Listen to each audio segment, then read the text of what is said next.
Welcome to the Washita Sports Digital Network pregame show brought to you by Capital Technology Group. And today, it's the Battle of the Ravine. The Henderson State Reddies will be heading to Bill Vining Arena to take on the Washita Baptist Tigers here in Arkadelphia, Arkansas. I'm Isaac Bourne, joined by Cameron Boyd and Phil Bird, and we are going to talk about this women's matchup coming up. But first, we're going to send it over to Chloe Velleman, who got some time to catch up with Madeline Tipton, the leading scorer of the Lady Tigers, over at Bill Vining Arena.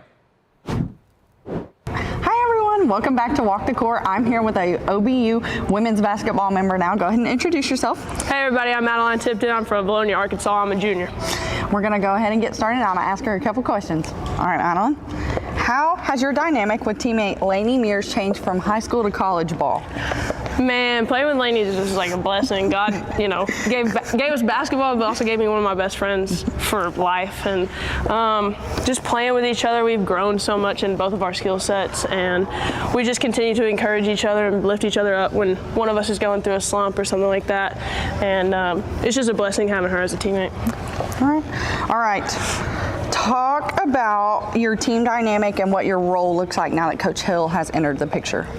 Yeah, our team dynamic is just really like figure out what you're good at, what your strengths are, and he says something all the time, be the best version of you, and if all of us are the best versions of ourselves individually, we'll be the best version of ourselves as a team, and that's what we're striving to do every day. Okay. Talk about how he has kind of helped you through this season, not coming out with how you guys have wanted, a little injury at the beginning of the season. Yeah, he's just kind of like chill about everything. He doesn't make anything too much pressure to come back anytime you're not ready, and playing a bigger role this year, he hasn't put any pressure on me. He's just kind of let me be myself and help me kind of contain that in a way that helps the team. All right. And I know that you are a junior, so you've been here a long while at this point. So talk about what this Battle of the Ravine means to you at this point in your career. Now knowing that there's only 3 left, like including this one, that makes them more special. Every game is special, and after next year, I'm not going to play basketball ever again. So every game is just an opportunity to glorify God, and so that's what I want to do. And playing Henderson is just the most fun way to do it. So. Yeah, it's a cherry on top. Yeah, right. All right, everyone. This has been another Walk the Court with Chloe and Madeline. Thanks so much for tuning in. Thanks so much for that, Chloe. And now, Phil had a chance to sit down and talk with head coach Kylie Hill of the women's team. So, Phil, what did you get from that interview? And tell us a little bit more about what Coach Hill and his strategy for this game is going to be. Yeah, so Coach Hill talked a lot about working it through Abby Harrison. Abby Harrison was an incredibly important part of that first matchup against Henderson. She had 19 points and 6 rebounds in that one. It's going to be very important to get her the ball again. Throughout the season, they've sort of struggled to, as the game goes on, players start to double team her, maybe even triple team her in the paint. And the other players somewhat struggle to work the ball around and get it into the paint. And so he really emphasized with his guards this past week how to play well as a guard. They have an amazing guard trio. I think they have Lainey Mears, they have Madeline Tipton, and then they also have Heidi Robinson. And those 3 working together can almost be unstoppable if they're doing it the exact way that they've planned. And so what Kylie Hill really emphasized was getting the ball around, working it around the paint, making sure that there's no congestion in the paint and keeping it as open as possible. And then we'll swing it over to Cameron. Going into this matchup, both of these teams coming off some tough schedules. Washita coming off 5 losses, but now they were going up against a team where they almost had their way with them across the street. And so in this game, what's going to be the biggest catalyst for Washita to take home another win? I think they may be coming into this game with a little bit of difficulty just knowing the losses that they've faced recently. But we do know that they've beat Henderson earlier this year. So I think it's important to remember that they are capable of that and just to bring that out of them. And just like Phil and I talked about, Madeline Tipton, such a great dynamic scorer. How does Coach Hill involve her but also keep the ball moving around? Yeah, I think it's just important for each of the teammates to know that their roles are valuable too, but also if you have a player that is dominant in scoring like that, it's important to remember to get her the ball when she's open. Then also we talk a little bit about Lainey Mears. She's such a great shooter. She's someone that if you can get her hot and get her going from behind the arc, she can just create problems for the team. So how do you get her open, especially when Tipton and so many other players are such good scorers? I think it's really just involves moving the offense around, just making sure the defense isn't getting clogged up, kind of how Phil said, just making sure she can have those open opportunities. And then finally, we talk a little bit about Abby Harrison. She's been one of the better paint players for this team this season. You know, with her, they've kind of opposing defenses have kind of noticed the problem with her, which is if you can crowd her in the paint, then it's a lot easier to deter that. So how does Harrison, how is she able to calm herself and be able to get it to other players or play really well in that paint and get those inside scores? Again, I think it's just going to rely on the team being able to move the offense so they can shift the defense as well so that the inside of the paint isn't getting clogged up. And then for her, I think it's just going to take being strong and having that confidence and knowing she can move around those defenders. And then finally tonight, it's the Battle of the Ravine. Obviously, there's going to be a lot of people in the gym. So how do you tame your nerves, calm yourself, especially as a former athlete yourself? You know, how do you calm yourself with a big crowd and just play your game? I think you can really turn your nerves and use them as excitement and just use them to pump you up for the game and get you ready. Well, that's exactly what we'll send it to in just a little bit. This has been Isaac Bourne, joined by Cameron Boyd and Phil Bird. Thank you so much for watching, and we'll send it over to the game here in just a little bit. I'm Attorney Taylor King. For years, you've heard us say we'll be on your side, by your side. I'm Attorney Austin King. At Taylor King Law, we stand by that promise. And I'm Attorney Maggie King Davis. I'm proud to be a part of a team of dedicated professionals who are prepared To be on your side and by your side when you need us most. If you've been injured, contact the Taylor King Law Firm. And we, and more, will be on your side, by your side.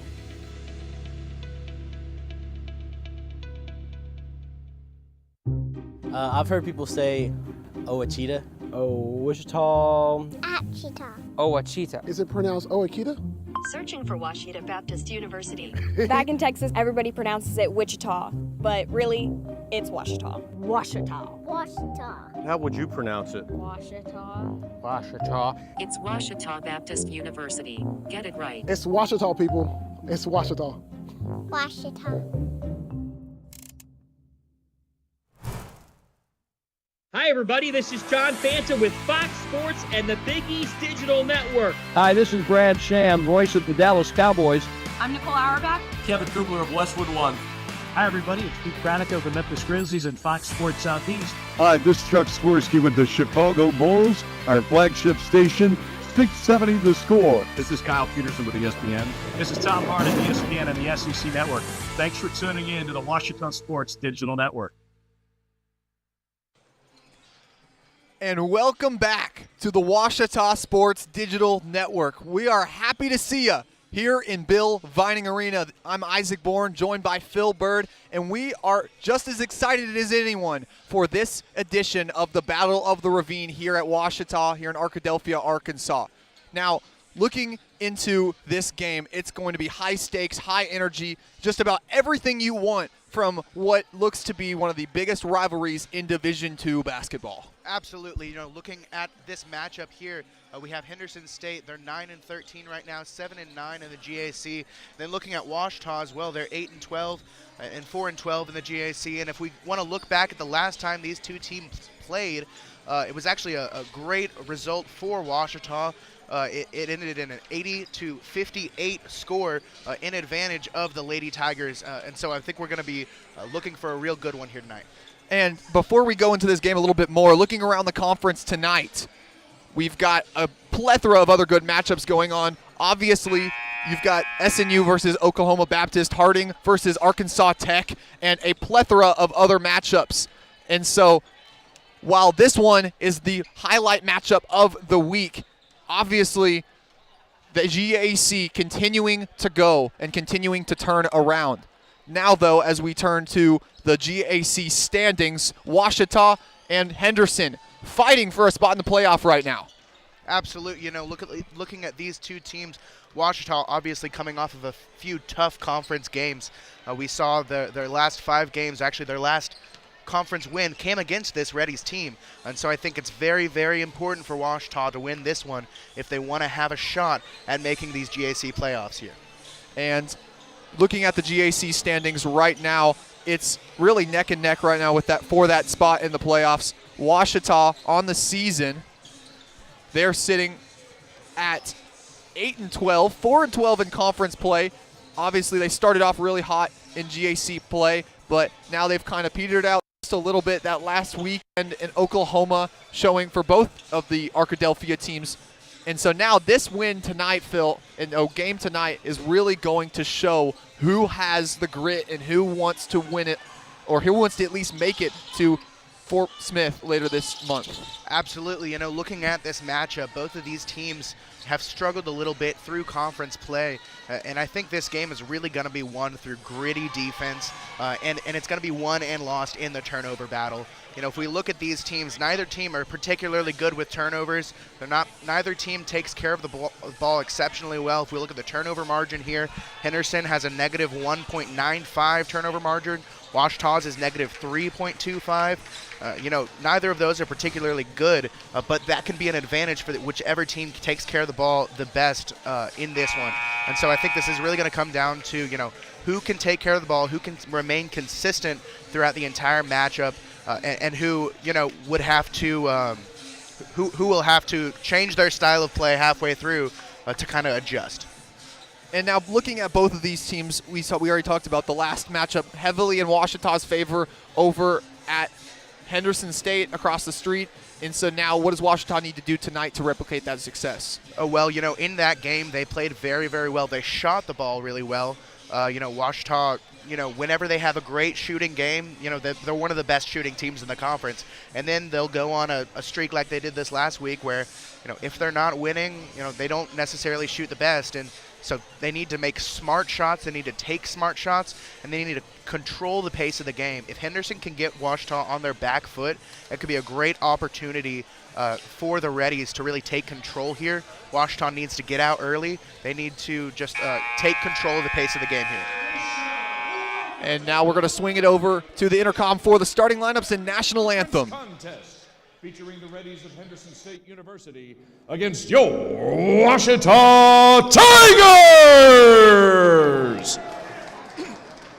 At this time, we invite you to stand for our national anthem.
And now introducing the starting lineup for the Henderson State University Reddies. Sophomore guard from Mesquite, Texas, number 3, Natalie Cardenas. Sophomore guard from Allen, Texas, number 5, Sam Basson. Junior guard from Pangburn, Arkansas, number 11, Brindley Huggins. Freshman guard from Mount Vernon, Arkansas, number 21, Marley Raby. And senior forward from Woodlands, Texas, number 33, Bobby Basil. The head coach of the Henderson State Reddies is Jill Thomas. The assistant coaches are Christina Harvey and Cole Cocroft.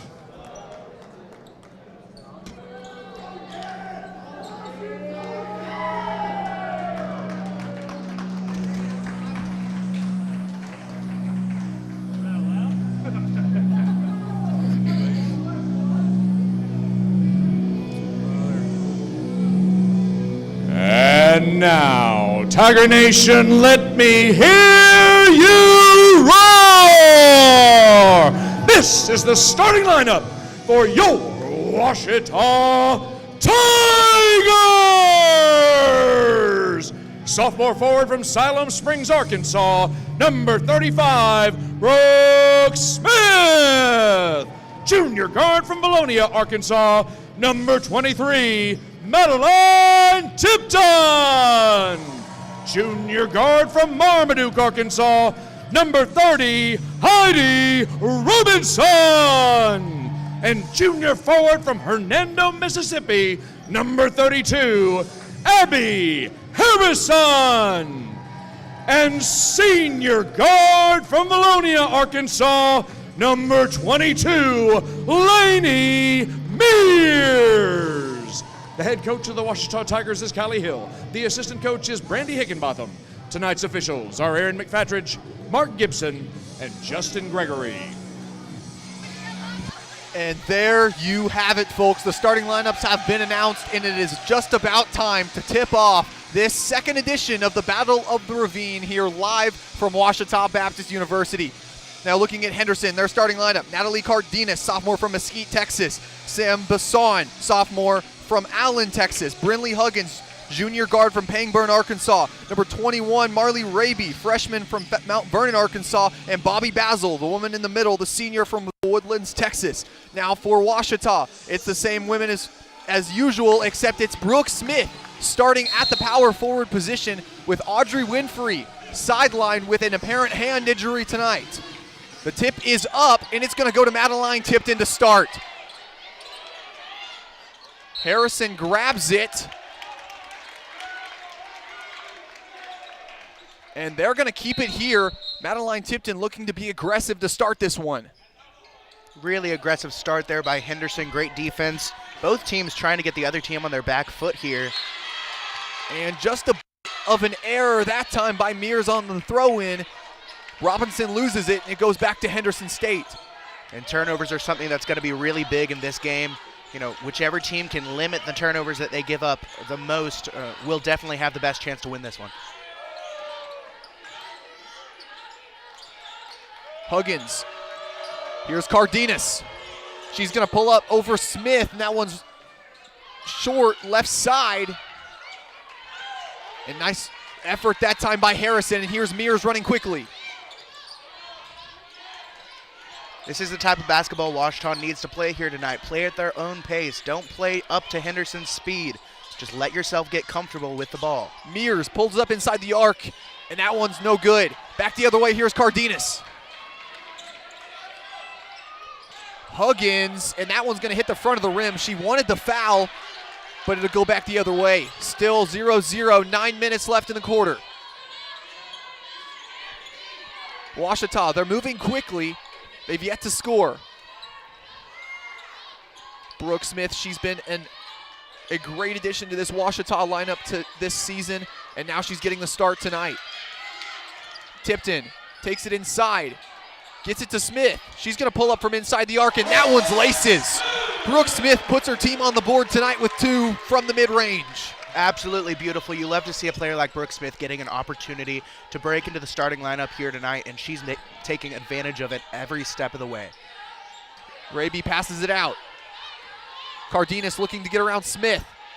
She's going to go up over Harrison, and they're going to call the foul on Abby Harrison. That's the first foul of the game for the Tigers, and that's going to send Natalie Cardenas, the sophomore from Mesquite, Texas, to the line.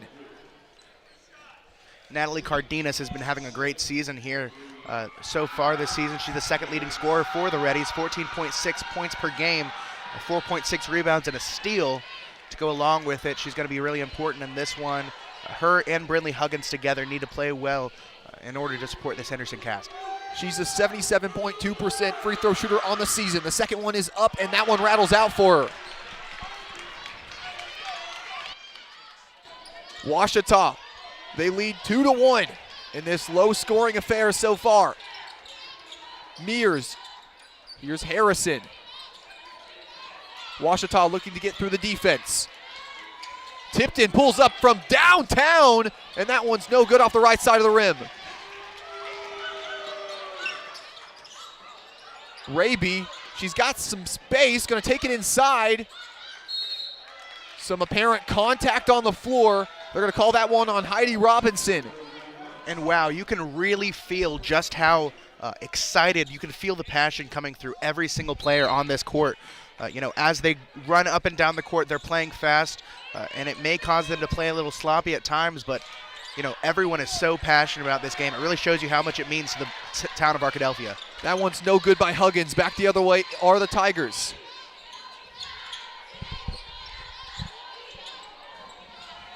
Robinson pulls up from top of the key, and that one's no good. But nice effort by Brooke Smith, and the Tigers are going to get another possession. Harrison, she saves it, and she can't get that one to go over Basil.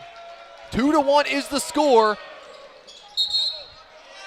And taking too many steps that time is Natalie Cardenas. That'll be another turnover for the Reddies. And looking at this game, the way that they're kind of playing Harrison down low, and then Brooke Smith is able to run from maybe sometimes being up top, maybe coming in down low soon too. It's really interesting to see the way that they're kind of crowding the paint a little bit more than they're used to, which may explain a little bit of the confusion from Abby Harrison here tonight. It's going to take a little bit of an adjustment, but I think it's really going to pay off. 3 that time is no good for Bassan. Rebound will go to the Reddies, and man, no shots falling for Henderson State to start, as they're going to start off this one 0 for 5 from the field. Coach Kylie Hill now a little bit upset about that last call. Well, the Tigers not much better, 1 for 5 from the field so far. I think overall what's really defined this game is just gritty, hard defense all game. The pass inside here is Basil, and Abby Harrison puts a hand on it. Nice block by the junior, and it'll stay Henderson ball. And man, Phil, 2-1 right now. Just a low-scoring slugfest so far. Absolutely. You'd think we were watching a soccer match. And that one misses everything. Here's Robinson. Tigers looking to go up by more than 1 point here.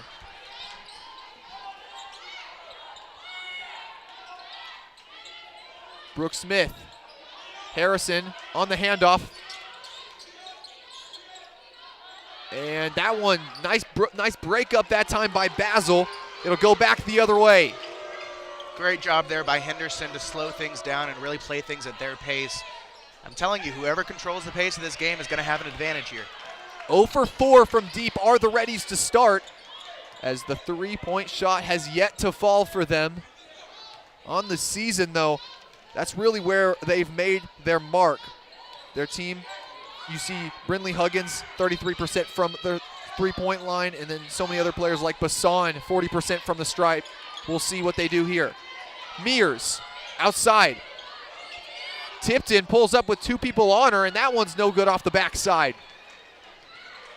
Points have been hard to come by in this game so far. 20 seconds away from the media timeout. Lainey Mears gets a hand in the way, and she'll take it the other way.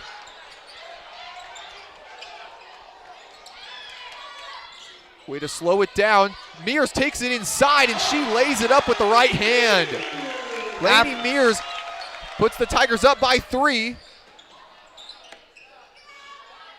And absolutely snazzy footwork there by Lainey Mears with a fantastic Euro step to get in the paint.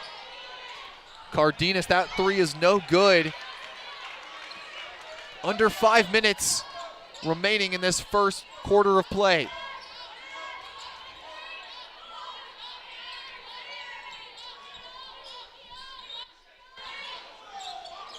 And Abby Harrison decides, okay, I'll take it over Basil, and now she'll make the defense respect that shot a little bit more as she makes it 6-1 here.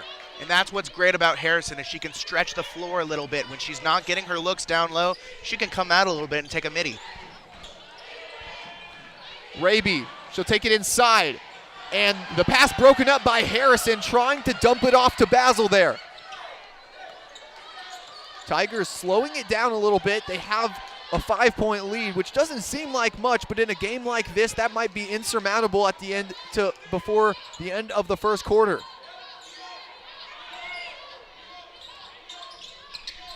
Both teams shooting a combined 3 for 18.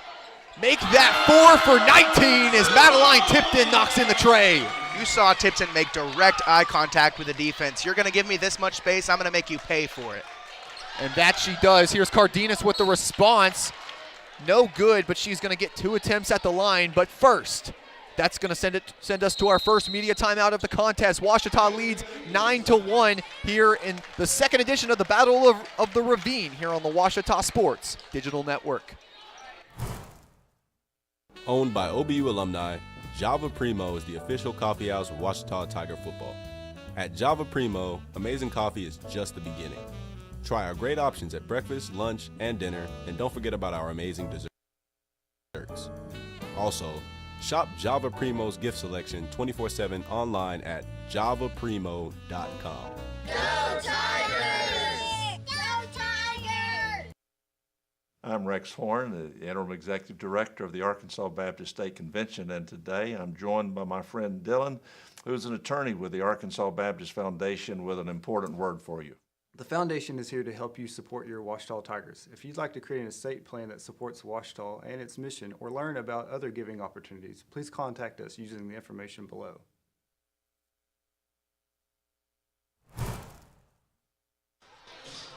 And welcome back to the Battle of the Ravine here at Bill Vining Arena. Ouachita leading 9-1 with 3:32 remaining in the first quarter. Phil, what has really been the catalyst for this Tiger lead so early?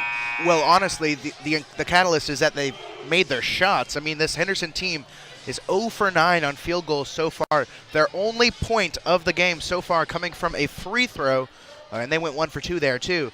So, really what's allowing the Tigers to take, I mean, it's only an 8-point lead, but we only have 10 points scored this far into the first quarter. What's allowed them to do that has purely been just making their shots. I mean, they're only 40% from the field, but that's still better than 0%, and they're making enough to give them a steady lead here. Cardenas makes the first free throw. Like we said, 77.2% free throw shooter on the season.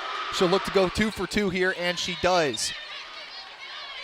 Like we said, all of Henderson State's points have come from the stripe so far. Substitutions for Ouachita during that break. Grayson Fairless, Joey Babel, Samantha Watson, and Caden Porter all coming in. Tipton, she'll pull up from the mid-range, no good. Grayson Fairless getting a little bit active on the rebound, and she'll foul number 10, Riley Samples. Also a new substitution in for Henderson State, number 30. That'll be McKenna Winans. And going to the line here, that'll be Riley Samples.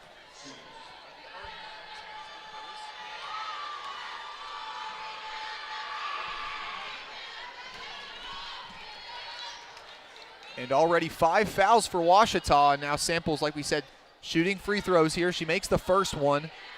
And the trend's still continuing that Ouachita has only allowed Henderson to score at the free throw line. Madeline Tipton takes a little bit of a slip there. She'll limp down the court. Hopefully she's all right there. Yeah, she'll be fine. She just needed to shake it off a little bit. Here's Fairless. Looking to get it to Watson.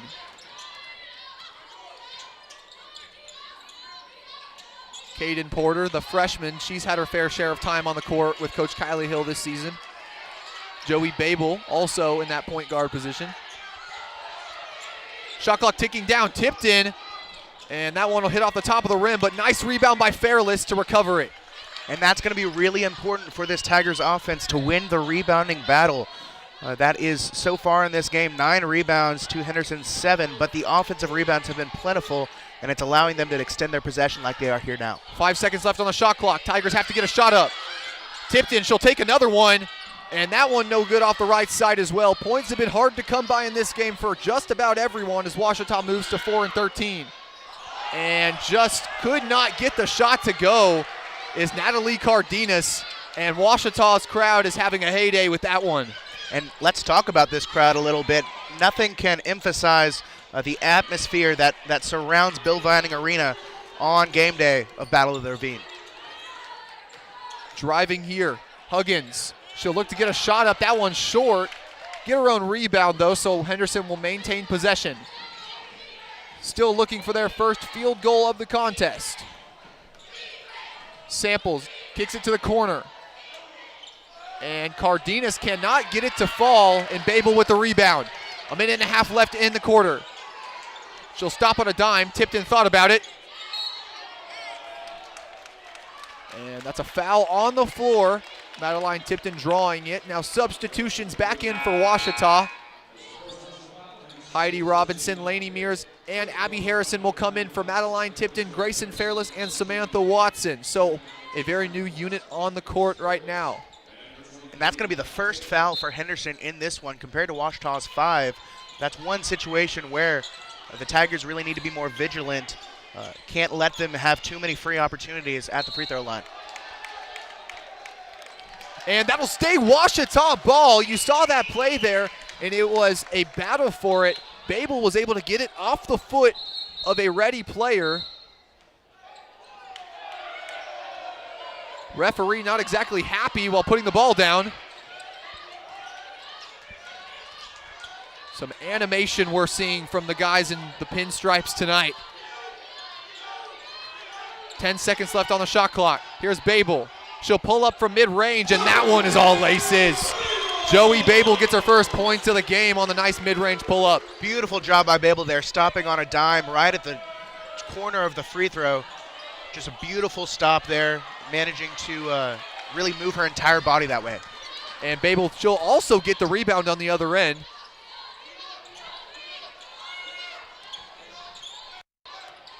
Mears looking to get around the defense.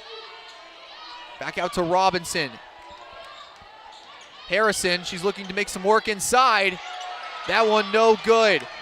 Henderson will have the rebound at about a second and a half between the shot clock and game clock here. Samples the spin around Porter. And that one is going to miss far side. With the shot clock off, we'll see what the Tigers do here. Heidi Robinson, she's going to slow it down. The Tigers have a 6-point lead, 11-5. Here's Porter. The drive, and she thought Mears was going on the backdoor cut. Now Henderson back the other way. Samples, she'll put it up at the buzzer, and what a way to finish as Henderson State gets their first bucket of the game on a last-second three-pointer, and they head to the break down 11-8. We'll be right back here on the Ouachita Sports Digital Network for the second quarter. That's a timeout on betting. It completely changed the game, and you didn't even notice. Let me break it down for you. Betting ads are applying full court pressure and getting you to play the game. Many of you are falling for it and losing big money. Addiction is happening in some more than others. Now players are getting harassed by bettors. And we all know that's not how the game is won. So it's on us to be good teammates and draw the line to stay ahead of betting consequences. Visit the Ouachita campus store for all your Tiger apparel, merchandise, and gifts. If you need something to wear to show your Tiger pride, stop by the Ouachita campus store on the bottom floor of the Evans Student Center to grab a t-shirt, sweatshirt, polo, or more. If you can't stop by the store on campus, visit us online at bookstore.obu.edu. Make your purchase and we'll send it to you. Support the Tigers by checking out the Ouachita campus store. Go Tigers. And welcome back to this edition of the Battle of the Ravine. There you see on the far right of your screen, Audrey Winfrey sidelined tonight with a cast on her right hand, something that head coach Kylie Hill has had to adjust for with her out of the game tonight. And so far, Brooke Smith and a plethora of other bench players have accounted for those minutes. Absolutely, and looking at the way that Brooke Smith has played so far this one, she has 2 of the team's points and a block to go along with it. Really, this entire team is playing such good defense that some of their offensive failings, don't really matter as much because they're just not allowing Henderson to score. Huggins, she'll drive inside. Kick out. Here's Bassan. And that one no good. The lone field goal for this Henderson State team coming on that last second three. Huggins down low. She's guarded by Porter. And Mayfield, she'll pass it away. Ball bobbled around. And nice effort that time by Harrison, and Ouachita will keep it.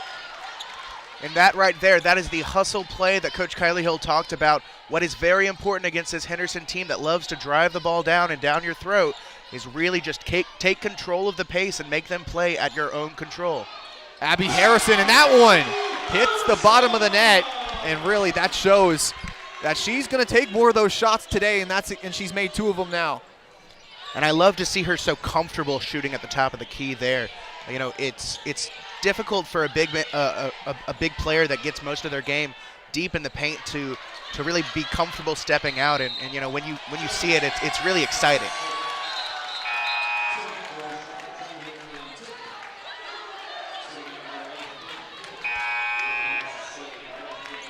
And now you see that effort play earlier. Harrison diving onto the floor for it, and then the nice pass around the defense.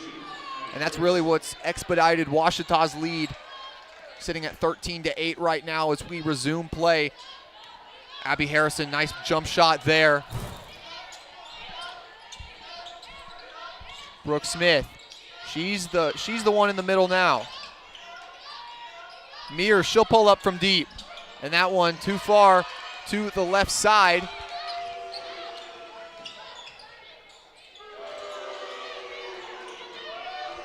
Here's Bassan dribbling around to the many boos of the crowd.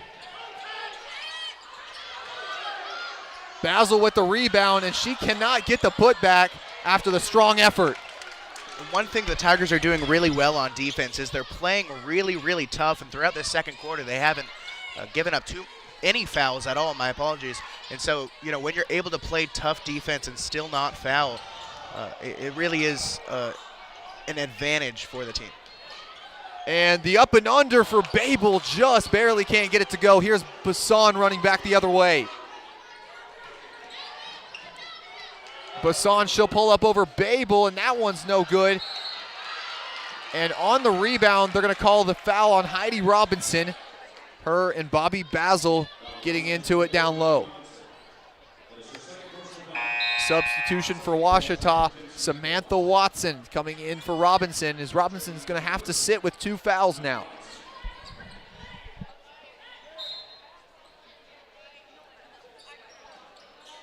Mayfield, top of the key.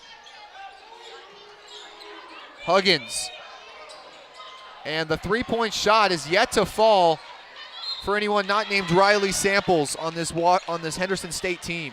And the foul is going to send Michaela Mayfield, the graduate student from Gurdon, to the line. There you see on that play the Huggins shot and the rebound by Mayfield. And then just Madeline Tipton getting a hand in there. Substitutions for Washita coming in. Madeline Tipton, Abby Harrison for Lainey Mears. And seeing the way that this player right here, Michaela Mayfield, has played just in her short time on the court, just so much hustle, so much grit, really determined to get the ball on all those rebounds, and you know, she's paying off for her, grabbing those offensive rebounds in these last few possessions. She'll make 1 of 2 there, so Washita hanging on to a 4-point lead. 7:15 ticking off the clock here. Samantha Watson, she's yet to score on this one.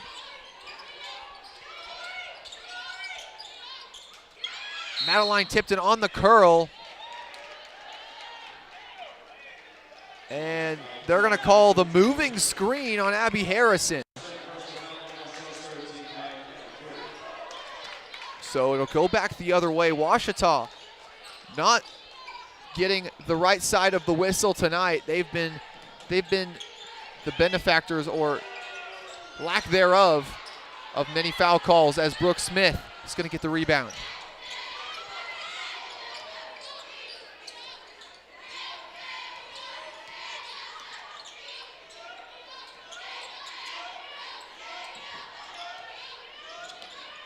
Harrison. Tigers passing it around. Tipton trying to get inside the defense. They're going to call a foul on the floor. It'll stay Washita basketball.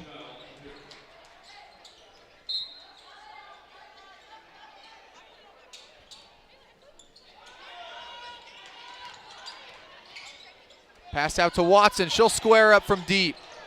And that one's no good for the junior. Man, this game, Phil, just low scoring so far and still up to this point.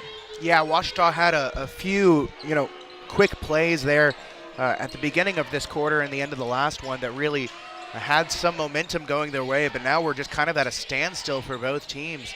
Ouachita scoreless in their last roughly 3 minutes.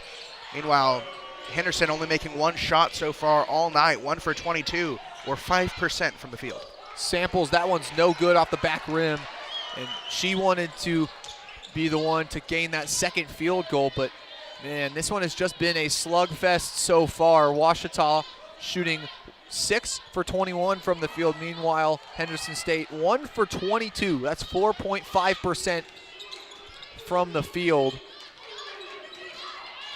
Tipton on the pull-up. She'll pass it into Harrison. Looking to get around Basil. Gets her own rebound. No good. Joey Babel standing just around 5'4", and right now Babel, she's tied for the lead in rebounds in this game for Ouachita. Absolutely love to see someone of that stature getting in there and really just hustling to get the ball there. And they're going to say she took too many steps on the shot. Substitution for Ouachita coming in for Babel is Lainey Mears. Looks like Coach Kylie Hill's hoping Lainey Mears can be the spark that really lights this offense on fire. They're 1 for 10 from the three-point line, but that just happens to be Lainey Mears' specialty, shooting 36% for the season. Cardenas, and that one's no good. Brooke Smith falling to the floor, but Basil, she's going to keep the possession for Henderson State after the break. Ouachita leading 13-9 here in this slugfest of a matchup of the Battle of the Ravine. 4:53 remaining in the half here on the Ouachita Sports Digital Network.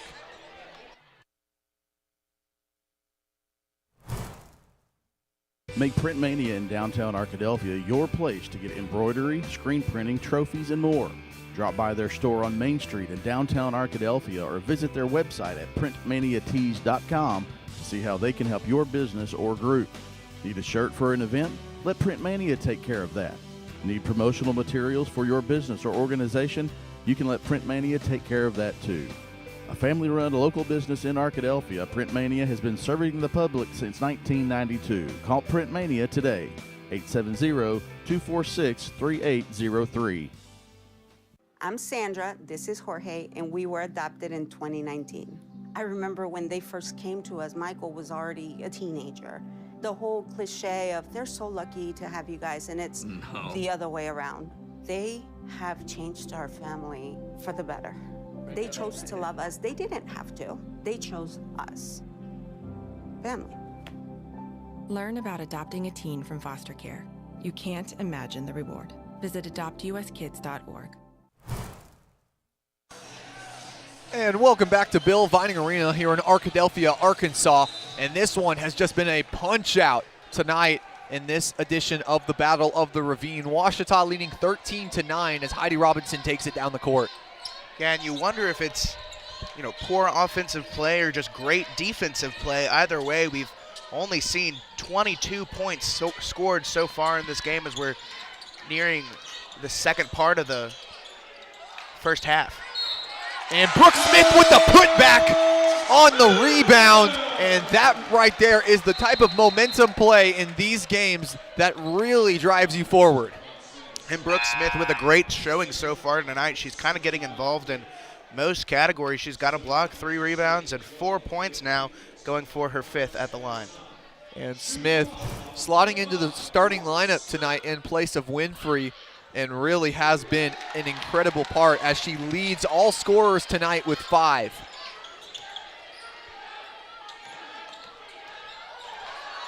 She'll put an elbow into Mears, and that one's no good. Refs holding their whistles.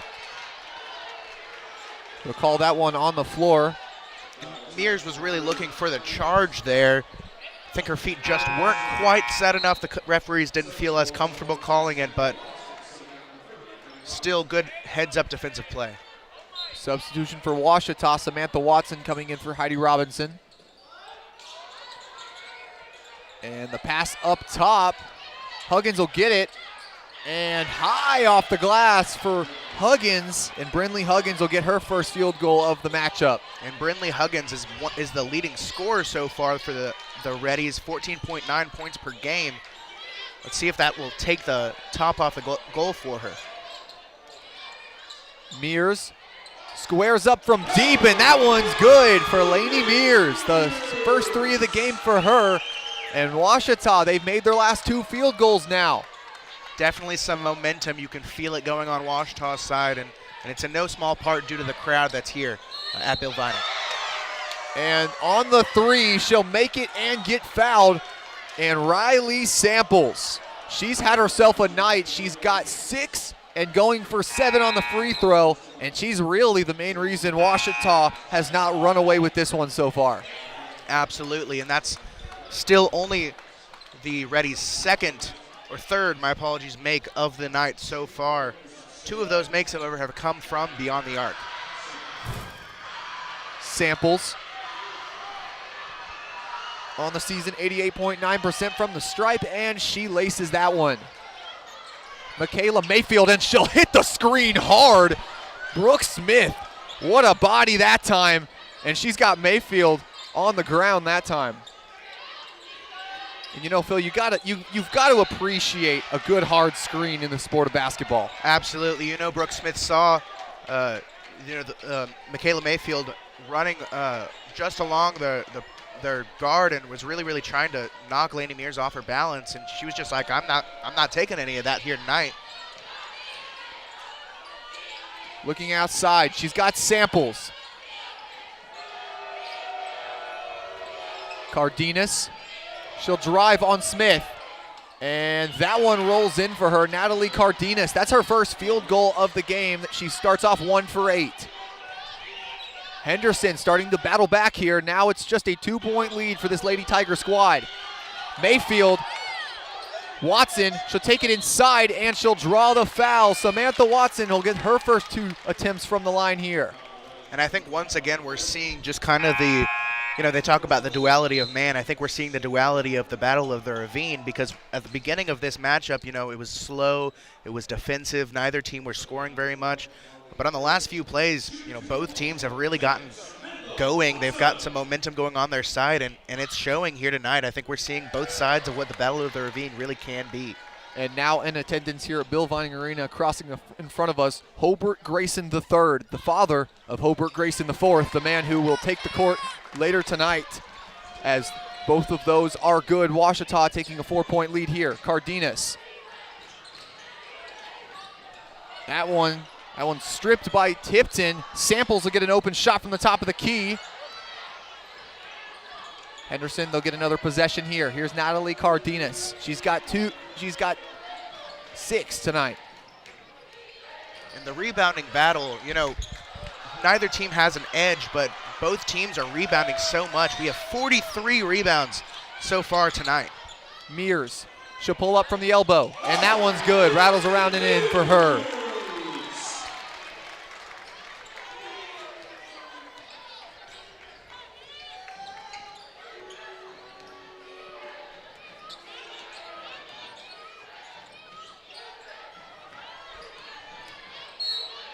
And on the drive, they're going to whistle Tipton for it. That's her second foul of the game. Ouachita now 4 players with 2 or more fouls in this one.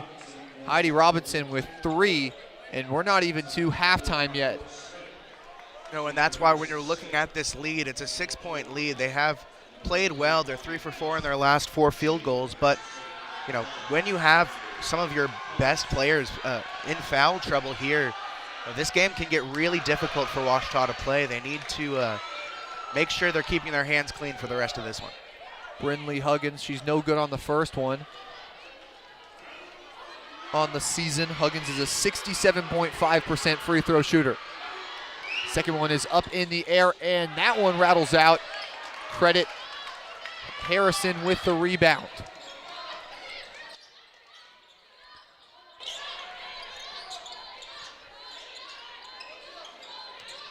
Madeline Tipton on the drive, and she'll draw a foul, and this one has really been played at the line in these past couple possessions. Absolutely. We're looking at here 14 free throws shot so far between the two, with our 15th and 16th on their way now as well. Madeline Tipton, she'll get her first 2 attempts from the free throw stripe today as that one rattles in.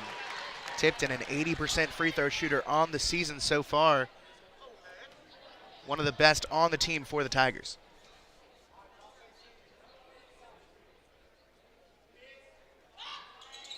Second one is up and good for the junior. And you saw earlier we had time to walk the court with her. And Chloe Velleman had time to come down to Bill Vining Arena just the other day and talk with Madeline Tipton. And that was a fun interview. And Tipton just a fun person to be around, as coming in for the first time today, number 24, Chloe Pike.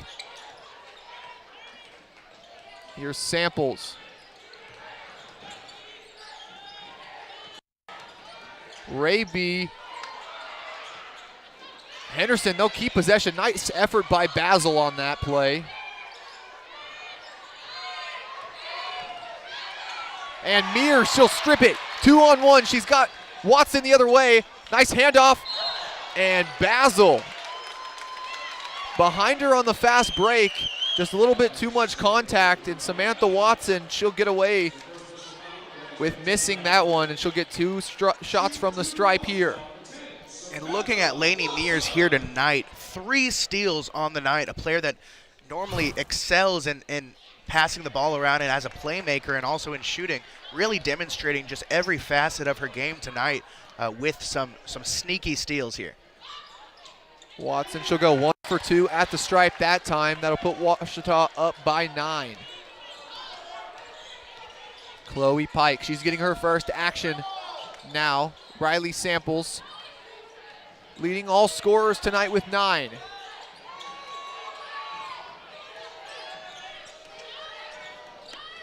Less than a minute left in the half. And Samples will lose that one. Ouachita a chance to respond. If they score here, it'll be their first double-digit lead of the contest. Fairless. Mears, she's got some space, and she's got some laces. Knocks it down from deep, and Ouachita, they lead by a dozen here with 22 seconds left in the half. And Mears just leaving the defense absolutely gobsmacked there. No team able to guard her, even in the face of a defender right there. Manages to make the 3 with ice in her veins. And they're going to whistle that foul on Henderson State after Watson able to strip it. And so now Samantha Watson a chance at the stripe. 5 fouls on the Reddies in this quarter, meaning that they are in the bonus. Watson today 3 for 4 from the line. First one is up and good for her. Ouachita just padding out that lead just a little bit here. Yeah, Ouachita on an 11-0 run so far for the last about 3 minutes, and make that a 12-0 run, and a lot of that can be credited to Samantha Watson right there, making a lot of her money there at the line. 15.0 left in the half. Henderson State looking to go to the locker room with just a little bit of confidence on this final shot. They did make a last-second shot at the end of last quarter. Here's Basil, 4 seconds left. Samples with the ball. She'll shoot from the same spot, and that one no good to finish off the second quarter.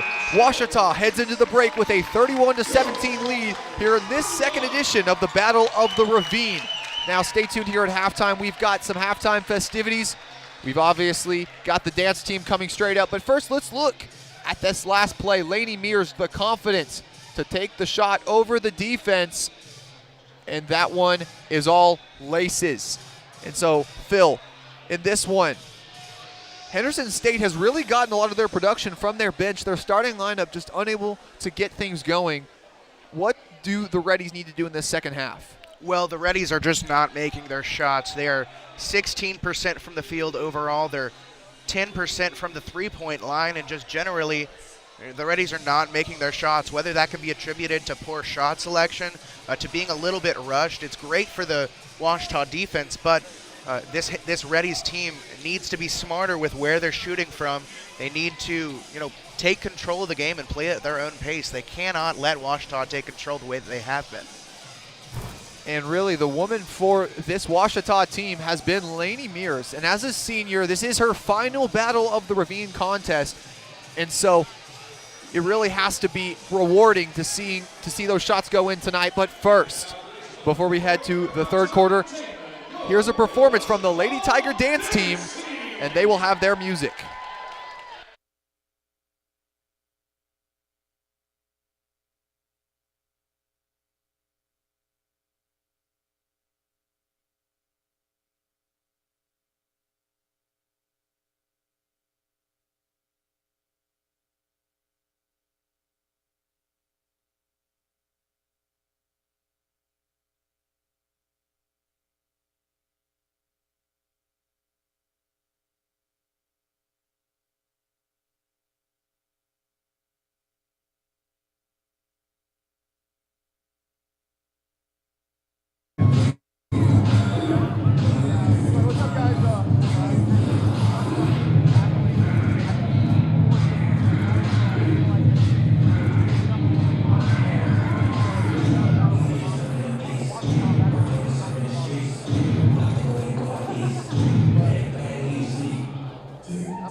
On campuses nationwide, the NCAA is making transformative changes for student athletes.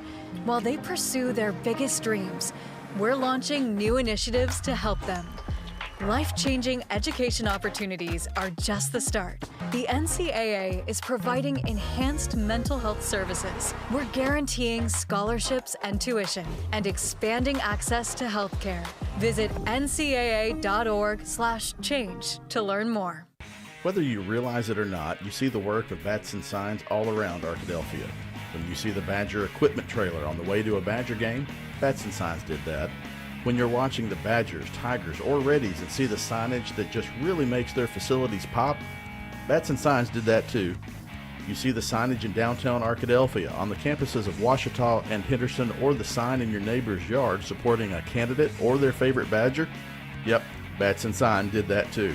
Longtime residents and supporters of all things Arkadelphia called Mark, Jared, Chris, or Ryan at Bats and Signs today to see what they can do for you. Mom was always very self-sufficient, but we started noticing things were off. I was forgetting my responsibilities at work. I told Mom we should visit a doctor. Alzheimer's. It was hard to hear that. Early detection gave us time to seek information and support as a family. I've never felt more connected with Mom. If you or your family are noticing changes, it could be Alzheimer's. Talk about seeing a doctor together. At Berry & Turnage, we specialize in bringing the law to your corner. We are dedicated to understanding what results you want and to helping you understand what actions we can take on your behalf. With over 30 years of experience and a proven track record of success, Berry & Turnage is here to lead you down a path to the results you need. We will work with you every step of the way to make sure that you understand the choices you are making and feel empowered to make them. Berry & Turnage. Serious injuries require serious attorneys.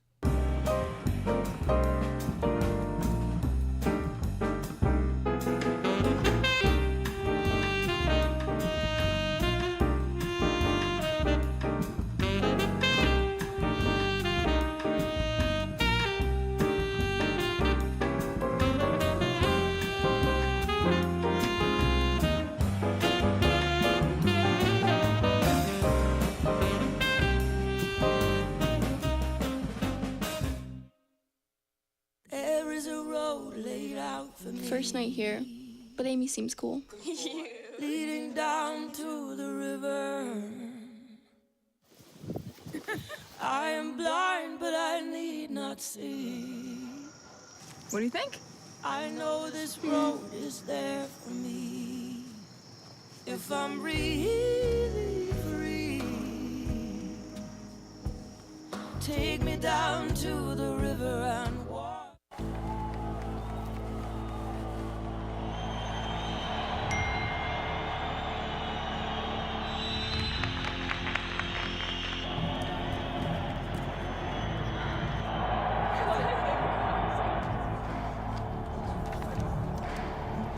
If you want to win in every arena of college life, go D2. Make it yours. And welcome back to the Washita Sports Digital Network presented by Taylor King Law. I'm Phil Bird, joined here with Jalen Davis for our halftime report. Our current score is Washita 31 to Henderson 17. And Jalen, Henderson has really struggled tonight to make shots. You know, they are 4 for 31 on the night and just 2 for 20 from 3. What can the Reddies do here to adjust in the second half and just really correct any mistakes they might be making? What I think they can do is I think they're forcing a lot of threes. You know, you said they're 4 for 31. I mean, that's really really interesting to see because they're not really trying to get the ball inside the paint. I really think it's really hurting their offense and offensive flow as well. I think if they just continue to just be patient in their sets and to drive the ball to the basket, maybe to make the ref make a call, maybe help them to kind of help the flow of the offense. Absolutely, and you know, things haven't been perfect for the Tigers either. And the Tigers only 10 for 28 and 3 for 12 from a 3 in that half as well. But one bright spot for the Tigers certainly is Lainey Mears. You know, Lainey Mears with 10 points so far in that first half. She was 4 for 7 from the field and 2 for 3 from 3. You know, what's been going right for her so far? What has she been doing so well that's allowing her to make this impact for the team? What I think she's doing well is really just setting up her offense really well. She's been being patient, and she's allowing the game to come to her. I really believe that she's such a good player, and the other team, I know they've done a scouting report. She knows she can shoot the ball with the best of them. So I know that the other team is really trying to key in on her, not knocking down a lot of threes. But she's made 4. Oh, sorry, she's made 2. Right, but she's 4 for 7 for the field, which means she's being really efficient. I think as long as she continues to be patient and take what the defense gives her to continue to dominate. And we talked a little bit about how one of Henderson's strategies could be to crowd the paint a little bit, make some congestion there, and not allow Abby Harrison to play her game down there. She's had some success in coming on the outside, really at the top of the key and making some shots, both of her shots coming from outside of the paint here tonight. What adjustments might Henderson make to kind of contain Abby Harrison here? What I think they can do is kind of just have some backdoor help. I believe that's kind of creeping around the backside of the defense, kind of on the baseline, to kind of get some backside help to help the mismatch that Abby Harrison has. I think she's really been able to pose a real down low, and it's really shown because she's drawing countless fouls this far in the first half, and it's really shown on the opposite side of the ball. Yeah, and Harrison certainly drawing some fouls. Samantha Watson also drawing fouls. She has had 6 free throw shots, but really it's been the Tigers that have been in foul trouble here so far. They have 11 fouls to the Reddies 7. You know, with some key players like, you know, Madeline Tipton with 2 fouls, Heidi Robinson with 3. How can the Tigers adjust to maybe keep their hands clean a little bit more and make sure that they're not being overly aggressive on defense here? One thing I observed on the defensive side is they've done a good job of moving their feet. But however, they need to let their hands just free, have their hands wide, and they need to move and be aggressive with their hands, but keep their hands off the defender. You know, the ref is going to call those calls, and especially with being a tight game, you know, the ref is going to. You want to make the ref have to make a decision. You want to play sound defense, stay in your stance, and just move your feet best you can. And the referee is certainly not playing sides at all. All the fouls that we've seen have been fair and equitable, certainly have been deserved, but you know, clearly neither team keeping their hands as clean as they like it. Now, you know, obviously we've talked a lot about what's been going good for the Tigers this half. But, you know, it can be easy to see a half like that as a Reddies fan and maybe be a little bit disappointed. What can the Reddies rest their head on that they did well that half that they need to continue? One thing I really like what I saw in the Reddies is they attacked the glass on the boards. They've gotten countless second chance rebounds that led to some second chance points. And I really believe they continue to do that. They can get themselves back into this ball game. And if they continue to attack the boards and get out to their offense and get the offensive flowing again, I think it'd be really beneficial for them to get the goal to stick out. Absolutely. If we look at those offensive rebounds, particularly 10 offensive rebounds for the Reddies in that first half, the Tigers doing great defensively on rebounds, but Henderson just making sure to attack the glass every second. Like you said there, the Reddies obviously going into this second half have not been playing their best ball. What can we expect them to adjust here in the second half? I really think they're going to adjust in the offensive flow. I always feel like the offense has been really stagnantly based off on the perimeter. As you said previously, they shot countless threes, and a lot of them have been close to going in, but they're not really falling. I think they need to look towards the inside and maybe work from the inside out instead of the inside in. So if they can do that, I think that makes some really good adjustments for the second half. Absolutely. Well, that's all we have here for the halftime show here today. Thank you, Jalen, for joining me. We'll be back in just a few minutes for the second half of play. You're watching the Washita Sports Digital Network presented by Taylor King Law.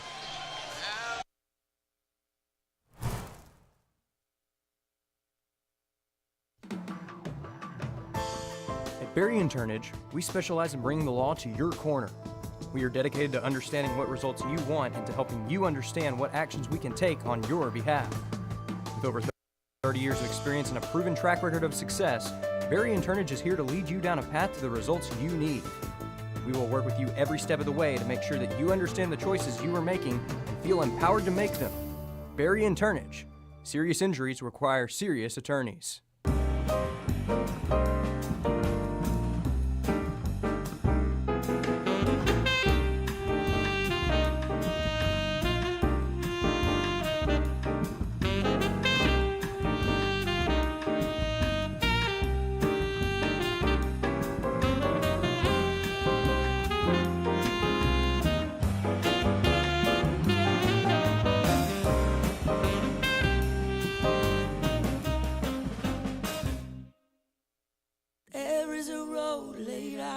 First night here, but Amy seems cool. Leading down to the river. I am blind, but I need not see. What do you think? I know this road is there for me. If I'm really free, take me down to the river and walk. And welcome back to the Washita Sports Digital Network. We are just a couple seconds away now from some second half action in this what started out as a slugfest but now has started to pick up in scoring type of game. Absolutely. Looking at this one to end that half, Washita went on a 12-0 run for the last 3 minutes of that first half and really just demonstrating kind of the dominance that we've seen all night. 14-point lead here, but it wasn't that way for a while. That second quarter really just showing what the Tigers can do, and in no small part due to Lainey Mears. And you said Lainey Mears, 10 points, but also Riley Samples for the Reddies. She's had 9 points tonight. She really has been the catalyst for this game. I mean, without her, Henderson would be much further down in this pit, shooting 12.9% from the field. The Washita defense has absolutely restricted just about every shot that they've wanted to get up. Absolutely. If we look at Samples there, over half of Henderson's points so far in this one, 9 of their 17. Just truly impressive for Samples and really kind of a bright spot on this game for Henderson. And passing it in will be Sam Bassan. And here's Natalie Cardenas. She finished the first half with 5 points on 1 for 8 shooting and 3 for 4 from the free throw stripe.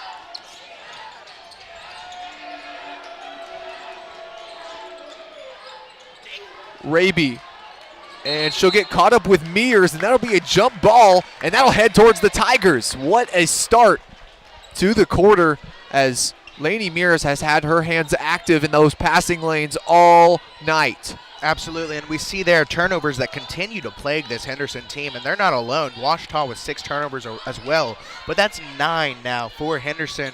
They just cannot seem to take care of the ball, and the Tigers are capitalizing off of it. Robinson, the pull from deep, and that one too far. Rebound goes to Bobby Basil. And she really has been a big catalyst on the boards for this Henderson State team, as Huggins no good on the fast break pull-up from deep. We see there the offensive rebounds coming in clutch again. When the Reddies can't seem to make their shots, they seem to be able to just extend their play as much as they can. Cardenas, the tough shot over Tipton is no good. No scoring yet in this half.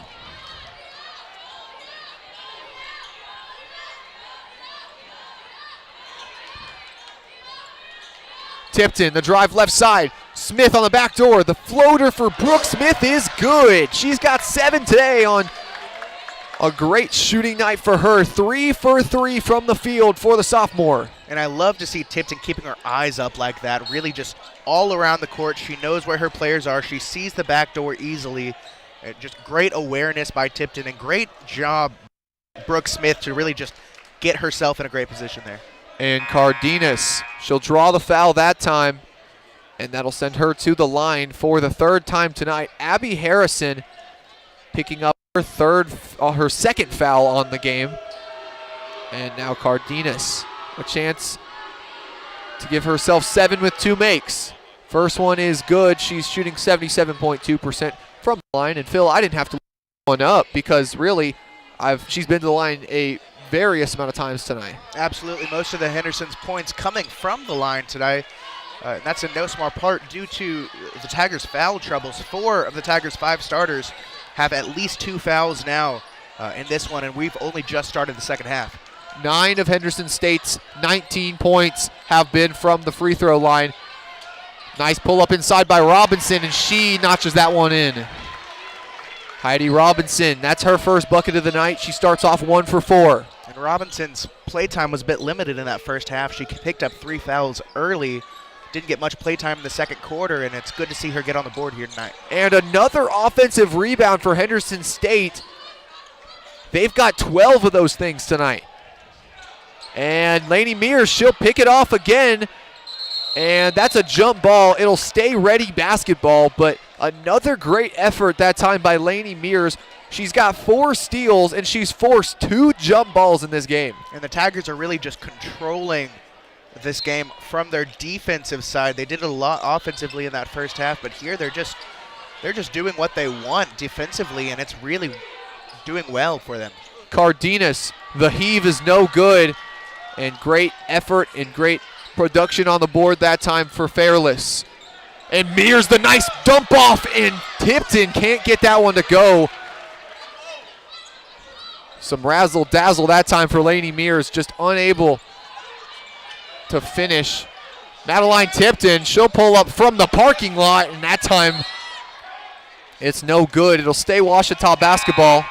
That one going off the hands that time of Bassan. Substitutions for both teams coming in for Henderson State. It'll be Michaela Mayfield and Riley Samples, and in for Washita, Samantha Watson.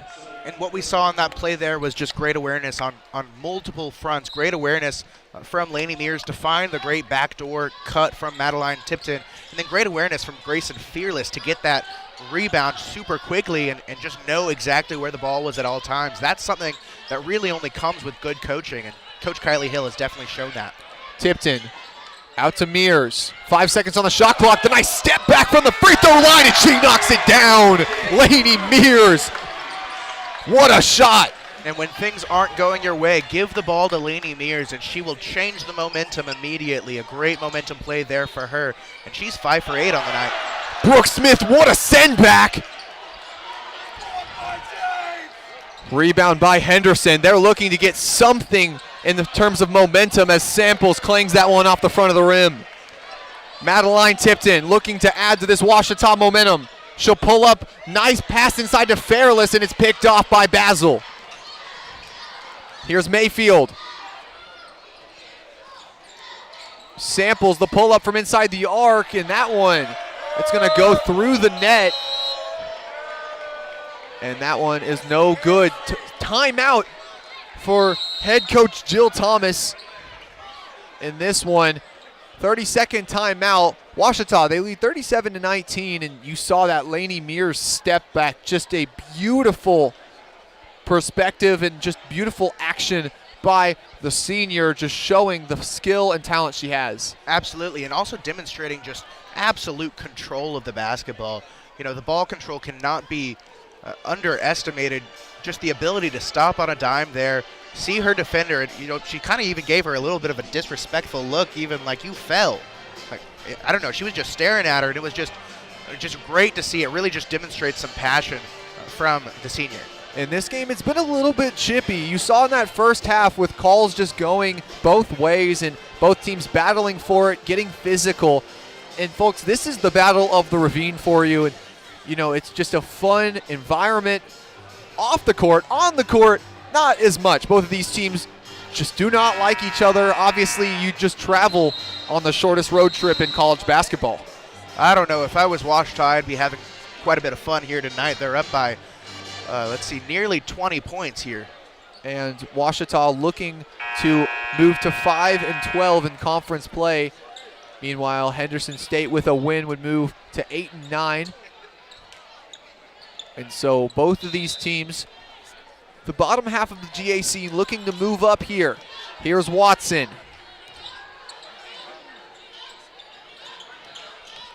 Tipped in, she's got 5 tonight. And the hanging shot from the right side is no good.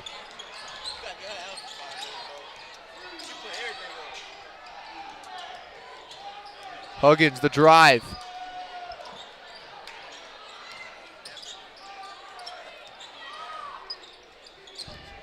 Nice passing by Henderson.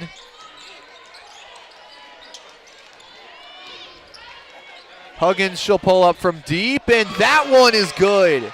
And what a way to get her first 3 of the game for Brynlee Huggins.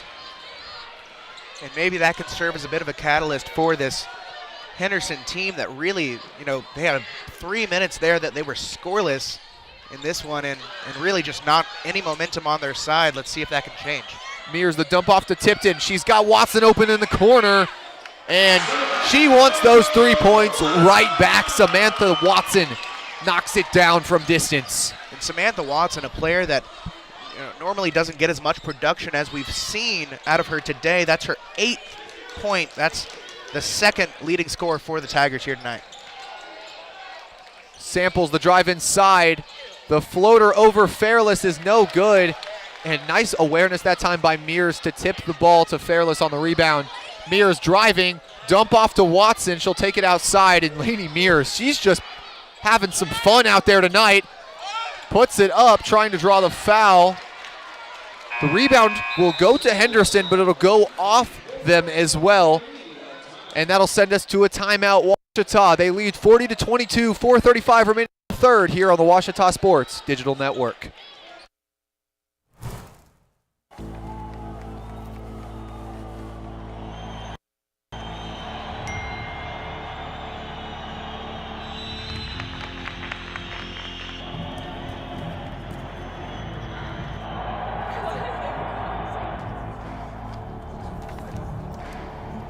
If you want to win in every arena of college life, go D2. Make it yours. At Capital Technology Group, we make your technology our priority. There are so many threats to IT these days, and we're here to help protect your data and devices. We're also by your side when things simply go wrong, whether it's servers crashing or printers breaking. We cover it all for our clients in all types of businesses. And with over 80 years of history in Arkansas, you can trust Capital Technology Group to be your business technology partner. Sign up for a free consultation at captg.com. And we're back here from Bill Vining Arena. Ouachita holding on to an 18-point lead after this 21-5 run in the last 8:26 in this game. Yeah, and the Tigers really the biggest catalyst. We've talked about her all night. Lainey Mears just playing absolutely wonderful basketball out here, and she's having fun. You can tell that this is her last battle of the Ravine, and she wants to savor every moment of it. And Joey Babel, the nice shot fake that time. She's going to put herself with 2 more.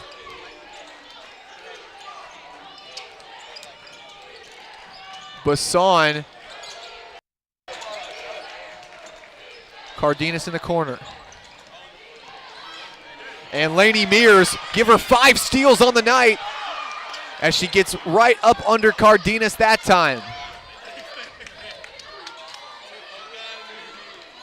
And Lainey Mears might very well get a double-double with steals tonight. That would be something. Rebounds also at 4. Could end up being a triple-double with steals and rebounds. Mears, shot clock ticking down. And she'll put it up, and that one cannot hit the rim. And that'll be a shot clock violation for the Lady Tigers. Seems to be what's working for Henderson is to just overwhelm the Tigers a bit on their offensive side, and defensively they're doing a good job of making them use the whole shot clock like they did right there. But is there enough time left in this game for them to really use that strategy all the way? And knocking it in that time, McKenna Winan, she'll put herself on the board there. Lead is shortened to 18 on that make on the inside. Lainey Mears. Nice pass inside to Babel and just can't get it to go. And that'll go last touched by the Tigers. Substitutions for Ouachita. Madeline Tipton coming in for Caden Porter. And great heads up there by Grayson Fairless, trying to tip the ball to one of her teammates. Great hustle, just a little bit too much on it. Here's Winans. And drawing the foul that time, Samantha Watson. She'll get right in the way of a upset Natalie Cardenas after that play. And Cardenas really just not having her best night here. 1 for 12 from field goal and 0 for 8 from 3. She still has 7 points, most of those coming off of free throws here tonight, and just another straw on the camel's back there. Babel on the drive. The pull up from mid-range, and that one rolls out for Cardenas back the other way.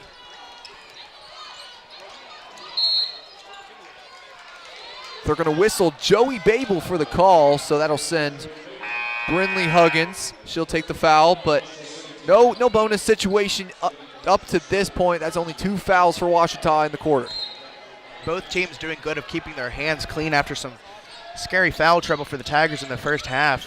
Only 3 fouls so far in this second half, and both teams keeping their hands clean. And losing it was Huggins, but she's able to take it back and draw the foul. She'll get 2 attempts from the free throw stripe yet again, and this will be Henderson State's 14th and 15th attempts from the stripe as Abby Harrison comes in for Grayson Fairless. On the season, Huggins shooting 67.5%.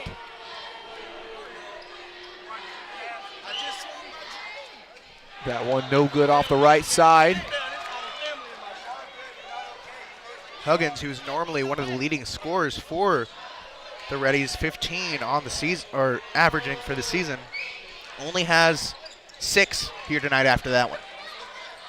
Brinley Huggins, 1 for 2 at the stripe, shortens the Ouachita lead to 17 here.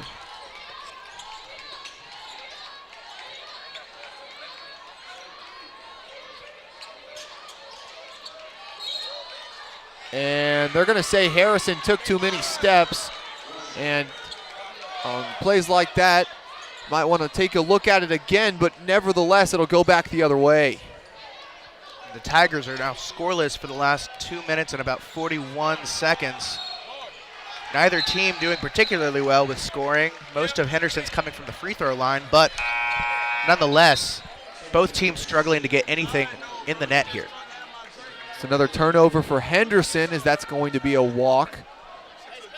Coming in for the Reddies, number 21, Marley Raby, the freshman from Mount Vernon.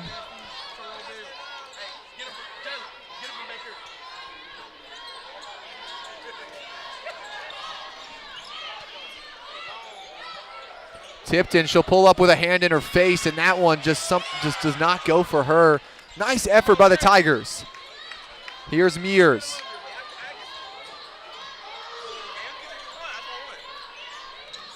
Samantha Watson, the drive inside, and what a nice soft touch on the left hand. Samantha Watson, tonight she's got 8.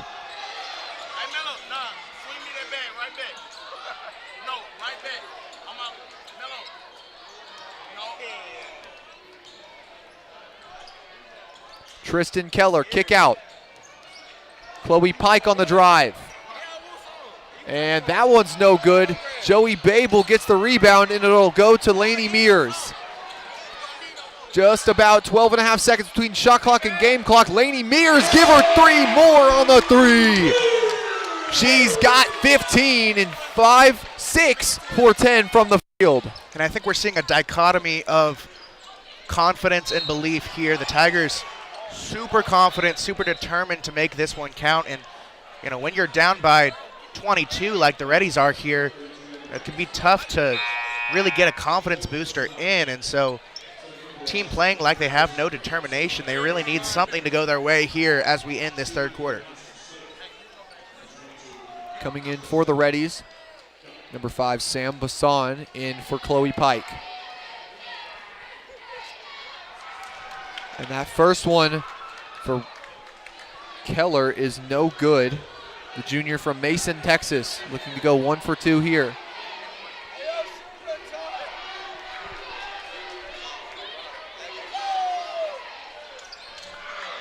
And no good on that one. And Madeline Tipton, she'll come down with the rebound.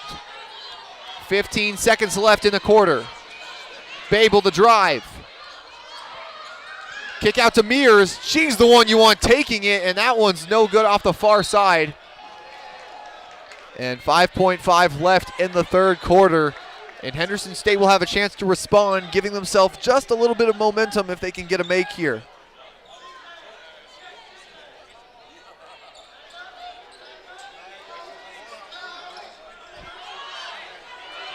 Clock ticking down. Keller, she's got to heave it. And she will not get a shot off before the end of the quarter. And Ouachita heads into this final break with a 47-25 lead. We'll be back with you for the fourth quarter in just a little bit.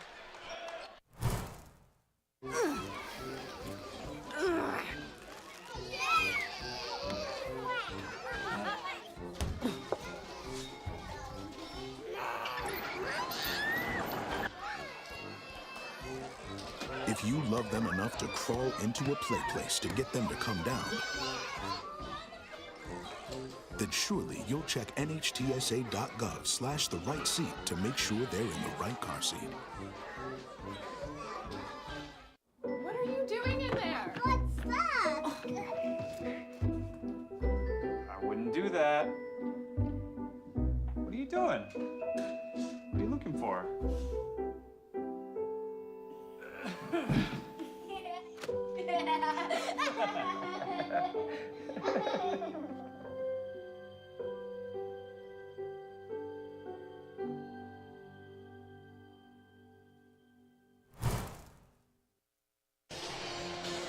And welcome back to the Ouachita Sports Digital Network. Just 600 more notches remaining on the clock here in this Battle of the Ravine matchup, and so far it has been all Lady Tigers. They lead 47-25, and the woman to talk about for the girls in black has been Lainey Mears. Absolutely, Lainey Mears just having the defense just on their heels the entire time. She's managing to get the ball in, and the problem I think you can see with Lainey Mears is that, you know, if she manages to get past you and you need to double team her or triple team her, the Tigers have other options that they can give the ball to, and Mears is in no way a bad passer, and so you really have seen that tonight, her just playmaking ability with the ball and without it.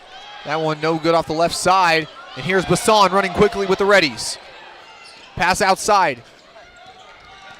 Here's Raby. Henderson State, they need to mount a comeback here if they want to come away with a win.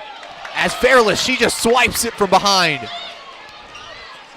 And nice pass by Mears inside, and nice finish by Samantha Watson, and she is second among all scorers in this one with 12.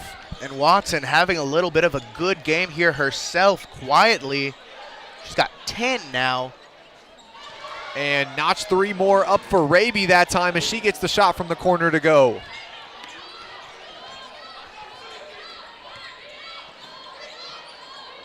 Robinson, pass inside, here's Fairless. She'll go to work on Basil. And up and under, no good. Madeline Tipton, the follow is no good as well.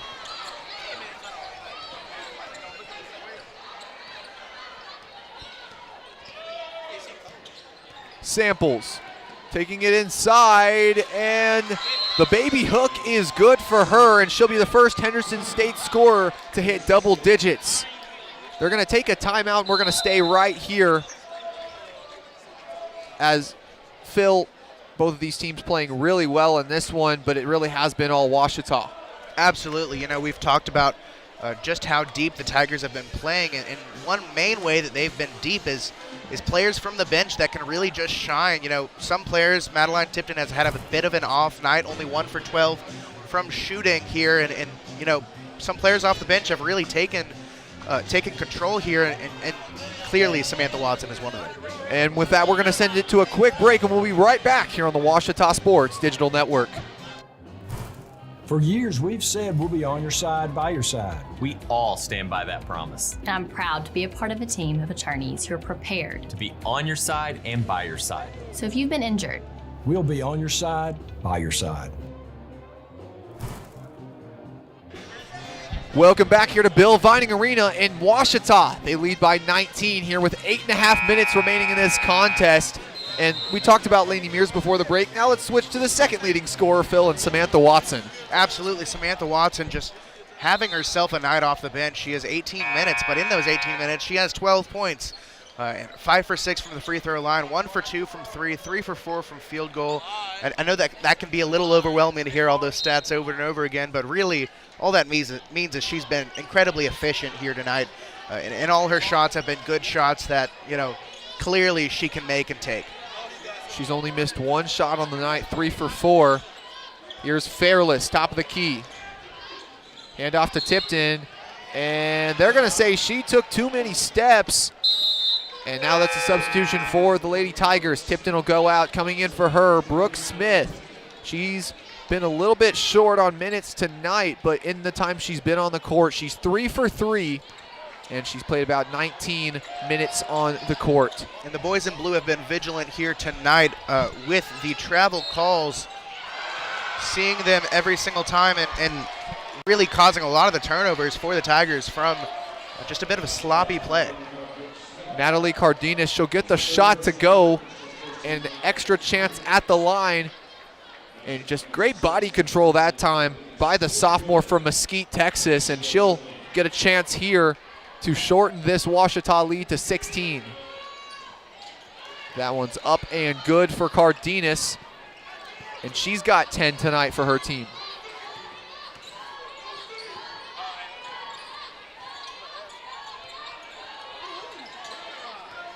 Fairless looking for a handoff. Mears.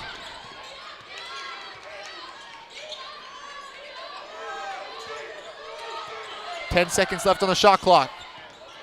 Robinson, the drive, and rolls it in on the left hand. She's got 4 tonight. Cardenas, they're going to give her some space from behind the arc.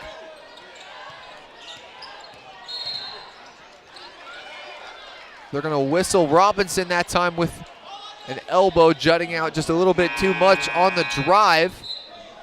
Substitution for Ouachita. Abby Harrison coming in for Grayson Fairless.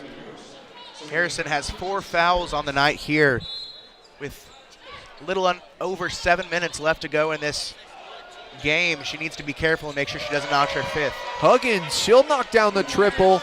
And Henderson State shooting well in this 4th quarter. We'll see if it's enough for them to overcome this lead that Ouachita has. Watson, she'll get it into the paint and turn it right around. Mears, the drive left side. Lays it up and just out. But the leading free throw percentage player in the GAC will take some shots at the line. And Phil, looking at some stats from the other day, she also is the all-time leader in free throw percentage in Ouachita history. Absolutely. When you're going to the free throw line, and these are actually her first 2 free throws of the game, but when you're going to the free throw line, there's no one you want there more than Lainey Mears. She's able to see through all of the hullabaloo all around the court and just notch them in every single time. She's so consistent. Just under 91% from the stripe as she notches both of those there. Mears, she's got 17 tonight now. Reddies, they're looking to cut into this lead a little bit. Samples on the back door. Up and under for Cardenas, and she gets that one to roll in. And now head coach Jill Thomas wants to talk to her team.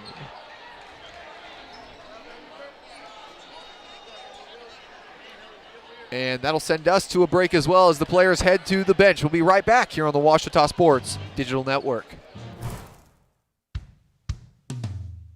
Hey world, I have a quick message. It's about safe driving. All right, let's go.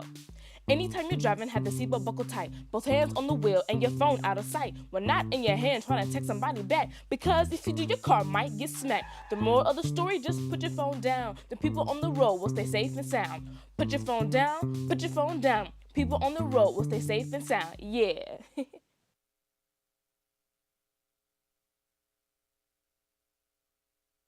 Food isn't just fuel to live, it's fuel to grow. My family relied on public assistance to help provide meals for us. These meals fueled my involvement in theater and the arts as a child, which fostered my love for acting. The Feeding America network of food banks helps millions of people put food on the table. When people are fed, futures are nourished. Join the movement to end hunger, and together we can open endless possibilities for people to thrive.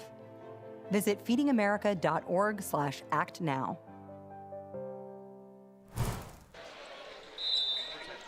And welcome back here to Arkadelphia, Arkansas, here in the Battle of the Ravine. Here at Bill Vining Arena, and the woman dribbling it up the court, that's Samantha Watson. Her and Lainey Mears have combined for a total 28 points tonight. And that's what's got Ouachita up by 14 here with about 6.5 minutes remaining in this game. Henderson showing they're not down and out yet. The 13-3 run in the last 3 minutes has turned this into only a 14-point game, and we say only because it's been near 25 at some points tonight. And what a crafty finish that time by Heidi Robinson. She'll get the 2 and send her to the line for one more.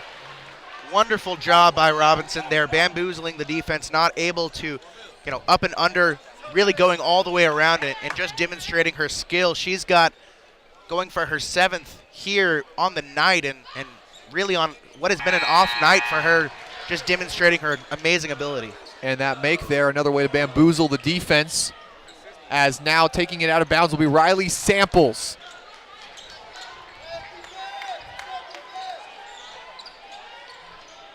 Mayfield spinning around Watson, and she's met with a wall named Abby Harrison. And rolls in and out for Huggins. Ouachita, they'll look to pick up the pace a little bit here. Tipped in, and not happy with the miss, but she'll still get 2 attempts from the line. Madeline Tipton just has not been able to find the bottom of the bucket, but that really hasn't stopped her team from jumping out to this big lead. No, and Tipton's found a good way to contribute in other ways as well. She's leading team on the assists. She only has 2 for the night, but that's still more than most of her teammates. Also, 3 rebounds. She's finding a way to contribute other than scoring, and of course, she is also scoring. That's going to be her 6th of the night there. Tipton averaging 14.2 points per game going into this one, and now she's about halfway there with both of those makes. Mayfield.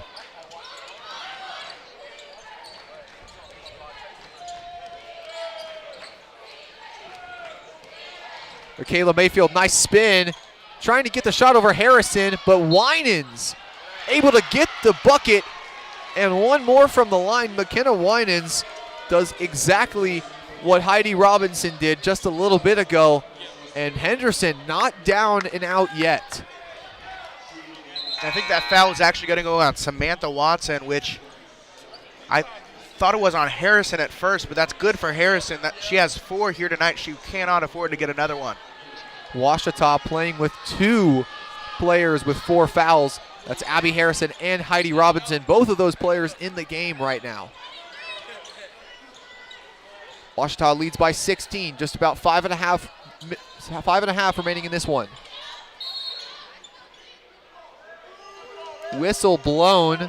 Referee pointing down low. He'll say it's off the ball. He's going to call an elbow on the Reddies. So it'll stay Ouachita basketball. And Mears here will take it out. That's the second elbow check we've seen here tonight. A call that you don't see as much anymore, but clearly the ref's trying to keep our girls safe here tonight. Heidi Robinson starting to heat up. She's got a good amount of points. She's 4 for 5 in her last 5 shots. Whistle blown here. Bit of a miscommunication with the referees.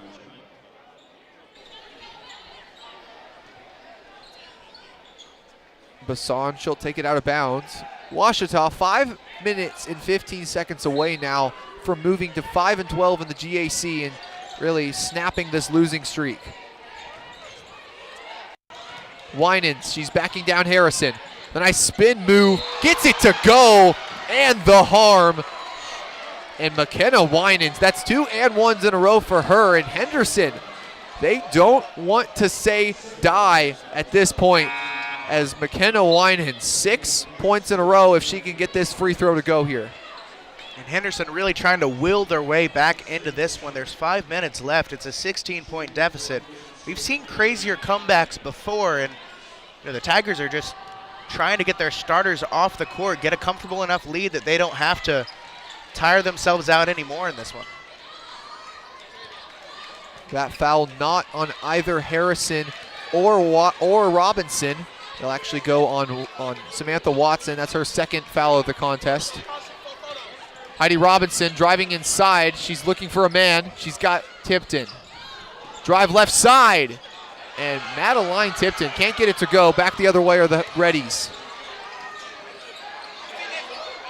She'll pull up, and that one rattles in. Henderson State starting to come back in this one. Natalie Cardenas. She's starting to heat up as well. She's got 15, and head coach Kylie Hill says, that's enough. I want to talk to my team. And that's exactly what we'll do as well. We'll take a little bit of a break before we're back for some more action here in the Battle of the Ravine. In the number 2 position on our top 30 countdown this week, here's In Your Hands. Hey, are you trying to kill us both? What? Are you aware that on average there are almost 10 texting and driving deaths each day? No, that's awful. Yeah, it is awful, so don't do it. The text can wait. Thanks. Anytime. And now... Remember, the text can wait. After that short break, we're back here from Bill Vining Arena. Henderson State starting them out, just a bit of a comeback. They lead by 12, and on their last 4 3-pointers, they've made 3 of them. This game starting to heat up a little bit for the Tigers. And that's in no small part due to Cardenas for this Reddies team. She started off real slow. She's still only 3 for 14 from the field, but she just made that last 3 we saw. And she has 12 points. She's now the leading scorer for the Reddies. Ouachita looking to deal a blow back. Robinson, she's got Harrison on the inside. Abby Harrison, good position, and just can't get it to go. That one tipped off the Reddies, so it'll stay Ouachita basketball. Great job by Harrison, heads up on that pass, and great job by Tipton also to force the ball out of bounds off of a Reddies player when Watson. Pass inside. Back out, and Heidi Robinson. She finds the bottom of the net and doesn't touch the rim at all. And we might be seeing the beginning of a shooting clinic here tonight, folks. That's 2 threes made in a row, and hopefully we get to see a few more. Huggins, that one rolls out for her. Heidi Robinson starting off slow, but now she's got 10 points. she's made 4 of 5 of her last 6. And the thing about this Tigers team is, whenever they fall into a lull, any of these players on the court right now can really cause a spark and bring this team some momentum, and Heidi Robinson's the player to do it right now. Tipton driving left side, hanging, and that one's no good for her. Just can't buy a bucket tonight. Ouachita with the rebound. Samantha Watson, the open lane. And man, almost finding a way. Abby Harrison, though, the rebound over Cardenas and send it to the line for one more. Amazing job by Harrison there. She's in the paint. There's a lot of things going on. That's 2 offensive rebounds on 1 possession there we saw. She sees through the kerfuffle. She manages to get the ball. Beautiful and 1 there, and she really is just having a night here. Phil, did you just say kerfuffle? I did just say kerfuffle. Well, anyways, here is Abby Harrison. She'll look to go to the line and increase this lead to 18. She rattles that one in, and now this lead for Ouachita back up to 18.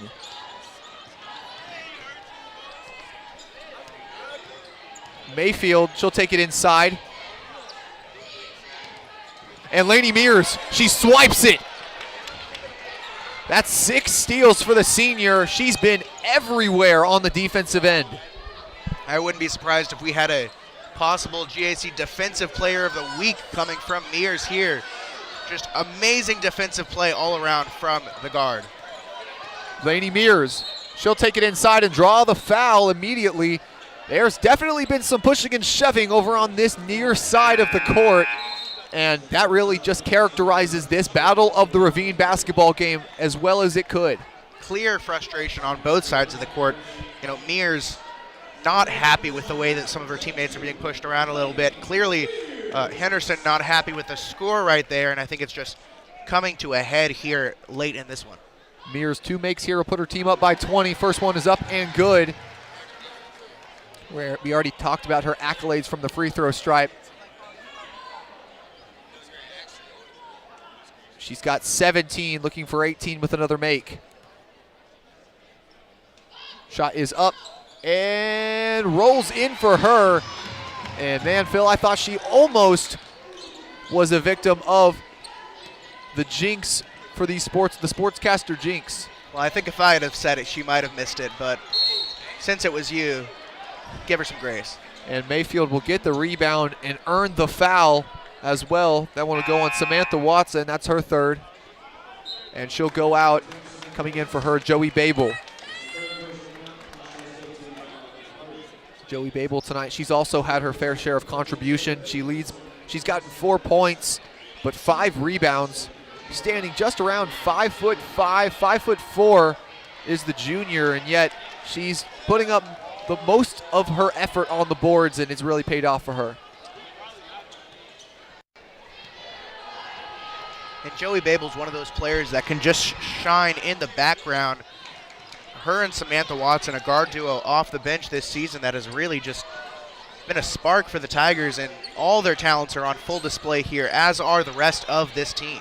Henderson State going with the full court press, and that's going to lead to a steal, and Joey Babel says, give it right back to me, please. And she'll take it the other way. Heidi Robinson, just under 2 minutes ticking on this clock. Referees might want to check out a bit of a scoreboard issue. I think they're trying to put 22 seconds back on the shot clock there.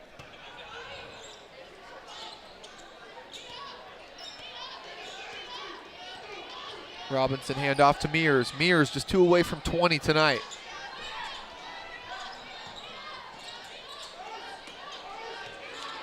Robinson, she's got Tipton. And they're going to whistle her for the walk once again. That's her 4th turnover tonight. And referees certainly are not swallowing their whistles on these travels. They've called the Tigers for 4 in this half.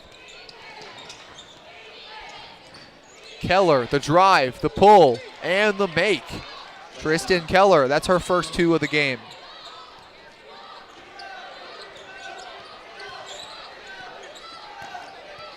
And nice pass around the defense, and Ouachita they're just going to look to maybe tick this clock down a little bit.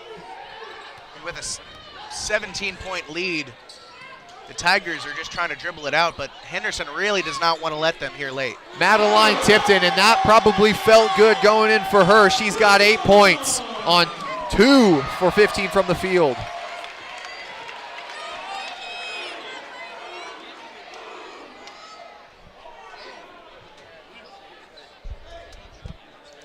We hear it there, 5 big booms coming from the student section for the Tigers, and I mean, I couldn't have said it better myself. Really an amazing outing here so far. Tipton, that might have been the dagger for this Henderson game. Tigers lead 70-50, under a minute left. And head coach Kylie Hill wanting to talk to his team. He'll use his final timeout, just an example of if you don't use it, you lose it. But we'll stay here, talk about this game a little bit. Lainey Mears now with 21 points. Just a great performance for her, and what a way to go out in this battle of the Ravine rivalry. Absolutely. You know, what we've seen from Mears so far this season is taking a bit of a back seat, scoring-wise especially, focusing a little bit more on assists defensively, playing the offense through her rather than just to her, and really what we've seen tonight is kind of a return to that style of play we saw last season and in previous seasons from Mears. And it's not that one is better than the other, but really we're just seeing all of her skill set on full display here tonight. And it's just a good reminder of all that she can do for this team. Pass into Tipton. Lainey Mears, she's just going to let this clock tick down. Just about 12 seconds separating the shot clock and game clock.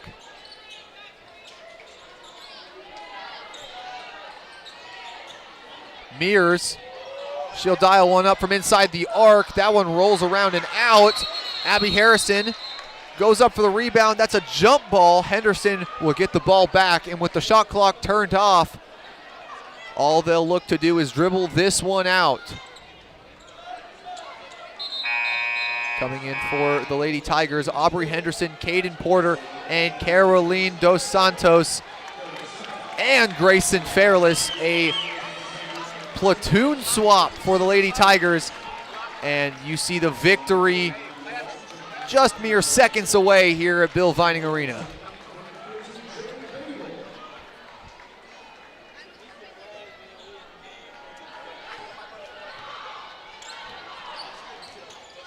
Here's Keller, she'll take it inside. Mayfield puts it up and in. The Reddies not content to let the Tigers dribble this one out. But what a performance from this team tonight.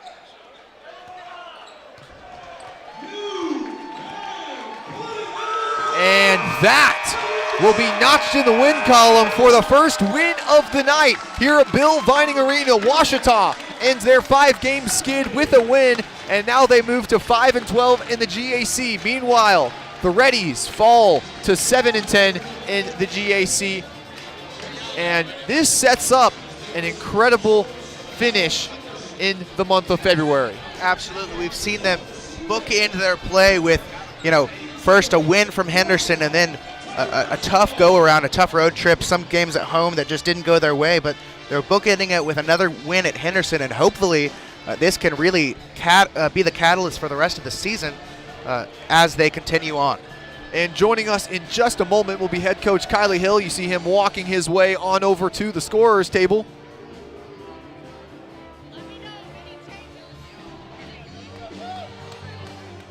And now joined by head coach Kylie Hill of the women's basketball team.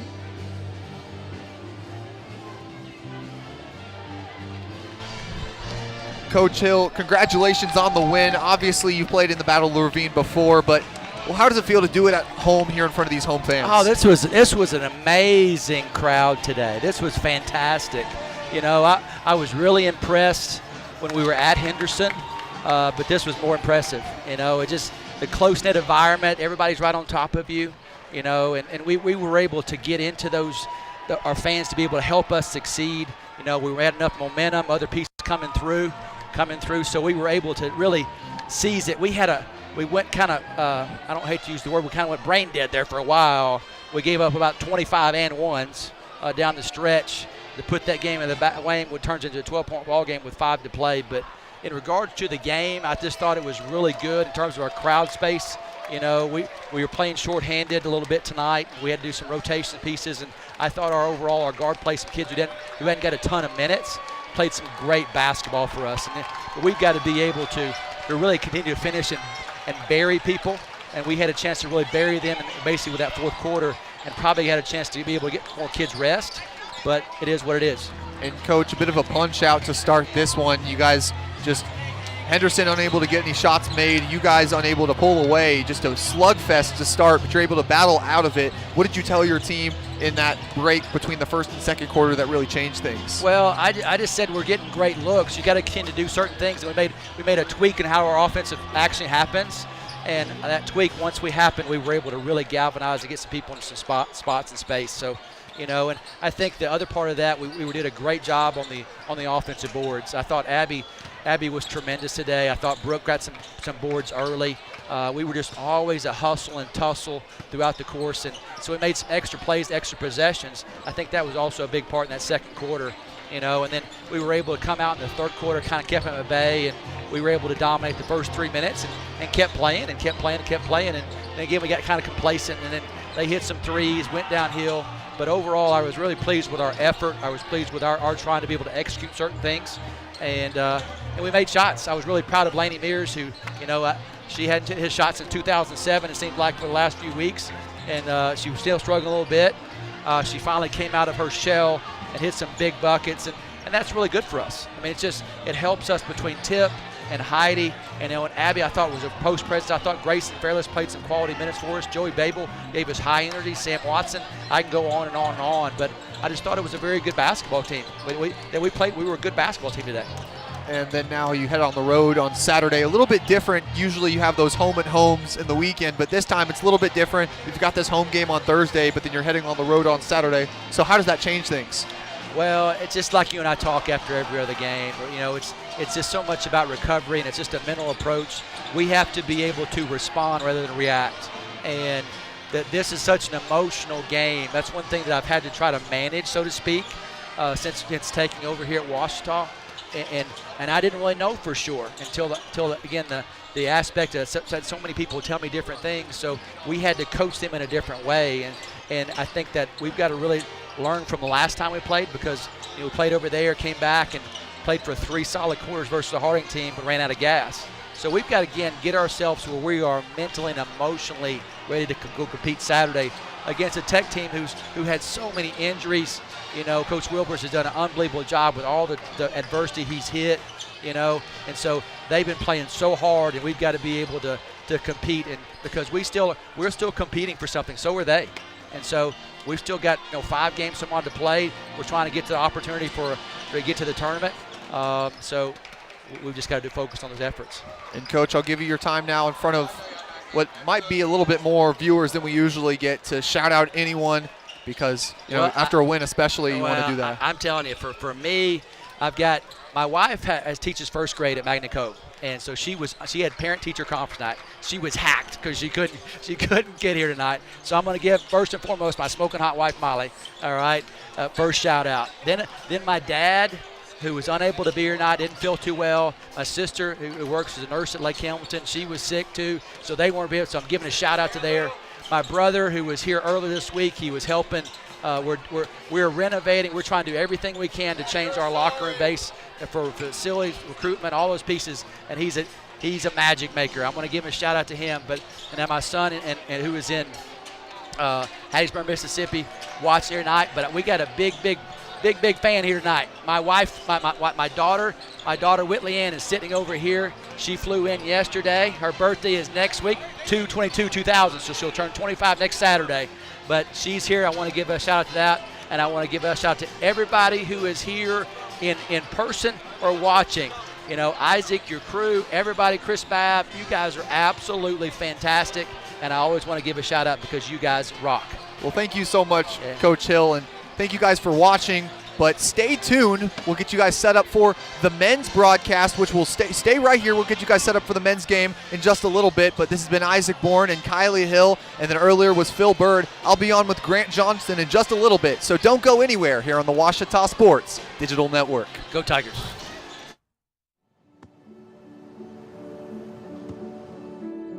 I don't remember how it started. Go to that. Our back and forth. It always came back. Dad! You probably don't remember what you told me, That was perfect. but I heard every word.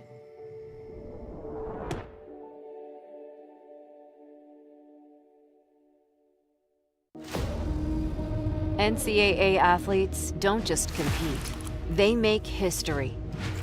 Representing our nation with pride and excellence, they bring home the hardware. Our college campuses serve as training grounds for the next generation of stars. Catch tomorrow's Olympians and Paralympians on the NCAA Championship stage today.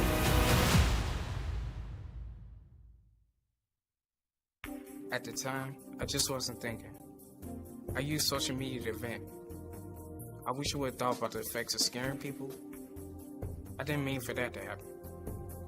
People took it as a terrorist threat. The university got shut down. I got arrested by the FBI. And now, I don't know what my future looks like. I search my name on the web almost every day and look at the stuff. It's not going away. Think before you post. And welcome back to the Ouachita Sports Digital Network pregame show brought to you by Capital Technology Group. I'm Isaac Bourne, joined by Jalen Davis and Phil Bird once again, and we are here for some men's basketball now on the turnaround after women's basketball. First, though, we're going to go to Chloe Velleman, where earlier she caught up with Madeline Tipton. This time, she caught up with Hobart Grayson, the man in the middle for this Tigers team, and she got to go 94 feet with him. So we'll send it to her. I'm Chloe Velleman, and I'm here with an OU men's basketball player, and we are going to walk the court today and get to know him a little bit. Go ahead and introduce yourself. How y'all guys doing? I'm Hobart Grayson, and we're finna walk the court. All right, Hobart, how did you choose between college football and basketball? So when I was younger, I started off with football until about I was 8, and then I transitioned to basketball. But really, I like basketball a lot. I didn't really like being outside that much with football, so being inside is pretty fun. Yeah, that's a lot better in the weather that you chose to play in as well. Yeah, most definitely. All right, how did you choose your current jersey number? 5 is just something I always had when I was, like I said, when I was little, playing football. That was just the first number that was given to me, and I just stuck with it. Okay. And we see and hear from your dad a lot at the game, so what does having his support behind you mean while playing? Yeah, my dad is one of my biggest fans, and I just love him to death. You know, every time he's at the game, he's always bringing the energy.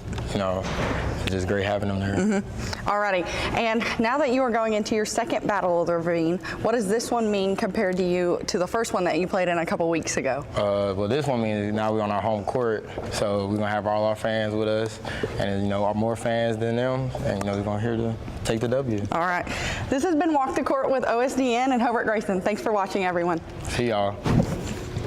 Thanks a lot for that, Chloe. And now, like last time, Phil this time got the chance to sit down with head coach Dennis Nutt and talk to him about their strategy for this game. This is the third place team in the GAC versus the fifth place team in the GAC. So Phil, what do you have from Coach Nutt? Well, Coach Nutt talked a lot about how important it was to stay out of foul trouble against a team like this. You know, on their last game, they went on the road to Alva. They only won by 1 point. And they really struggled with fouls throughout the entire game. I think they had 20 fouls compared to Northwestern Oklahoma State's 12. And so in that matchup, they really struggled to keep their hands clean.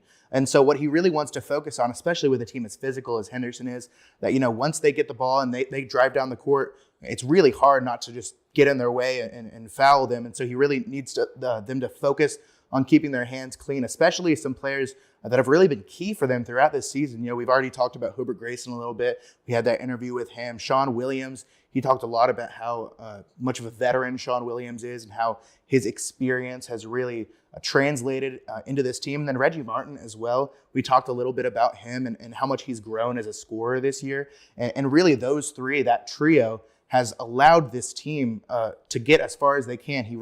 Coach Nutt really put an emphasis on rebounding as well. We know that's something that they've struggled with at certain points during the season.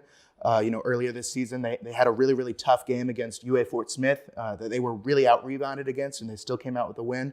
And so since that, they've really been working hard on, grabbing the boards, cleaning off the offensive glass especially, and Hobart Grayson's a big part of that. I think it'll be very, very key to a win here for them to win the rebounding battle. And talking about grabbing the boards, we'll send it over to Jalen. So, Hobart Grayson. I mean, those two names you hear, one of the best players in the GAC. 8 times has won the GAC Player of the Week. Obviously, he's going to be crucial in this game, but talk about what his role here is going to be and how much of an impact he needs to make tonight. Oh, man, when you hear the name Hobart Grayson, first of all, so team, he does so much for the team. I mean, he's basically the focal point and the forefront of what they're all capable of throughout the game. Day in and day out, you see the work they put in. You see what they're capable of, but he is a focal point of how this Wausau team can drive. And you see time and time again, game and game again, how they're able to cooperate, be with one another, and he's right there with the best of them. And then also Sean Williams, Phil talked about him a little bit as well. How does that duo of Sean and Phil and Hobart, how do they go together, and how does Sean's ability to shoot from the outside and distribute the ball go well with Hobart's ability to play on the inside and shoot well from mid-range? And they always say opposites attract, right? And when you look at their play styles, Hobart likes to attack the basket. He's physical. He gets inside. He pulls his will inside. As Sean, he's more of a mid-range perimeter offensive player, right? So you see he wants to be able to create from the outside, which kind of draws the defense towards him. Mm-hmm. And Hobart is kind of opening his lanes up for him. So it's kind of like an opposites attract type thing. And it really makes the defense stay on their toes.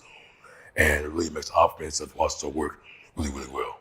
And then finally, this is a team that plays fast. They score a lot. Obviously, you have Hobart Grayson and Sean Williams, 2 of the top 5 highest scorers in the Great American Conference. So if they want to go up against a Henderson State team that doesn't score as much, but they play really a lot tougher inside, with Iggy Hare being one of their main guys, how does Ouachita maintain that play style? I think what they need to do is just be patient in their sets. Really just be focused on what got them to this point. Their record is looking really good. Their offense is looking really good, as well as on the defensive side, guarding the ball. I think as far as like an offensive standpoint, they need to make sure that they're just being patient, taking what the defense gives them. And if they see an opening, don't be afraid to be aggressive and go and take it what's yours. Exactly. And that's all the time we have for today. Thank you so much for watching. We're going to send it to the game in just a little bit, but this has been Isaac Bourne, Phil Bird, and Jalen Davis, and enjoy the game tonight. In life, things aren't scripted.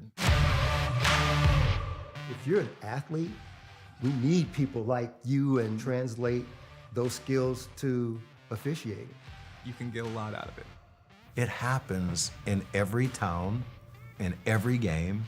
We never have a perfect game, but the rewards always outweigh the negativities.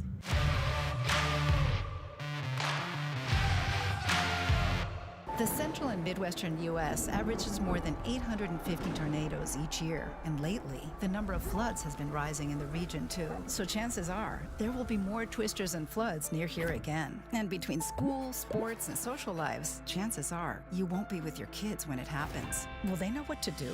Ready.gov/kids has all the educational tools and information to make the conversation easy. When the time comes, chances are they'll feel prepared, not scared. So talk with your family today.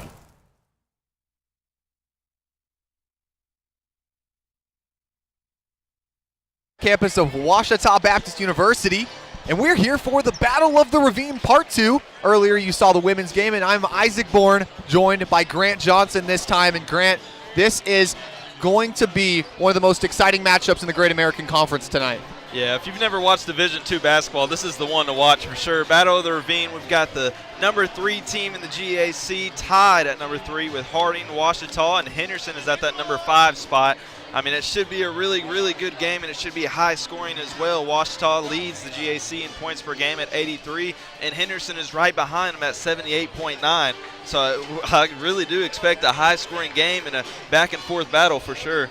And the shortest road trip in college basketball continues. This Henderson State team wearing white tonight. They traveled, about 2 minutes across the street. And earlier this season, Ouachita was able to come out on top 79-74 against this Henderson State team in a thriller of a game. Hoping for something similar tonight. We want some excitement here for the fans. Almost a packed house here at Bill Vining Arena, and I'm sure that things will only get more crowded as this game comes on. I think something to note that's a little bit different, obviously, Ouachita is 9-2 at home, and Henderson State is 4-5 at away games. In the last game that these two played, Henderson did shoot 50% from three-point, which is nearly 20% higher than their average. I think Ouachita came out thinking we're going to let these guys shoot the basketball on the perimeter and we're just going to let them miss and miss and miss, but Henderson didn't do that in the game, and they were actually knocking down their three-point shots very well, and Ouachita was shooting slowly below their average.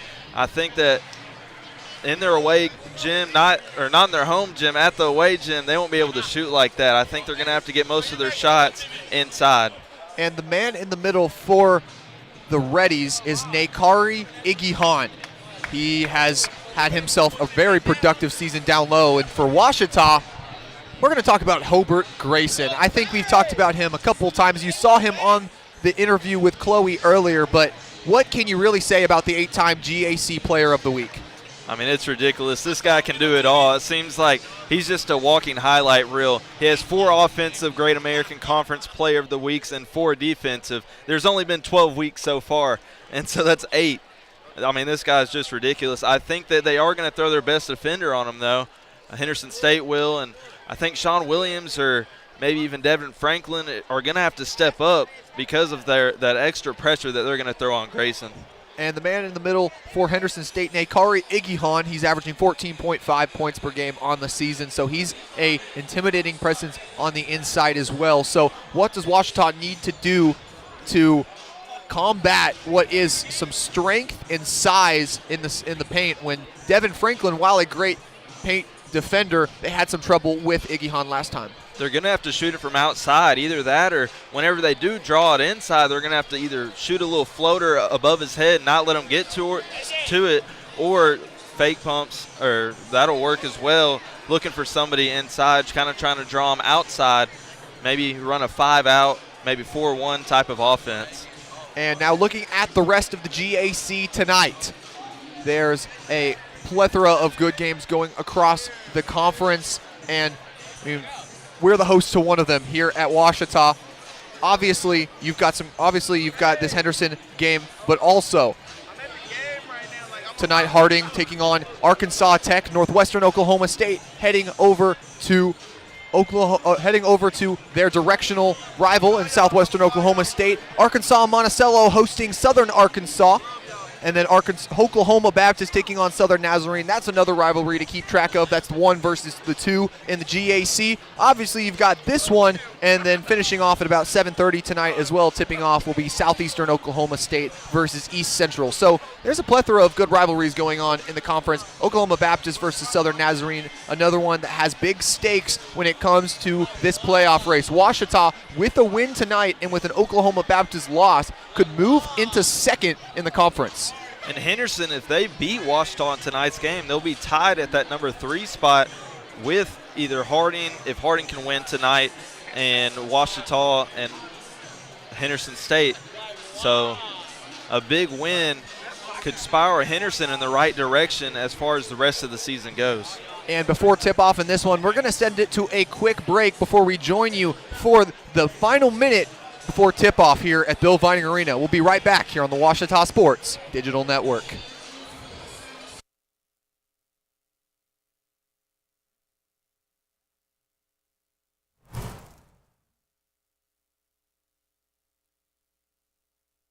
The central and midwestern U.S. averages more than 850 tornadoes each year, and lately, the number of floods has been rising in the region too. So chances are, there will be more twisters and floods near here again. And between school, sports, and social lives, chances are, you won't be with your kids when it happens. Will they know what to do? Ready.gov/kids has all the educational tools and information to make the conversation easy. When the time comes, chances are they'll feel prepared, not scared. So talk with your family today.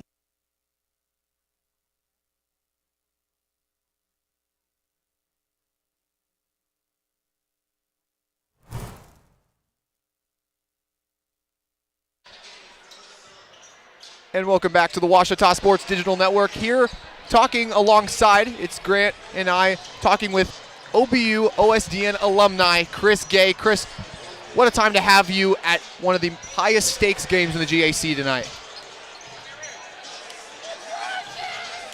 Here this is probably the most packed game, packed house that I've seen since being here at Bill Vining Arena. I had so much trouble just finding a parking spot. I had to park all the way over at Henderson. I hated to do that. But this is a packed house. I know the women's game ended with a huge Tiger victory. Great environment. I cannot wait to see what this environment is here in just about 4 minutes from now. And Chris, you had some great time here behind the microphone. You know, I being one of your successors here on the mic. So just talk about your time with OSDN and how that really prepared you for now being one of the voices of Little Rock Central basketball. Yeah, so I guess in a way I'm technically a professional broadcaster now. I guess if someone pays you for your services, you're a pro. But it meant everything. This has really prepared me. I didn't have any other options to do broadcasting outside of Ouachita. And it's just been a huge opportunity to be able to say I'm a part of OSDN, a part of the Ouachita Sports Digital Network. And again, I mean, first of all, you've done some incredible work. And so I'm just glad to be able to be back here and to see how you guys work. And Chris, now we've got some freshmen on the microphone as well. You heard Phil earlier, and now you've got Grant over here. So if you were a freshman again, what would you tell the freshman Chris Gay to maybe get some help and get a little bit better at broadcasting?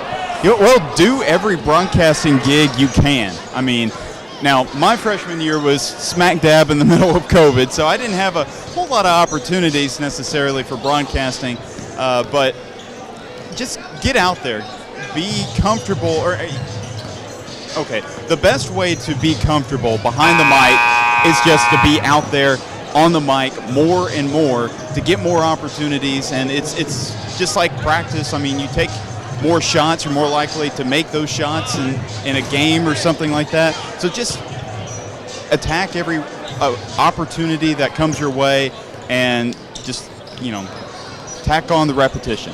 And talking about attacking, we're going to talk about this Ouachita team. Obviously, this Battle of the Ravine, you're a big basketball head, big hoop head yourself. So just a little bit of analysis. What do you see going into this one? Well, first of all, Hobart Grayson has been an incredible player for Ouachita. Obviously, I think 8 Player of the Weeks in Great American Conference play so far, and Sean Williams has been incredible as well. When you have 2 20-point plus scorers on your team, it's pick your poison when it comes to this squad. I mean, Henderson is going to have their hands full just being able to try to stop one 20-point score, which, of course, leads to another 20-point score being able to kind of get going. And Chris, thank you so much for joining us. You guys will get your fair share of Chris in this broadcast tonight, but we're going to send it to a quick break before tip-off here at Bill Vining Arena, here for the Battle of the Ravine game, brought to you by Taylor King Law. I'm attorney Taylor King.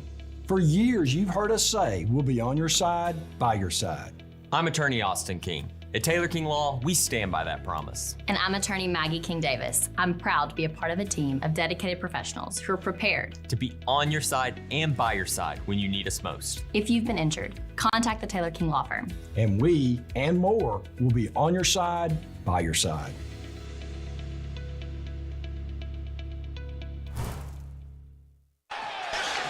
And there you see the Ouachita basketball team getting excited. Just a minute prior to tip-off here at Bill Vining Arena, things are about to get crazy. This might be the highest attended basketball game of the season, and what stakes to be behind it. You said Ouachita third in the GAC, Henderson fifth. Man, I love some basketball in the Great American Conference. I do too. I think it should be a really high-scoring and good game. Maybe a little bit of trash talk between the two as well.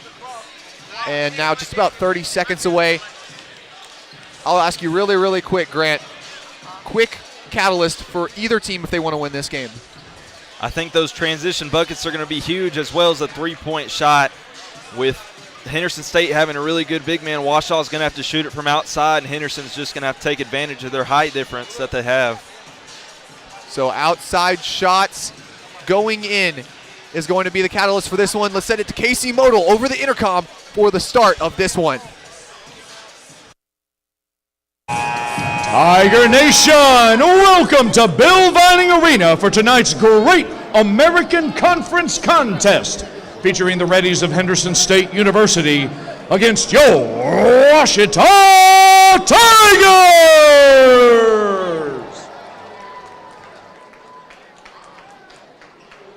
And now introducing the starting lineup for the Henderson State University Reddies. Freshman guard from Shreveport, Louisiana, number 0, Rondé Hill.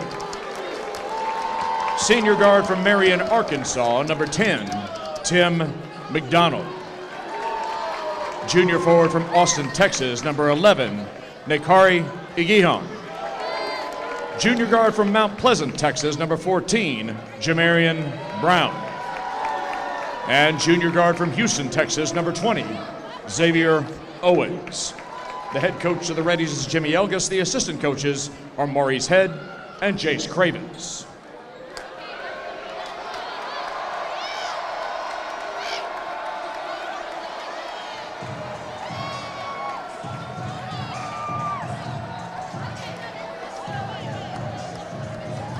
And now, Tiger Nation, let me hear you roar! This is the starting lineup for your Ouachita Tigers! Junior guard from Houston, Texas, number 2, P.J. Neal.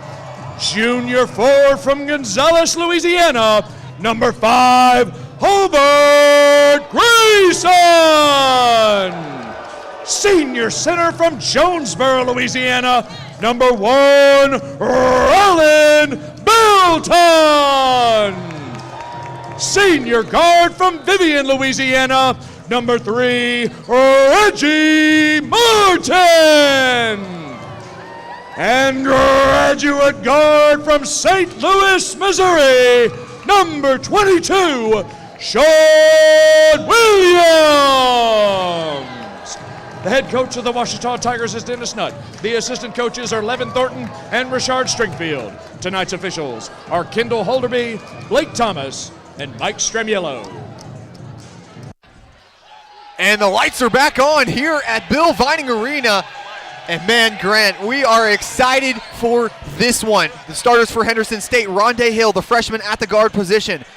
Behind him, Tim McDonald and Xavier Owens and Jamarian Brown, the other guards, and then Nekari Igihon, the man in the middle for the Reddies. For Ouachita, it's a little bit of a changeup. Reggie Martin, Hobart Grayson, P.J. Neal, Sean Williams, and Rollin Belton getting the start. Him and Devin Franklin have kind of been switching back and forth, and this time he'll be the one in the middle. Hobart Grayson will be tipping it off for this one, and this last game was a 5-point deficit in favor of Ouachita.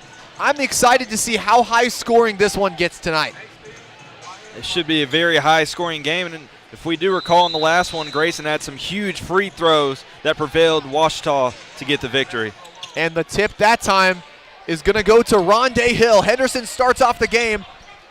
Reddies wearing white, Ouachita wearing black here in their home arena.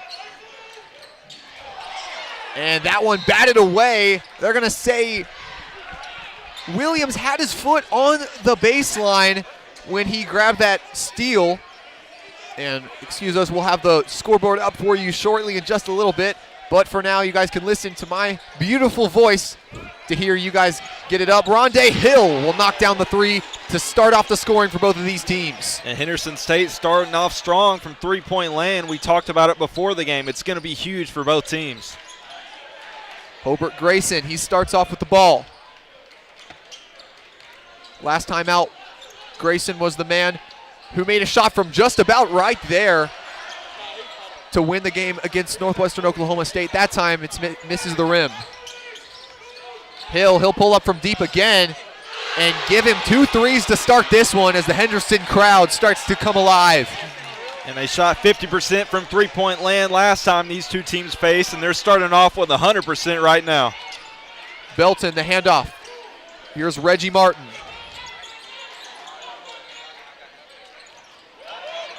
He'll drive inside, pull up from mid-range, and getting his hand in there a little bit too much was Tim McDonald, and so Reggie Martin will go to the line to score the first for Ouachita. Nice fake to create some space there and got the foul. Going to be shooting too. On the season, Reggie Martin shooting about 68% from the stripe. We'll see what he does here. First one up and rattles in for him. And Ouachita will score their first of the game. And Martin, one of those high flyers that you see on this Ouachita team. Him, Hobart Grayson, Devin Franklin, and Sean Williams have the athleticism to get up and put it down when on the fast break. Here's Hill. He scored the first 6 points of the game for both teams.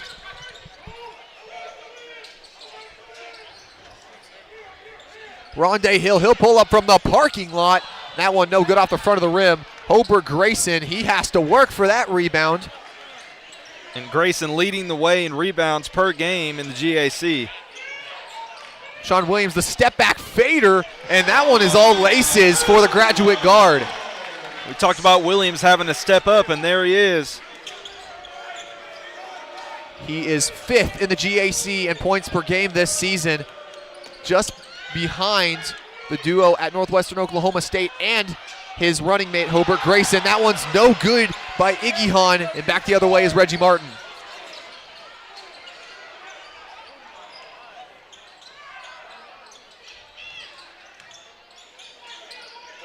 Martin, the pull-up from just inside the arc, no good.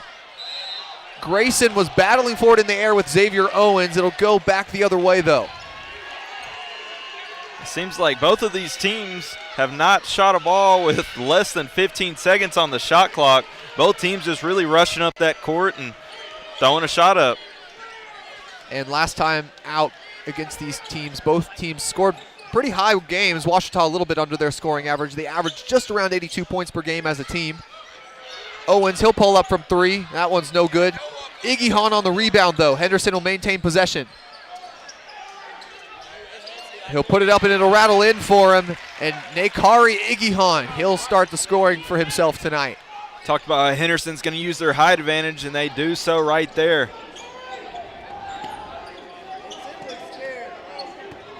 This defense so far has really been characterizing this Henderson lead. Williams, he'll pull up from deep, and that one's no good off the glass. Reddy's going quickly the other way. Here's McDonald, he'll dial it up from deep.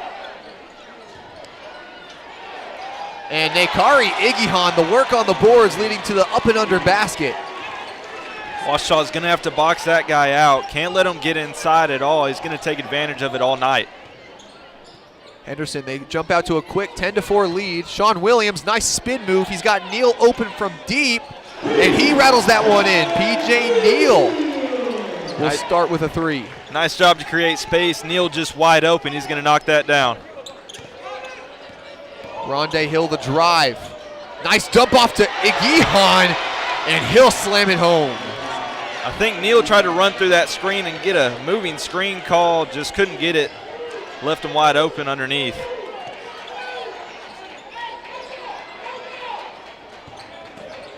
Here's Roland Belton. He's backing down Iggy Hahn. The fader is laces. And man, this has been just about the opposite of last game. The women's game starting off very low scoring. This one not even 5 minutes into this one, and we're already at 21 points apiece. 21 points between both teams. PJ Neal running quickly down the other way.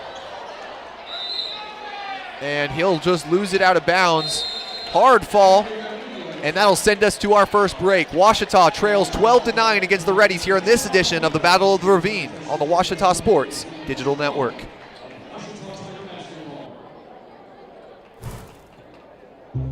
I've heard people say Ouachita. Wichita. Achita. Ouachita. Is it pronounced Ouachita? Searching for Ouachita Baptist University. Back in Texas, everybody pronounces it Wichita, but really, it's Ouachita. Ouachita. How would you pronounce it? Ouachita. It's Ouachita Baptist University. Get it right. It's Ouachita, people. It's Ouachita. Ouachita.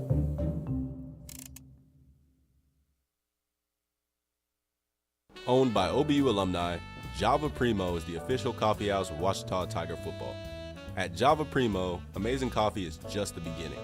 Try our great options at breakfast, lunch, and dinner, and don't forget about our amazing desserts. Also, shop Java Primo's gift selection 24/7 online at javaprimo.com. Go Tigers! Go Tigers! And welcome back to Bill Vining Arena, the stage of the most anticipated basketball matchup of the season here on the campus of Ouachita Baptist University. Right now, the Reddies, they lead 12-9, 15:28 remaining in the first half. And Grant, so far, it's been quick and fast for both teams. And we knew that was going to be the case starting off. I think Ouachita is almost playing a little bit too quick. We see him coming out with a full court defense set right now. Interested to see what they'll do with that. Rondé Hill also coming out of that break with something plugging up his nose. Might possibly have gotten popped in the face. We'll see if that story develops a little bit more. Here's Jamarian Brown, handoff. Iggy Hahn, the drive on Martin, and Reggie Martin will draw the charge. That's the type of effort plays that a coach loves to see, Grant. I think Brown saw the mismatch underneath and tried to take advantage. Almost got a little bit too ahead of himself. Got called with the foul. They'll give the ball back to the Tigers. A three here would tie it. Also during that break, substitution coming in for Rollin Belton is Devin Franklin. Franklin standing at 6'8". Him and Belton both the tallest players on this lineup. Neal thought about the three. Trying to get it out to Martin.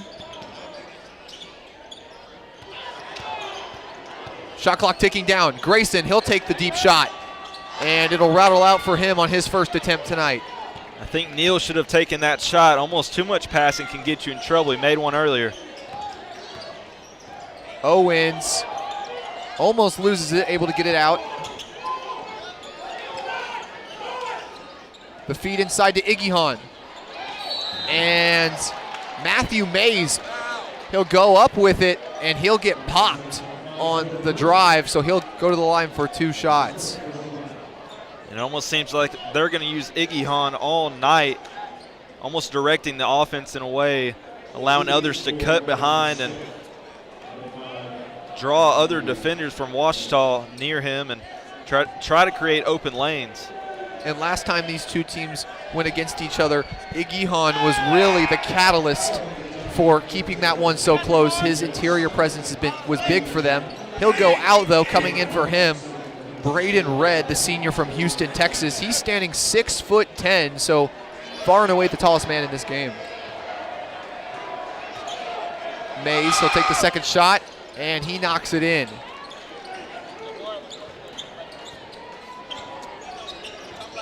Henderson State, they have 13. Gavin Snyder coming into the game.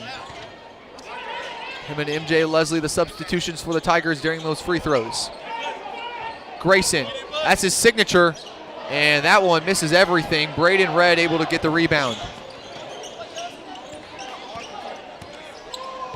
Grayson will start out 0 for 2. Here's Mays. Started by Snyder.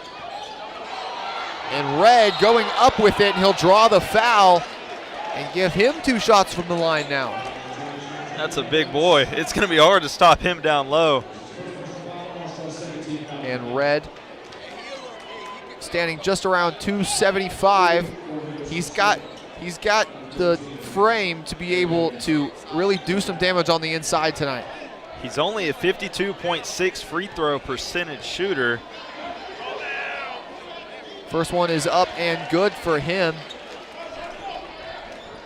And since that last break, Grant, things have slowed down just a little bit. It was 9-12 at the U16, and now just about a minute 46 away from the U12, and we've only seen 3 points for either team, and they've all been to Henderson. I think Ouachita's going to have to get some more stops. A lot of their baskets come from transition opportunities, and Henderson State's been running the floor pretty well so far. Leslie. Here's Snyder.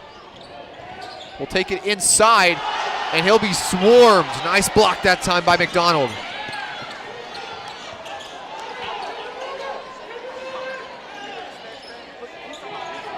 The 3. And that one rattles in for Matthew Mays. The Reddies, they've started out hot today. Ouachita, they have not scored in the last 2.5 minutes. Looking to take the cap off the basket here. Franklin, he'll take one from deep, and he'll knock it in. Standing 6'8", but the height to be able to see over the defense, and he's able to get 3 there. And Franklin let him hear it a little bit. I like the confidence from Franklin there. And that time, Jameel Wesley able to knock in the layup. Henderson, they lead by 8 now. Wesley, only a freshman for Maumelle, Arkansas. Here's Snyder. Leslie in the corner. The quick trigger, and rattles it in for him. And this has been a 3-point shootout so far for the Tigers. I think that's the spark Ouachita needed. Now let's see if they can get a stop. Henderson State, they're 3 for 6 from deep. Ouachita, similarly 3 for 6 as well. Here's Hill. Mays thought about the 3. He'll take the off-balance shot over Williams. No good off the front of the rim. Ouachita a chance to cut into this lead. Mays is really getting away with that elbow. I think the refs will start calling that pretty soon. Franklin looking to get it to Grayson. He's able to get it to him. Snyder pull up from the elbow, and that one rolls out. Hoper Grayson, the putback with the defense all around him. And Grayson calls him little. He's not a little boy, but he sure made him look like it there. And we already talked about the 8-time GAC Player of the Week, 4 defensive, 1 offensive. What a defensive play by Franklin. Lines up and throws it down. The junior able to put it down for a dunk. And it looked like he was trying to tear the rim off with that one. The Henderson State lead shortening to a minuscule 1 here at Bill Vining Arena as the Ouachita crowd. You can hear him now. MJ Leslie on the steal. Tigers 3-on-3 down the break. And great defense on the fast break by Matthew Mays, and that's going to send us to a break. 10:59 remaining in the first half. And Ouachita, they've been coming back just a little bit. We'll be right back here on the Ouachita Sports Digital Network.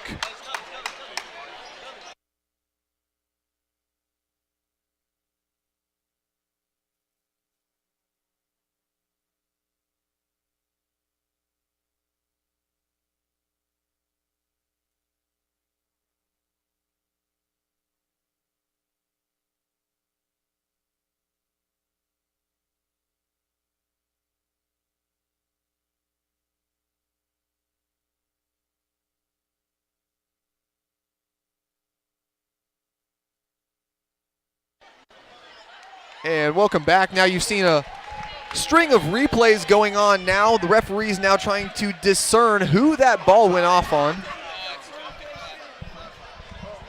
MJ Leslie got that shot blocked after the break. So as these referees discern this one, they're going to check on a shot clock, maybe possibly the clock. Just want to be able to make sure that this game is going as plan. But first, we're going to send it to our correspondent, Chris Gay, to talk a little bit about this one. Chris, what do you have? Without a doubt, obviously. It opened up with Bronte Hill getting a couple of threes. Now a 5-point turnaround by Devin Franklin, and then, of course, you throw in a three from MJ Leslie as well. Look, it's a three-point shootout. This is a team that can shoot the three ball well, and when they can get out and run, they're dangerous. Back to you, Isaac. And play resuming really quickly here at Bill Vining Arena. It'll stay Tiger basketball, but they're going to say Leslie wanting a tip on that play, but they're going to say it was off on Ouachita. I think Ouachita needs to slow things down a little bit. I know they like the fast play, but Henderson loves it and really play to that type of play style. In Ouachita, they've been a high-scoring team this season. Henderson State similarly, but also from different angles. Henderson State not taking too many three-point shots, but playing really well on the inside and scoring from there. Owens, the wide open three, and he'll knock it off the front of the rim. Battle for it, it'll go to Gavin Snyder. Shortest man on the court ends up with the ball. Hobart Grayson will lose it there. And the pass through the defense, and what a find to Jamarian Brown. My goodness, it's almost like he looked like a quarterback hitting his receiver right in the target there. Henderson State, they take a three-point lead here. We'll see what the Tigers can do to respond.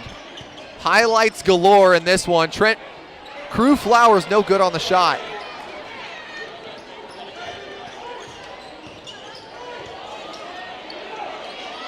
Mays no good. Hobart Grayson, you thought for a second he might take it on the break, and oh man, Snyder falling hard to the court. Looks like he'll be okay, but Ouachita fans not happy about that play by Matthew Mays. I think Snyder and Ouachita offense almost got kind of away with that one. Grayson almost threw it away. He tells him right after he gets the foul call, hey man, come get the ball, you're the point guard. Here's Leslie. Crew Flowers, the freshman. He's played sparsely this year, but in his time on the court, he's been a solid defender. Snyder, he's got Flowers. Leslie on the drive, the dump off to Grayson. Ouachita able to maintain possession. Good offensive rebound by MJ Leslie. 5 seconds on the shot clock. Snyder, shake and bake, trying to draw the foul. Crew Flowers.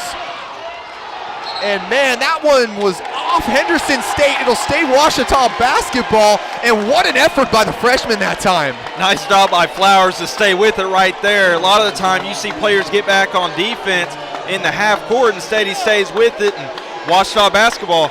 Henderson State fans across the way not happy about that one, and that just characterizes the Battle of the Ravine perfectly. Both of these sides basically just battling against each other when it comes to chance and just loudness overall. And I'm glad the refs are letting these teams play. Both of them very physical and very fast-paced. Here's Grayson. Take it inside and put it up and in. Hobart Grayson not holding anything back on that one. He uses the strength and then shushes the Henderson State players. Referees blowing their whistle, and they're going to call Grayson on the technical foul. And man, referees, in games like this, Grant, there's going to be some jibber jabbering between both teams. So, what do you say for here? They're going to give Hill 2 free throws. That's horrible. I was just bragging on him. Of course, there it is. I think you got to let these teams play. There's a lot of emotion in this game. It's a big rivalry. This is the most packed out gym that these players have probably ever played in. Let the two teams kind of get at it, jaw at each other. That's fine. Obviously, there's an extent. I think a little bit of shush there should not have got a technical foul. Either way, that's something to note with Grayson. He's going to have to control his emotions a little bit in this game. Another tech will send him out of the game. And Hill knocks down the second one. That's 2 fouls on Grayson in this one already. And with head coach Dennis Nutt, you've got to be careful with your big man, especially when he is one of the best scorers in the Great American Conference. Henderson State, they hold a 2-point lead and the ball. Here's Rondé Hill, the freshman from Maumelle.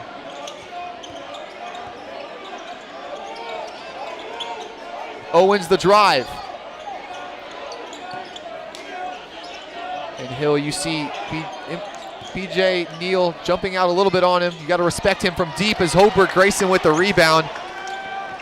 And it looked like Franklin kind of touched him on the hand a little bit on the shot. We saw a similar thing with Gavin Snyder earlier with a mid-range. It looks like they're letting him play tonight. Leslie able to get it to Flowers.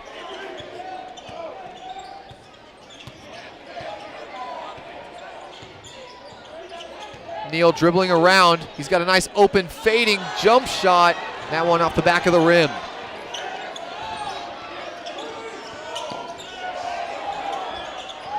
Here's Igihan.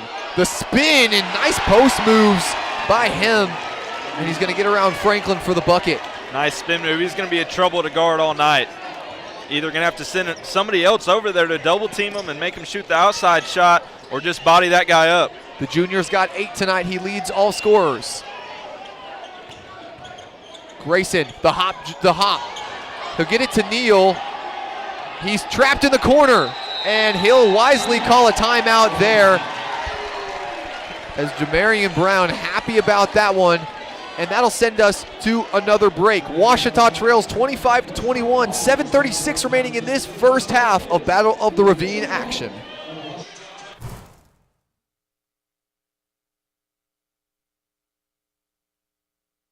I'm Rex Horn, the Interim Executive Director of the Arkansas Baptist State Convention, and today I'm joined by my friend Dylan, who's an attorney with the Arkansas Baptist Foundation, with an important word for you.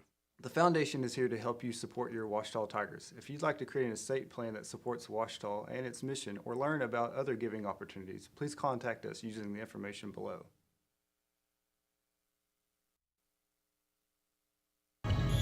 That's a timeout on betting. It completely changed the game, and you didn't even notice. Let me break it down for you. Betting ads are applying full court pressure and getting you to play the game. Many of you are falling for it and losing big money.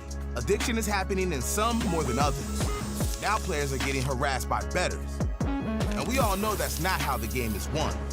So it's on us to be good teammates and draw the line to stay ahead of betting consequences. And welcome back to Bill Vining Arena here on the Ouachita Sports Digital Network. Emotions running high here in Arkadelphia. Henderson State making the shortest road trip in college basketball across the street here to Ouachita. And Grant, both of these teams have been high octane tonight. And a lot of emotion from both teams as well. I think Ouachita needs to slow things down. Emotion's high, that adrenaline's running. Grayson's trying to help out, but they're double teaming him. The handoff. And Mays, loses it. Nice active hands by Neal.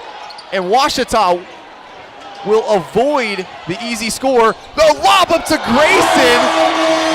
And not the throwdown we wanted, but the score that the fans expected from Hobart Grayson. 2 points is 2 points. Knock it down for Grayson there.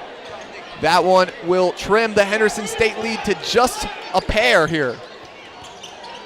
Here's Hill. He switched on to Grayson. Mismatch on the inside, and PJ Neal, the nice follow from behind. Igihan cannot get the shot to go over Belton. Martin behind the back. Tries to double clutch it in midair, but he'll lose it. It'll be off Henderson, so it'll stay here. Ouachita basketball substitution for the Reddies. Coming in for Henderson State, number 10, Tim McDonald. Also coming in, number 2, Jameel Wesley II, the freshman, also from Maumelle, so a group of guys from there. I want to take it back to the other number 2 for Ouachita. Nice defensive play to give them possession right here. They're going to have to continue to make plays like that because of the height difference. Sean Williams, he'll step back with his feet on the line. No good that time.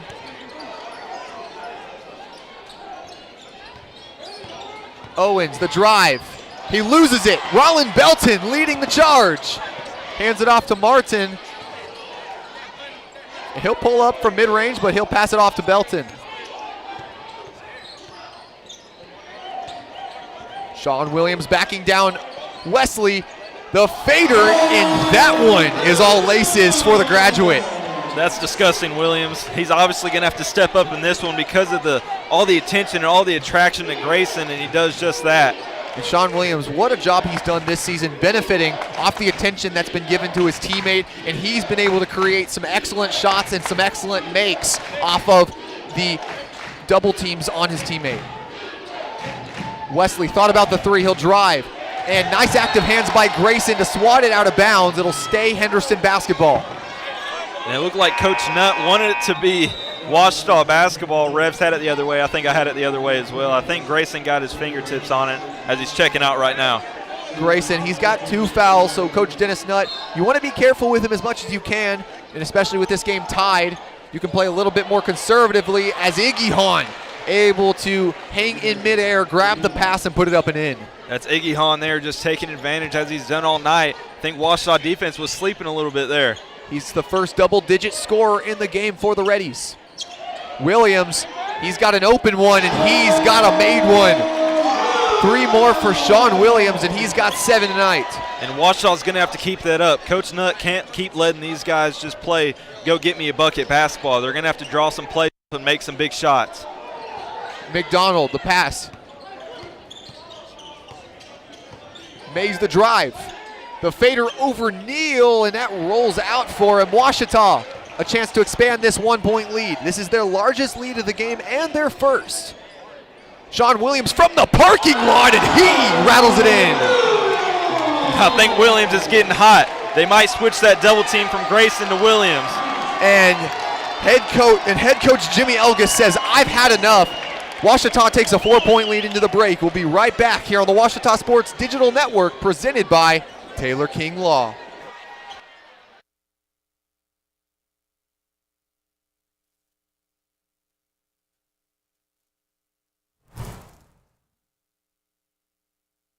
Visit the Ouachita campus store for all your Tiger apparel, merchandise, and gifts.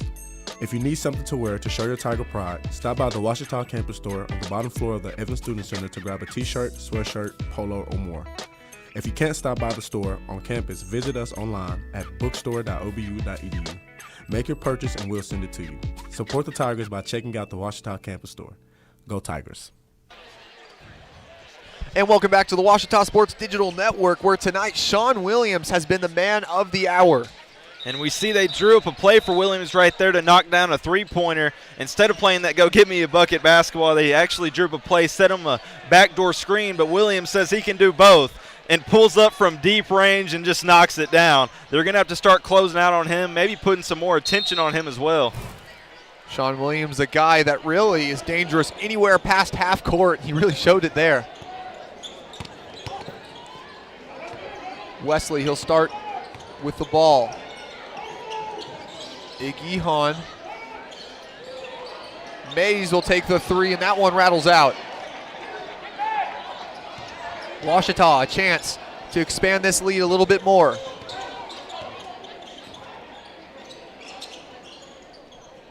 Right now they're on a 6-0 run. And we see Ouachita with Franklin and Belton out there, a little bit different of a change. Henderson's going to have to take note of that. The Twin Towers lineup right now, and really with Iggy Hahn out on the court, you're going to need as much support inside as you can defensively, and that might be what they're doing here. And swatted away by Williams. Tigers quickly the other way. Neal the three, and he knocks it down. Ouachita raining shots from deep tonight. And nice job by Williams. He's been hot. He wanted that shot, but the defender closed out on him, leaving his teammate a wide open shot in the corner. Iggy Hahn, he's got some speed behind him, and I mean they really just started him on the racetrack. He got the ball at about the eye, and then just took it all the way to the cup. And you can't let him do that if you're Ouachita defense. I haven't seen Iggy Hahn shoot it all night. If he's going to catch it out there, let him shoot it and just guard the paint. Williams thought about it, and they're going to whistle Jamarian Brown for the foul for him tonight. That's foul number 1, and that's going to send us to yet another break. Ouachita, they hold a 5-point lead, 3:20 remaining in the first half here on the Ouachita Sports Digital Network.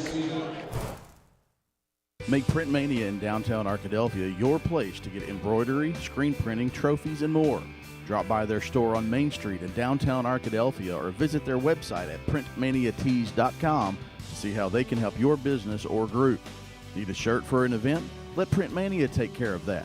Need promotional materials for your business or organization? You can let Print Mania take care of that too.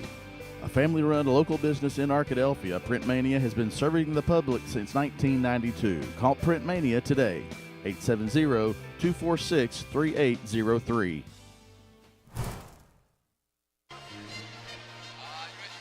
And we heard from Chris Gay earlier. Now it's time to hear from Phil Bird. Take it away, Phil.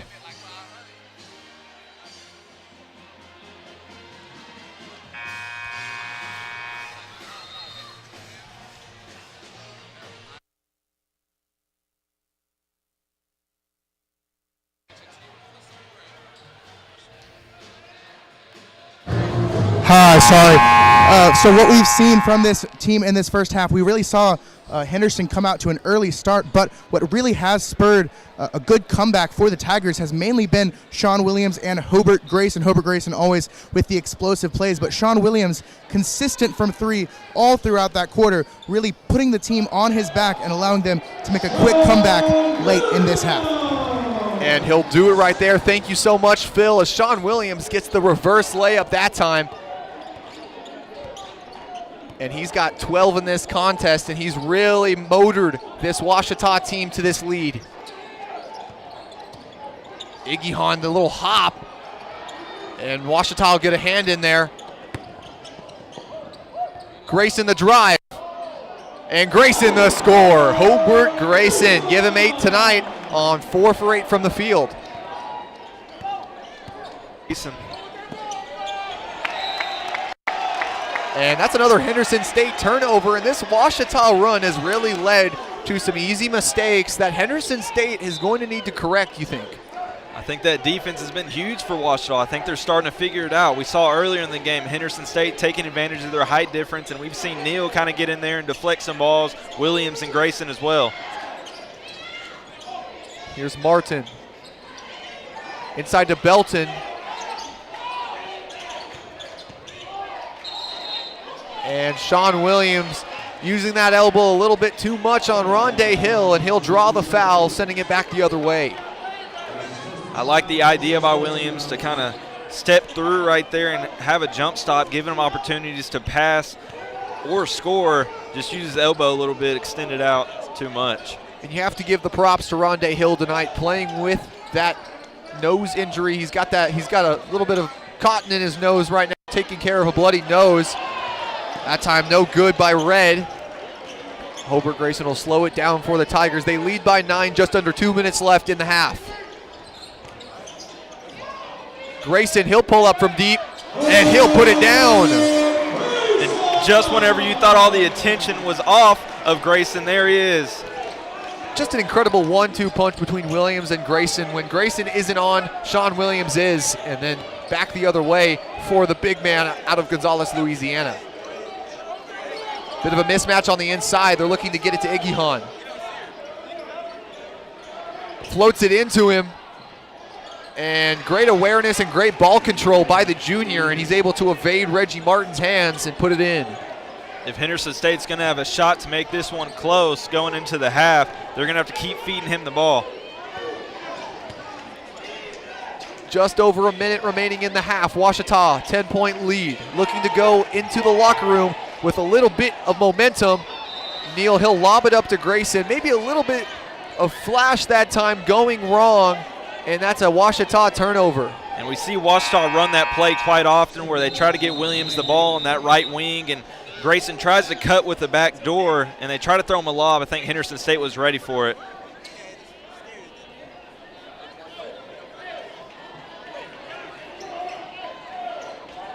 Devin Franklin, he'll come in for Hobart Grayson. He's been playing well with 2 fouls up to this point. 50 seconds left in the half. Henderson State looking to go to the locker room with some confidence here. He'll drive inside and he'll lose it. Devin Franklin, the benefactor of that steal, but really credit it to Sean Williams for the toughness on the drive.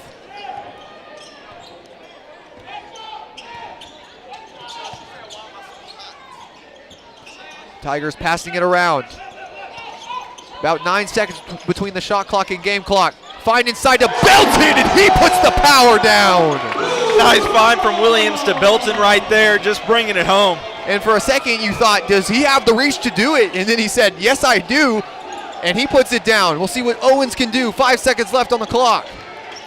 The fader, and he'll draw the foul.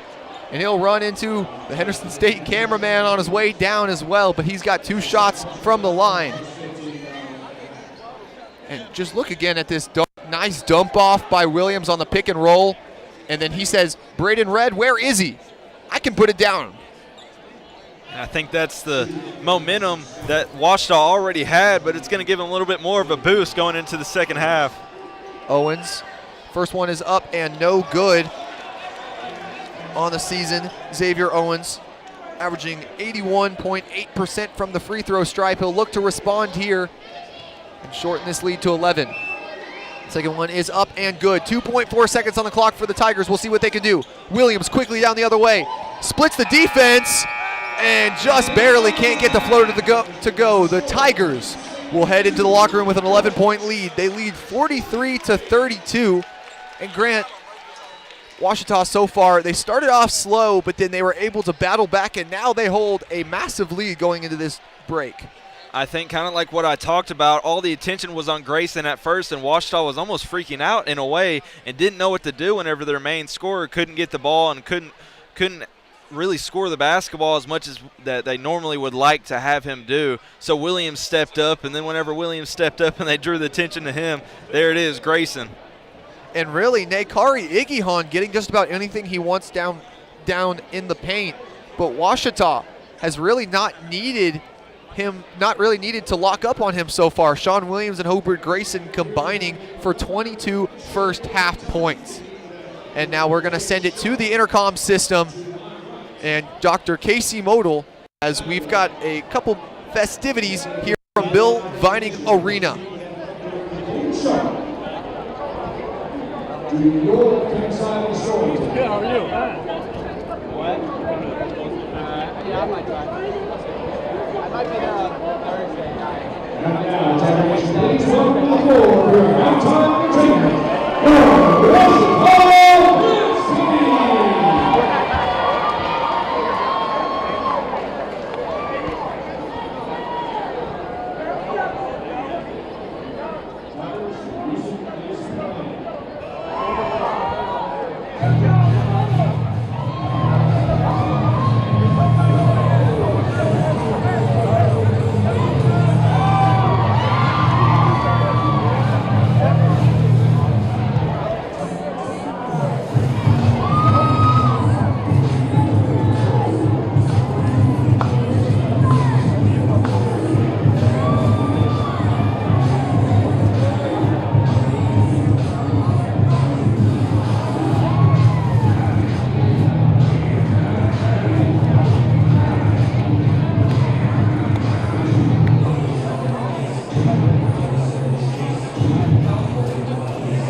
like they was in Uptown. You got it. Oh, I gotta get this done. Throw it in the 5 pictures. hot. I don't know how you're surviving. Overdressed for inside and underdressed for outside. Yes. Good. All right, welcome back. I've seen you in a week. I know, right? Alex is honored to welcome as our guests tonight men's basketball alumni along with former coaches, managers, and cheerleaders. Represented on the floor this evening are players and teams dating back to the 1960s, extending all the way through the modern era of Tiger basketball. This includes representation from AIC championship teams from 1963, 1964, 1970, 1972, 1973, and 1978. We also have representatives from NCAA tournament teams from 2008 and 2016. And of course, we are always happy when Coach Bill Vining is here in his own house. Give it up for your Ouachita Tigers!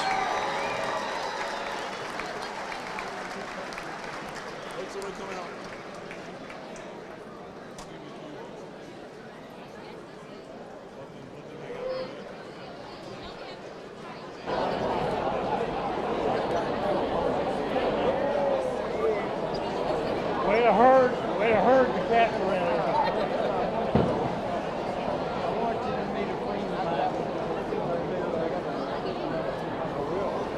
We're going to take some team pictures, and I'll come over and we have all the champions. We have 4 champions. Really got to go. You want to be in the stand?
Tiger Nation, please turn your attention to the court for yet another special recognition.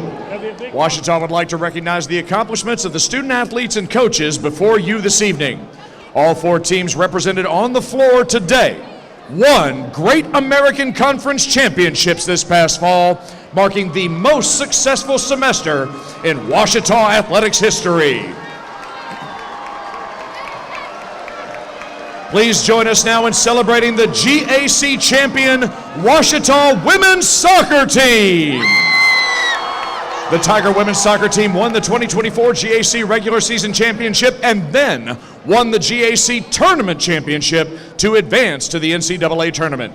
The team is now three-time GAC champs and have now made the NCAA tournament in back-to-back years. Next, please join us in celebrating the GAC champion Ouachita volleyball team. Tiger Volleyball won the GAC championship tournament and made the NCAA tournament for the first time in program history. Next, please join us in celebrating the GAC champion Ouachita women's cross country team. The Tiger women's cross country team won the GAC championship this past fall for the second time in 3 years. And finally, please join us in celebrating the GAC champion Ouachita football team. Tiger football won the program's 7th Great American Conference championship this past fall and advanced to the NCAA playoffs for the 6th time in program history. Tiger Nation, let's give one more round of applause to your Great American Conference champions.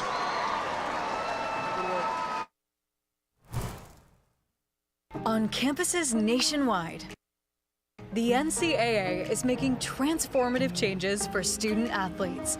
While they pursue their biggest dreams, we're launching new initiatives to help them. Life-changing education opportunities are just the start. The NCAA is providing enhanced mental health services. We're guaranteeing scholarships and tuition and expanding access to healthcare. Visit ncaa.org/change to learn more. Whether you realize it or not, you see the work of Bats and Signs all around Arkadelphia. When you see the Badger equipment trailer on the way to a Badger game, Bats and Signs did that. When you're watching the Badgers, Tigers, or Reddies and see the signage that just really makes their facilities pop, Bats and Signs did that too. You see the signage in downtown Arkadelphia, on the campuses of Ouachita and Henderson, or the sign in your neighbor's yard supporting a candidate or their favorite Badger? Yep, Bats and Sign did that too. Longtime residents and supporters of all things Arkadelphia called Mark, Jared, Chris, or Ryan at Bats and Signs today to see what they can do for you.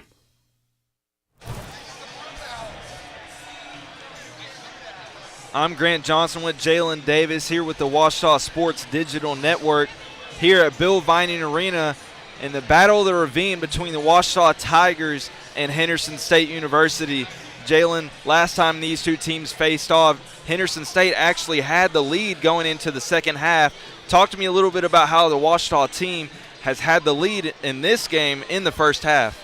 Well, I think they've done a good job of being on the defensive end and really locking in on the defensive end. They're doing a really good job of just locking in and communicating. They've done a good job of just staying with their man, communicating, and just moving their feet. And set the scene for me in today's game. I mean, this is by far one of the most exciting and most thrilling games that I've ever been a part of. I couldn't even find a parking spot whenever I parked my car out front. Yeah. Just talk to me a little bit about how much this win would mean for this Ouachita team and really just set the scene. Oh, it would be huge. You know, looking up to this game this week, we know we beat them by 5 points last time. I think they came out with to make a statement that it was only because it was 5 points that they could give so much more to the game. I think it allowed them to just come and open up and really impose their will in the first half. We've seen Henderson State try to take advantage of their height difference in this one. Talk to me about how Ouachita can stop them from feeding their big men down low, and I guess really how do you stop it? I really think just like sitting on the opposite side of the block and really just helping over. So they kind of negate the cross-court pass over the head pass. But they're really trying to get the man in front of the other guy and really sit there and just get an overhead pass. If we can get kind of some backside help to kind of negate the overhead pass, make it a little tougher to catch the ball. What standout players or stats have you seen so far in tonight's game for either team? We've seen for Ouachita so far that a lot of the eyes and credit gets credited toward Hobart Grayson, but Williams really has stepped up in tonight's one. We saw Grayson in the last time these two teams faced off really help prevail this team with last-second free throws, and he's really just has a lot of team chemistry and really a great leader. Talk to me a little bit about some players that have stuck out to you besides Grayson in tonight's game. Well, Grayson is the focal point of this team. He's the one that he's driving force. He gets the job done on both sides of the ball.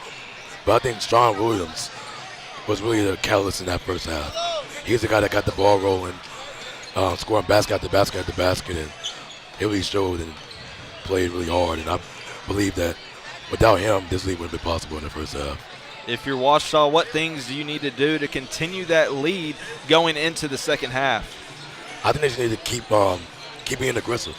I think one thing that I saw was they were being fast-paced, but they were also being patient as well. They're taking what the defense gave them. If they continue to do that, I think they'll be just fine going to the second half. And that's all the time we have for tonight's halftime show here in Bill Vining Arena, where we got a Ouachita Tigers facing off against Henderson State Reddies.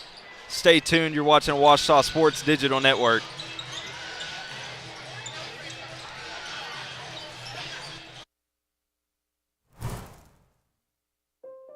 Mom was always very self-sufficient, but we started noticing things were off. I was forgetting my responsibilities at work. I told Mom we should visit a doctor. Alzheimer's. It was hard to hear that. Early detection gave us time to seek information and support as a family. I've never felt more connected with Mom. If you or your family are noticing changes, it could be Alzheimer's. Talk about seeing a doctor together. At Berry & Turnage, we specialize in bringing the law to your corner. We are dedicated to understanding what results you want and to helping you understand what actions we can take on your behalf.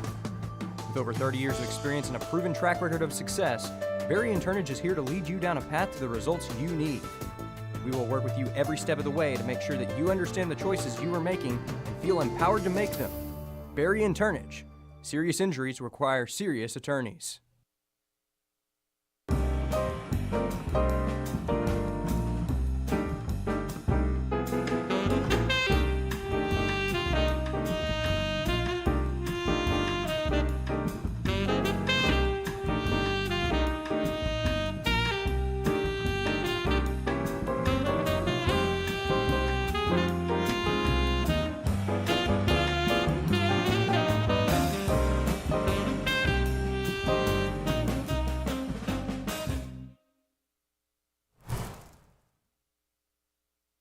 And welcome back here to Bill Vining Arena on the Ouachita Sports Digital Network. Just about a minute away from the start of some second half action. Ouachita went into that break up 43-32. I know you and Jalen talked a little bit about it, but Sean Williams, I mean, what else can you say? He had a great performance, 6 for 8 from the field. Williams has been huge, just like you said. Before the game, we talked about how Ouachita is going to have another player step up for him because of all the attention that's being drawn toward Hobart Grayson. Obviously, he has 8 GAC Player of the Weeks, 4 offensive, 4 defensive. He's been a huge part of the team, but we knew that Henderson had the same scattering report that we did, and that they were going to throw some double teams at him and throw some more attention to him. I'm interested to see what they're going to do in the second half, knowing that Ouachita has that 1-2 punch that we talked about. You know, talking about Hobart Grayson the fourth, the man you see on your screen right now. I talked to Hobart Grayson the third during the break, his father, and you know, he was talking about how Hobart needs to go downhill more often and score. And so, I mean, with 8 points in a game where he's really been locked up on and been the main priority of this Henderson State defense, so far, I'd say 4 for 8 from the field with 5 rebounds is a steady night for him. Yeah, not bad at all. I think you do got to give him a little bit more credit than that. He does things more than just scoring. He gets rebounds. He creates openings for other players. I'm expecting to see a big half from him because of all the attention that's now going to be on Williams. And PJ Neal will get the ball to start. Ouachita, they ended that last half on making 8 of their last 9 shots. We'll see if they can continue that trend here. Neal looking to get around the defense. Williams, and that errant pass is deflected by Iggy.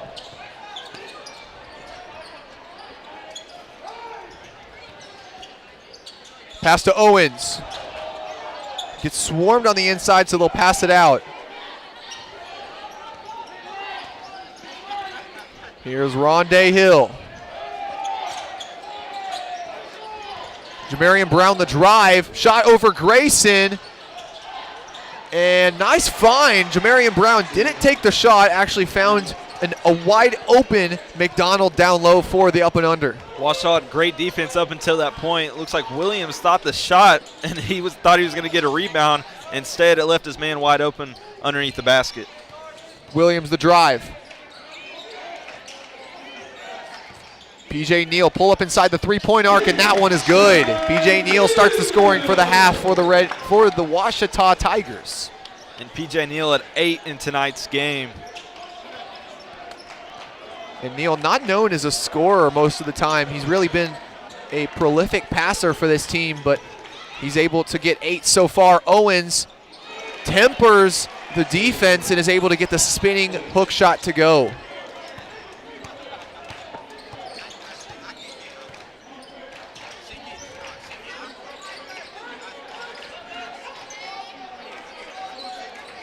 Neal on the right side.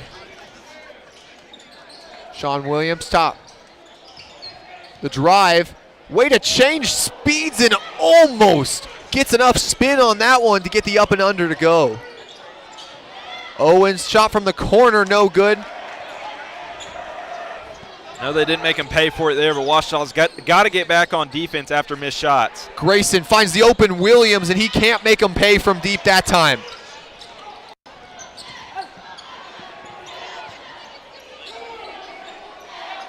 Sean Williams, that's his second missed three of the game. Iggy The tough bucket, and he gets it to go. The strength inside gives him 16. And the force down low is just too much to reckon with.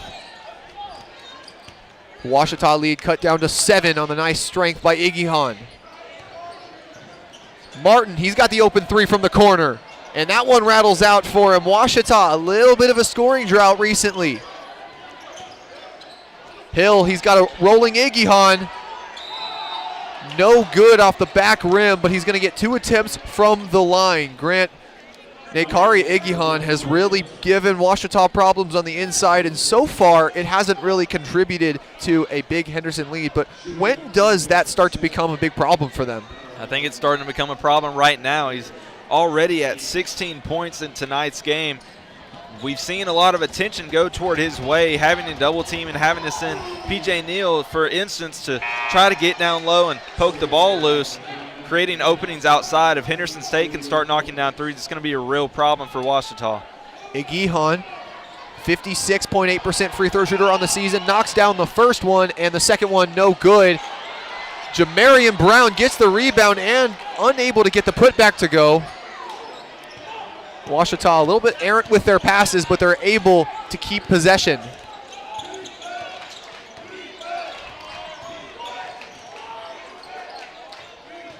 Here's Grayson. He's guarded by McDonald.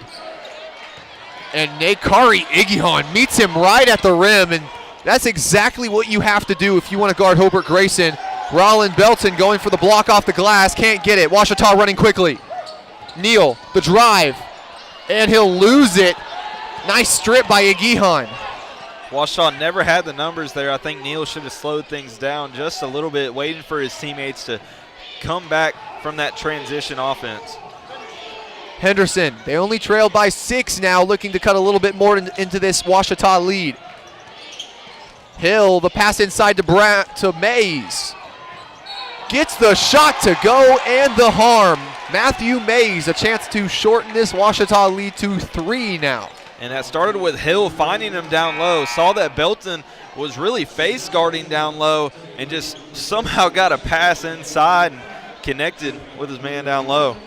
Substitutions for Ouachita coming in for Reggie Martin and Rollin Belton are MJ Leslie and Devin Franklin.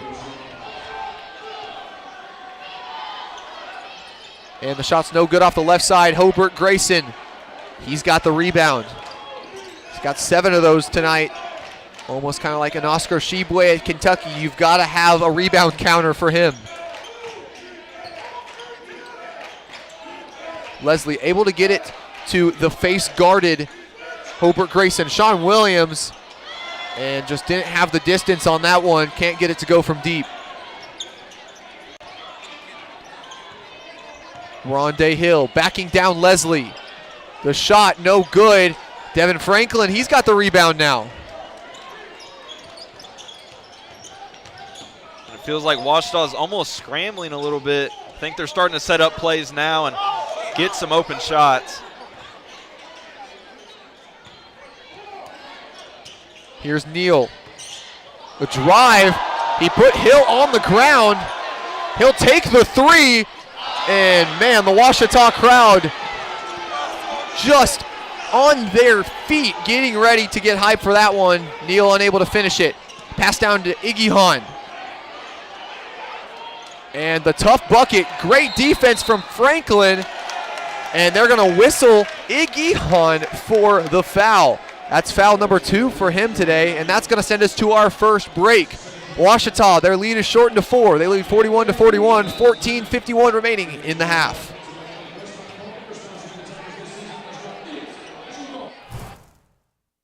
There is a road laid out for me. First night here, but Amy seems cool. Leading down to the river.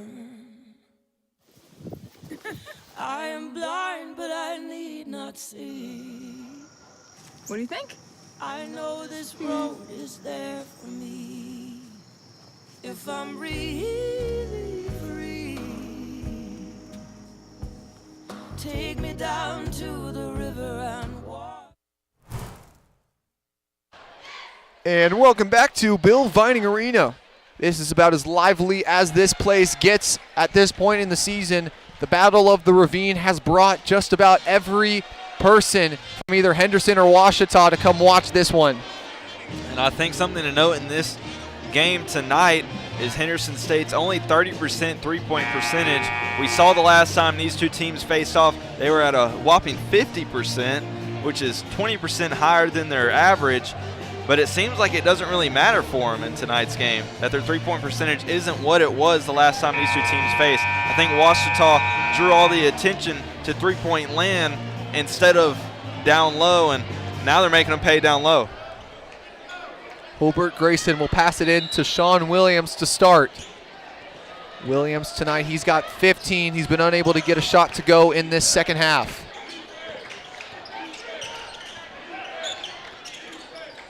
Grayson. He'll take it inside and he'll lose it. Rondé Hill on the strip. Henderson State will slow it up. Good transition defense by the Tigers. And I could see Wesley wanted the lob on that one. I think they're going to try to take advantage down low. And they pass it into Red, and he immediately loses it. Good defense that time by Franklin to swat it away. And you saw last second they had a little bit of a switch between Franklin and Williams, and it paid out for them. Snyder pass into Grayson. The quadruple in the paint leads to a slam at the rim. Devin Franklin puts the power down again. And it seems like Franklin's mad at the rim. He's been trying to tear it off all night. Ouachita some momentum now after the slam. We'll see what happens. You hear the defense chants. Pass into Red. The drive. No good, but nice follow by Mays. And Henderson State will silence the Ouachita crowd for now.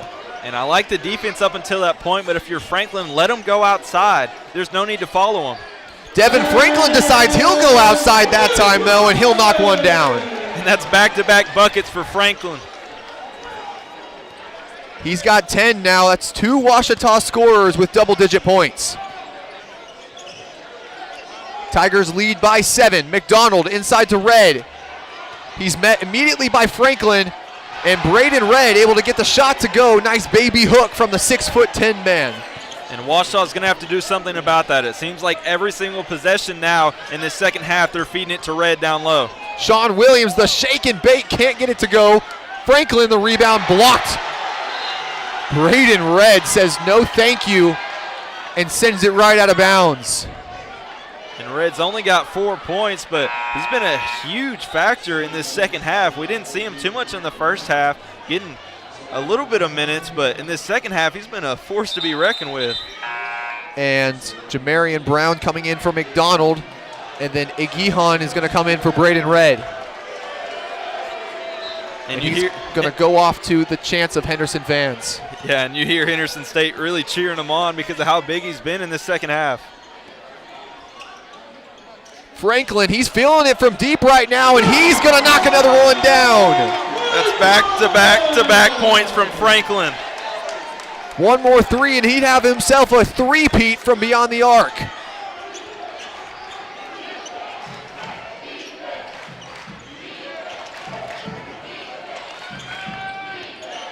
Mays, he'll drive on Snyder, out to Hill.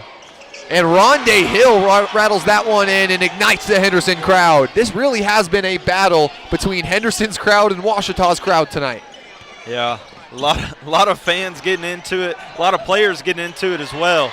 Snyder, he'll lose it on the lay-in, but he'll take it right back. Grayson will dive out of bounds for it. They'll say he touched out of bounds. And what a sequence to send us to a media timeout. It'll go back to Henderson after the break if the replay holds up, but we're going to look at that one just for a little bit. Referees trying to see who that was out on, also possibly some clock things. But Grant, really so far, it's been back and forth. Ouachita holding on to a 5-point lead. Yeah, I think Red has been huge in tonight's game. That big man for Henderson State, they've been feeding him down low, and it's been trouble for Ouachita so far. To see if they can try to double him or try to respond in any type of way. I think Ouachita has done a little bit better in these last few minutes of slowing things down and playing their basketball. Let's see if they can continue to do it. Nakari Igihan. He's got 17 points on 8 for 11 from the field, and Rondé Hill also in double digits with 10 as well. Henderson State, they've really had some great scorers. Rondé Hill has really been the guy that's given them momentum to stay in this one. Referees right now looking. We'll see if we can get the replay of that last one. Hobart Grayson, though, putting his body on the line, and it's really scary sometimes to see a guy like that dive to the floor. We'll see what the result of this is after the media timeout. There you see right there, Franklin will knock in the three. Devin Franklin, he's had an incredible night from deep. And they actually were looking at the Devin Franklin shot, and they're going to change that to a 2-point shot. Tough break for the Tigers as Franklin, he had his foot on the line, and a bit of a Kevin Durant move. If you remember back in 2019, the Nets unable to overcome the Bucks when the Milwaukee Bucks took down and won the championship that year. And Franklin has been huge in tonight's game. We talked about him a little bit earlier on that he didn't actually start this game, which he usually is one of the main starters for Ouachita, and I think that kind of makes him play with a little bit more fire. Rondé Hill will start. Ouachita only holding on to a 4-point lead after that last review. Here's Mays. Dump off to Igihan, and he throws it down on the inside.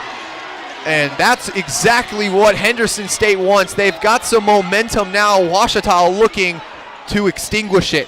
What a find for Mays down low. Had about a 2-foot margin of error and somehow got it inside. Hobart Grayson, corner three, rattles out. Snyder's going to get the rebound. And good active hands by Rondé Hill to swat it out of bounds. It'll stay Ouachita basketball. 14 seconds on the shot clock. And Henderson State, if they get the ball back, Grant, I'm sure that they'd want to increase this momentum. Ouachita needs to take it down here. Here's Grayson.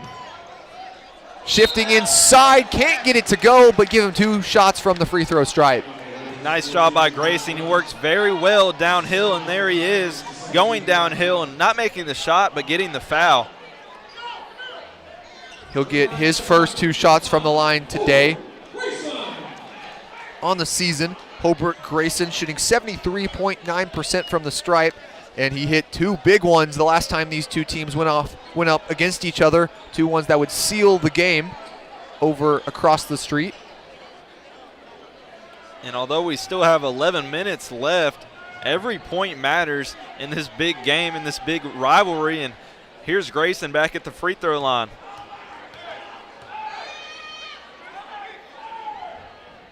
First one is up and good for him. He's got 12 on the night, looking for 13 here.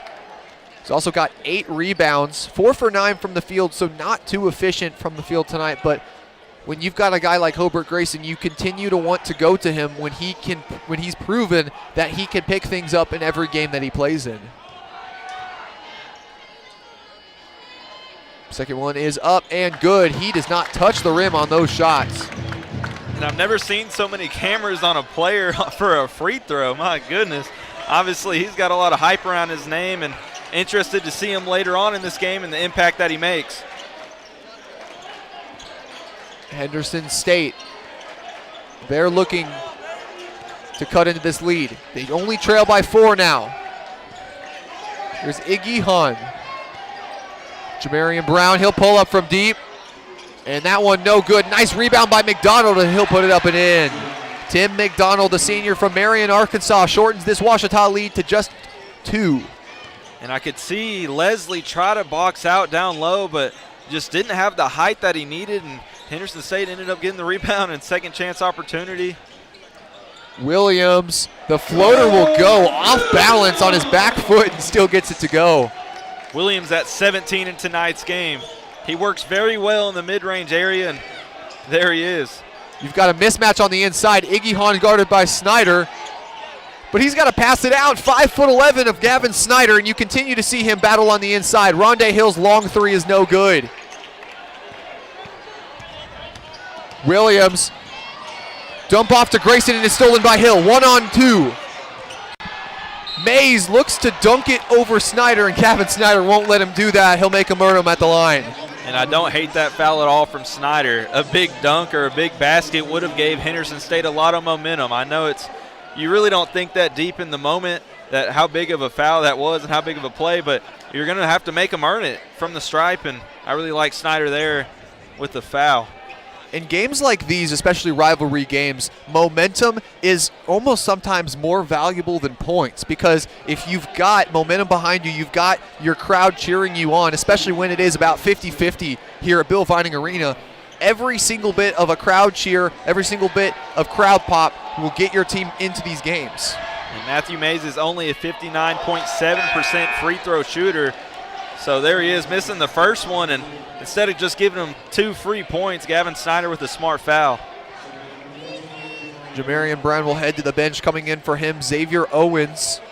Mays electing to go off the bench despite being the second leading scorer for this Henderson State team. He's also top in the GAC in steals per game. Second one is no good as well, but Owens able to get the rebound. Henderson State maintains possession. Xavier Owens driving on Grayson. Nice spin move. Can't get it to go, but he'll draw the foul this time. And we saw this a little bit in the game across the street at Henderson State's place, that earlier in the game, the refs are going to let them play. Later in the game, it's going to be a free throw contest. And Owens a little bit more successful from the line this season. Coming into this one, he was an 81.8% shooter from the line. And tonight, he's 1 for 2. Make him 2 for 3 on that one, and the Henderson State only trails by 3 now. Something to note is Grayson is at 3 fouls. If this game does get later on and Grayson continues to get fouls, that's a big contributor as far as points per game for this Ouachita team. Owens goes 1 for 2, so the Henderson State lead at 1 possession. Williams, he thinks about it, he'll take a dribble, and then he'll take it. Sean Williams up to 20 in this game now. And Williams almost had an opening at the beginning, but dribbled into it where he felt a little bit more comfortable and made the 3-point shot. Mays no good. Ouachita a chance to expand this lead. Grayson, he's got Williams.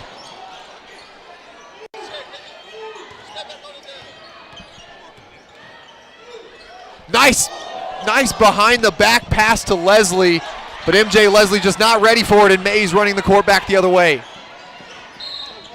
And he'll take it up to the rack and give him one more from the line, and the Henderson State fan base starting to get a little bit more excited now. I don't know how I feel about it. Earlier in the game, they were letting those kind of soft fouls, you could call it, where they barely touch the elbow, barely touch the hand, get away with it. And now Ouachita is almost itching into that foul trouble, especially with Grayson at 3. Right now, Henderson State going blow for blow with the Tigers. Mays to make it a 1-possession game, and he does. 59-56 is the score. 8:45 left in this game. Here's Gavin Snyder. He'll take it to the cup, and on the left side, he'll get it to go. Gavin Snyder takes advantage of the close defense by Hill and takes it up himself on the left side. And really caught Henderson lacking there. Thought that Ouachita was going to draw up a play, but Gavin Snyder saw a lane and took it all the way. Owens, the drive. Puts it up and in. Hobart Grayson avoids the foul that time to pick up number 4. And Henderson State only trails by 3 here. And Henderson State knows, just like us, that Grayson's starting to get in foul trouble, so they're going to start targeting him. Nice shake and bake there and the finish. Snyder, he does lead the GAC in 3-point percentage. Hobart Grayson just battling to even get the ball. Face guarded by Xavier Owens. He'll pull up from deep. That one no good off the back rim, and nice rebound by Mays to prevent Devin Franklin from the offensive rebound. And Snyder got away with the carry there. And just a little bit too far by Hill. And that's what will send us to our media timeout. Ouachita, they only lead by 3 heading into the U8. We'll be right back on the Ouachita Sports Digital Network.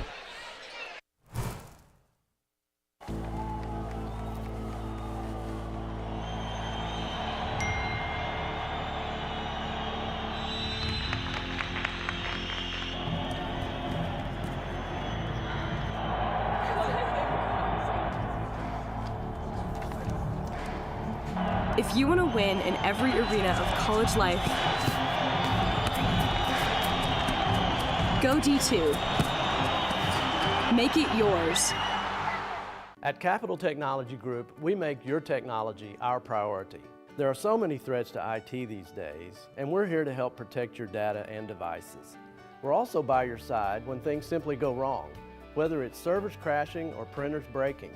We cover it all for our clients in all types of businesses. And with over 80 years of history in Arkansas, you can trust Capital Technology Group to be your business technology partner. Sign up for a free consultation at captg.com. And welcome back to Bill Vining Arena here on the Ouachita Sports Digital Network. Right now, Ouachita leading 61-58 here in this rivalry game. Henderson State going blow for blow with the Tigers up to this point. It's been a good one, and it's exactly what we expected. A high-scoring game and back and forth between the two. Grayson, he'll pass it in. Henderson State playing this full-court press. Rondé Hill will be guarding Neal.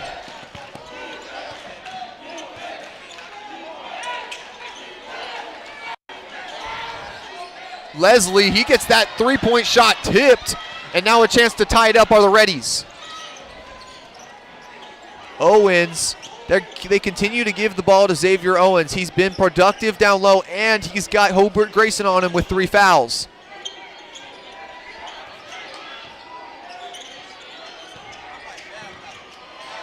And the nice dump off to McDonald, and Henderson State has shortened it to just a single point for the Ouachita lead. A score here is vital if they want to keep the momentum on their side.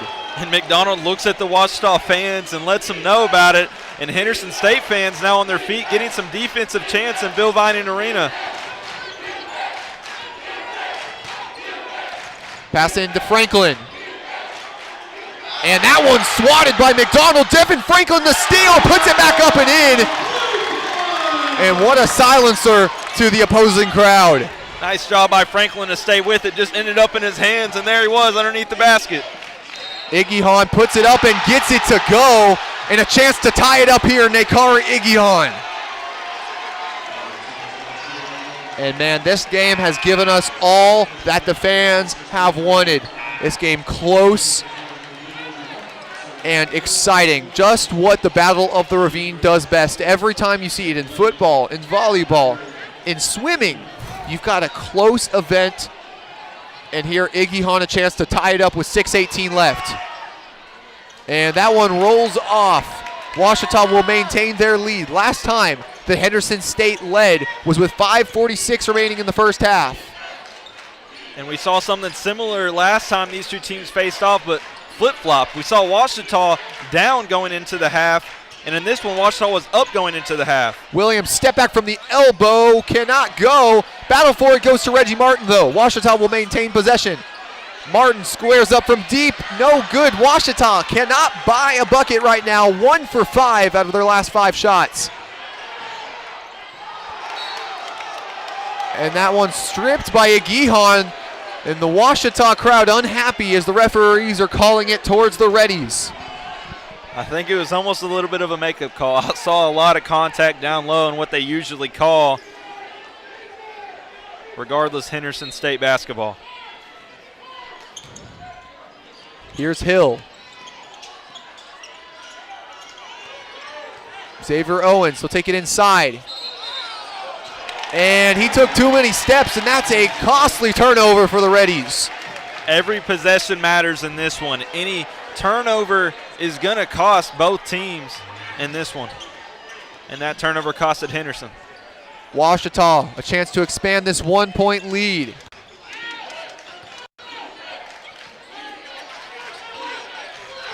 Grayson the drive inside. Puts his body into Xavier Owens, and he'll draw the foul. Nice move by Grayson there. Had the screen on the left side with Franklin. Decided not to use it. Almost using it as a little bit of a bait for the defender, and got downhill and got the foul. Grayson in this game, he's got 10.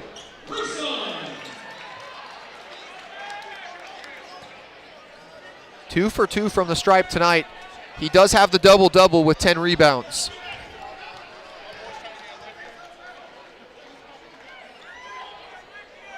And that one rattles in for him. Hobart Grayson, great night from the stripe, and he's been a guy that's really been able to get to the free throw line this year. And very impressed with Ouachita free throws later into this conference season. I remember the last game that I commentated, I believe it was a 80 or 90% free throw percentage, and they're really stepping up, and you can tell Coach Nutt's been harping on them in practice for the free throws.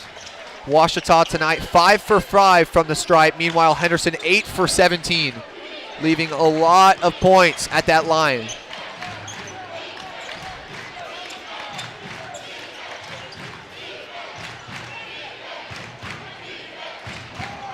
See the Tigers maybe change this defense, moving to a 2-3 model.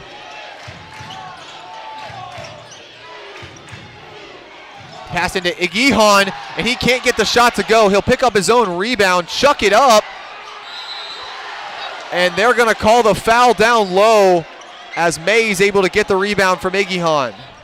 Ouachita has done a great job despite their height difference in this one. They're at 30 rebounds compared to Henderson State's 25, but it almost feels like they're starting to fall apart on the glass and letting Henderson State get too many second chance opportunities. Mays, like we said, coming into this one, 59% from the stripe. First one is up, and it goes in for him, and that makes him a 3 for 7 from the stripe today. And it takes a lot more stamina and effort than some might realize to get a rebound. That's why later in the game, teams tend to break down and allow more offensive rebounds later in the stretch. May's second one is up and no good. Ouachita leads by 2. Hobart Grayson give him 11 rebounds in this one.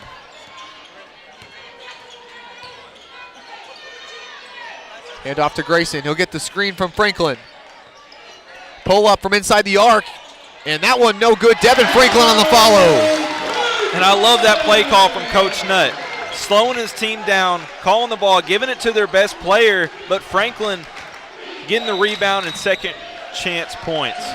And head coach Jimmy Elgus wants to talk to his team. 4:17 remaining in the second half. Ouachita holding on to a short 4-point lead. We'll be right back here on the Ouachita Sports Digital Network.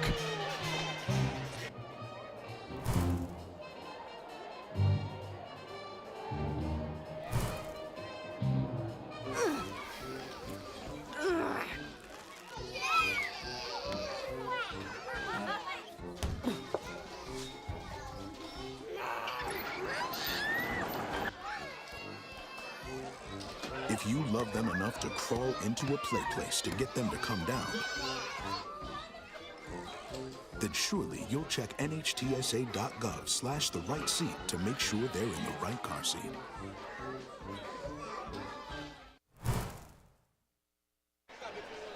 And welcome back here to Bill Vining Arena. Ouachita clinging tightly to a 4-point lead here in their home arena. And Grant, so far the scoring is slowed down a little bit in this second half, and that really has been credit to both teams playing incredible defense.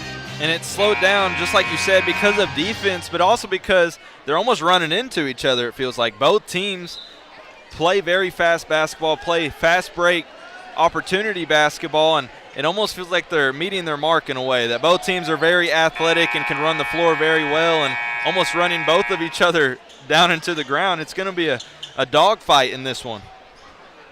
And now passing it in for the Reddies. That'll be number 10, Tim McDonald. Tonight, McDonald, he's got 6 points and 8 rebounds.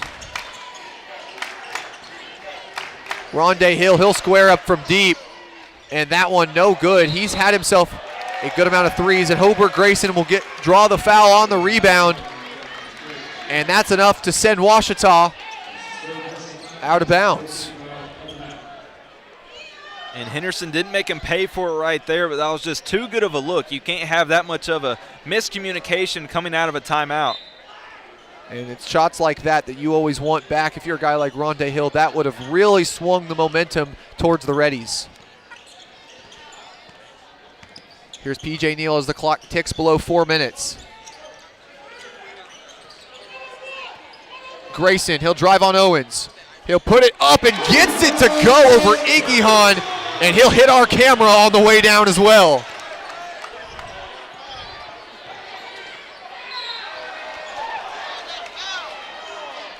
They're going to whistle Ouachita on the foul, waiting to see who it's on.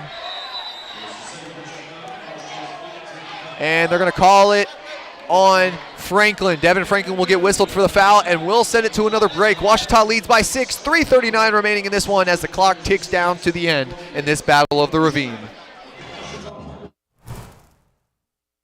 What are you doing in there? I wouldn't do that. What are you doing? What are you looking for?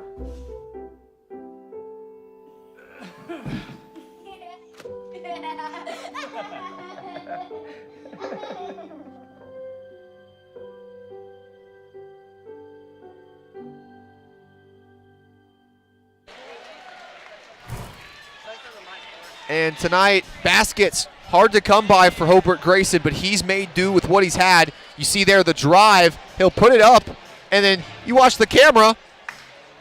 He'll take a tumble into the camera as well. Hobart Grayson will shut it down over on that far baseline. And, you know, huge props to Malik Relaford over there for holding it tight and keeping that camera protected as well as it can be. I mean, you've got a 6'6", 8-time GAC player of the week running into it. It's almost an honor to get ran into by him. I think that's a little bit of an accolade. You might throw that one in the Twitter bio. And you might as well do that one. But 69-63, the Tigers lead. The Reddies will have the ball as Iggy Hahn. He's got 2 more shots from the line. Tonight, from the stripe, he's 1 for 3. And on the season, he's 71 for 125 coming into this one. And that first one bounces around and out. And Henderson State tonight, they have missed 11 free throws, leaving 11 points on the board right now. As that second one bounces in.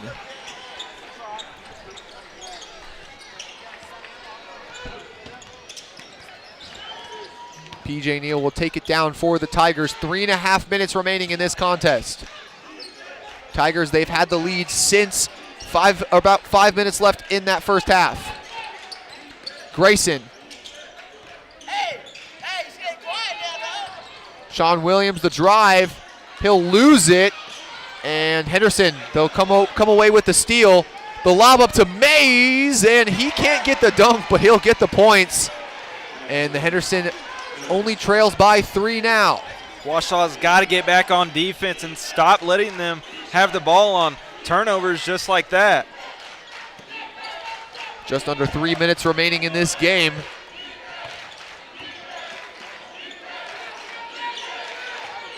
Grayson, he'll drive inside. Out to Neal. Shot clock ticking down. PJ Neal's got to get a shot up. The fader, no good. Hobart Grayson the follow and puts it up and in. He's got 16 points, and that's going to send us to another timeout. We're going to stay here. Head coach Dennis Nutt wants to talk to his team just a little bit after that effort play by Hobart Grayson. And Grant, Grayson tonight has really had to earn every single bit of those scores, but he's still got 16. It really does feel like it. They've been doubling him, and all the attention has been on Grayson. I think that it's going to continue to be all over Grayson as we get later on to the stretch. I think Williams or maybe even Franklin's going to have to step up and help him out because he's not going to get baskets as far as from outside, or they're really just going to have a lot of attention on him. Sean Williams, he's got 20, and Devin Franklin with 16 as well. That's the trio for the Tigers. Also, PJ Neal, he had 8 points in that first half as well. So Ouachita, they've spread the scoring out a little bit more, but it still is the main 2 men in Sean Williams and Hobart Grayson with a little bit of help from Mr. Franklin down low as well. I'm interested to see as we get later on with 2:30 to go into this half, if Henderson State doesn't make this basket, if they're going to start pressing or trapping and trying to get turnovers from Ouachita. The turnover battle slightly favoring the Reddies. Ouachita with 14, Henderson with 12. And they're going to whistle Williams on the call. He thought he had the clean swipe that time, but Iggy Hahn will get 2 more attempts from the line. And that puts Williams at 4 fouls in tonight's matchup. Top scorer and also top foul on the stat chart. something that you don't want to see if you're a guy like Sean Williams.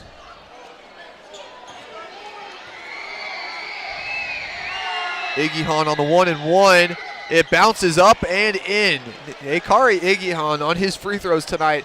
He's been leaving the crowd just dangling on their seats, and that time able to get it to go. He's had a shooter's touch, that's for sure. Second one is up and no good. Hobart Grayson, he says, give me that rebound. 4-point lead for the Tigers. Active hands by Mays, and it's going back the other way. Henderson State and Matthew Mays. The quick hands leads to the quick score for the Reddies. 2 minutes left in this one, and it's a 2-point game. And it almost feels like Ouachita got too robotic, I guess you could call the word, because they're trying to run the play call that Coach Nutt has given them, but if it's not there, you can't make those passes. Sometimes you have to fake a pass to make a pass. Here's Grayson, the spin move, trying to get around Owens. And Matthew Mays, the active hands that time. Back the other way. Henderson State a chance to tie or take the lead. Hill inside to Owens. And the block by Franklin. What a clutch block by Devin Franklin. Henderson State will retain possession here. And that would have tied things up. Franklin has been huge in tonight's game. Even though he came off the bench, he's really making his presence known. 1:20 remaining in this game, and head coach Jimmy Elgis wants to settle his team down. They've got the ball and a chance now to tie it up or take the lead with a three. We'll continue to stay here. Man, stakes continue to rise, and so do the legs of just about every man in this arena right now. And it feels like these two teams are running each other off the court in a way. Ouachita with only a 2-point lead and really have gone on a little bit of a cold streak. We see that big block from Franklin there. And that really is a momentum play for the Tigers. Even though they don't get the rebound, that's what's keeping them in this one. 71-69. They have made 3 of their last 4, though. So a Ouachita team that just, if they can continue to keep possession of the ball, they've shown that they're on a bit of a run scoring-wise. And you got to think pretty soon, if Henderson doesn't make this shot, what are they going to do defensively? I'm sure that their coach is talking about it right now as far as, are they going to go into a trap, are they going to go into a full court press, or what they're going to do. Taking the ball out for the Reddies, that'll be number 5, Matthew Mays, the man who just made it a 1 possession game here. Here's Rondé Hill.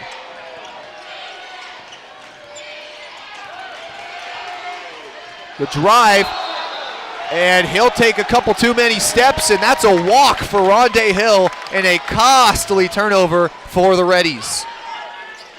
And just like I said, Henderson State trying to full court press Ouachita and make them turn the basketball over. The pass in from Grayson to Neal. We'll see what he does here. Clock ticks below 1 minute on the clock. A bucket here for the Tigers would be huge.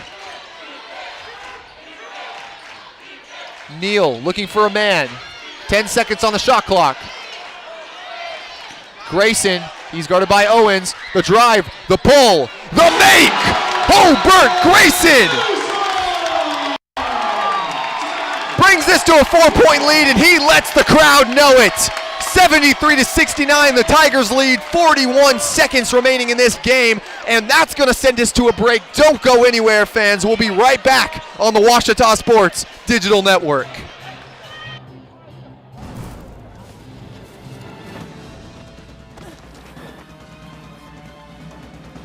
Even the mighty might not see it coming. It's prediabetes, and it captures 1 in 3 adults. But you can escape. Take the 1-minute prediabetes risk test to know where you stand and prevent or delay type 2 diabetes. Be your own hero on smartphones everywhere at doihaveprediabetes.org. And welcome back to Bill Vining Arena, the stage for Hobart Grayson, as he makes what a crucial pull-up to put the Tigers up by 2 possessions now. 41.0 seconds remaining on this clock, and Henderson State in a must-score situation going down the court here. And what a dagger and what a shot from Grayson right there as we see some fans start to trickle out thinking that this one is over. I don't think it's over quite yet if Henderson State can get a quick basket. A 4-point lead is definitely not a safe lead if you're the Tigers, and I'm sure that's what head coach Dennis Nutt is telling his team during now. Owens will pass it into Hill. PJ Neal will meet him. The freshman, Rondé Hill, a chance to cement himself into Battle of the Ravine history. Mays, kick out to Owens. Wrap around to McDonald, and that one rattles in for McDonald. And head coach Jimmy Elgis now wants a break. We'll stay right here. You know, that big shot by McDonald, and now 22.5 seconds left. Ouachita almost in a must-score situation. And not a comfortable lead at all. You said it earlier with 4 points. Now only at a 2-point lead for Ouachita. You gotta think that Henderson's probably drawing up some type of defense to try to deny the ball or deflect it and get a quick basket. And shot clock is off, 22.5 seconds remaining. So the Tigers, all they need to do here is make their free throws and they have a win, because Henderson State, they're not going to get the ball back unless they foul here. And Henderson State's going to try their hardest to get either a steal or some type of turnover from Ouachita pretty quick, and then if they can't get that, they're going to have to foul. I'm going to guess that Ouachita is going to want to send Grayson to the line. We saw the last game that these two teams faced off that Grayson really put the dagger in it with his free throws. And the goal for the Tigers, get the ball across half court and keep possession. A steal or a turnover here for the boys in black would be costly and could potentially send this game into an overtime. Players run out on the court for the Reddies. Grayson, he'll take the ball out of bounds here. Pass into Neal. And you see the trap. And the nice pass to Martin. And the Tigers, way to get the ball down the court. And now Reggie Martin, he's going to be the guy taking the free throws. Not in the bonus yet, though. Excuse me, as that's only 5 fouls. So Henderson State will need to continue fouling. It's on Ouachita's side of the court. And I saw Coach Nutt point at Williams. And a quick foul by McDonald. Reddy's 1 foul away from bonus territory.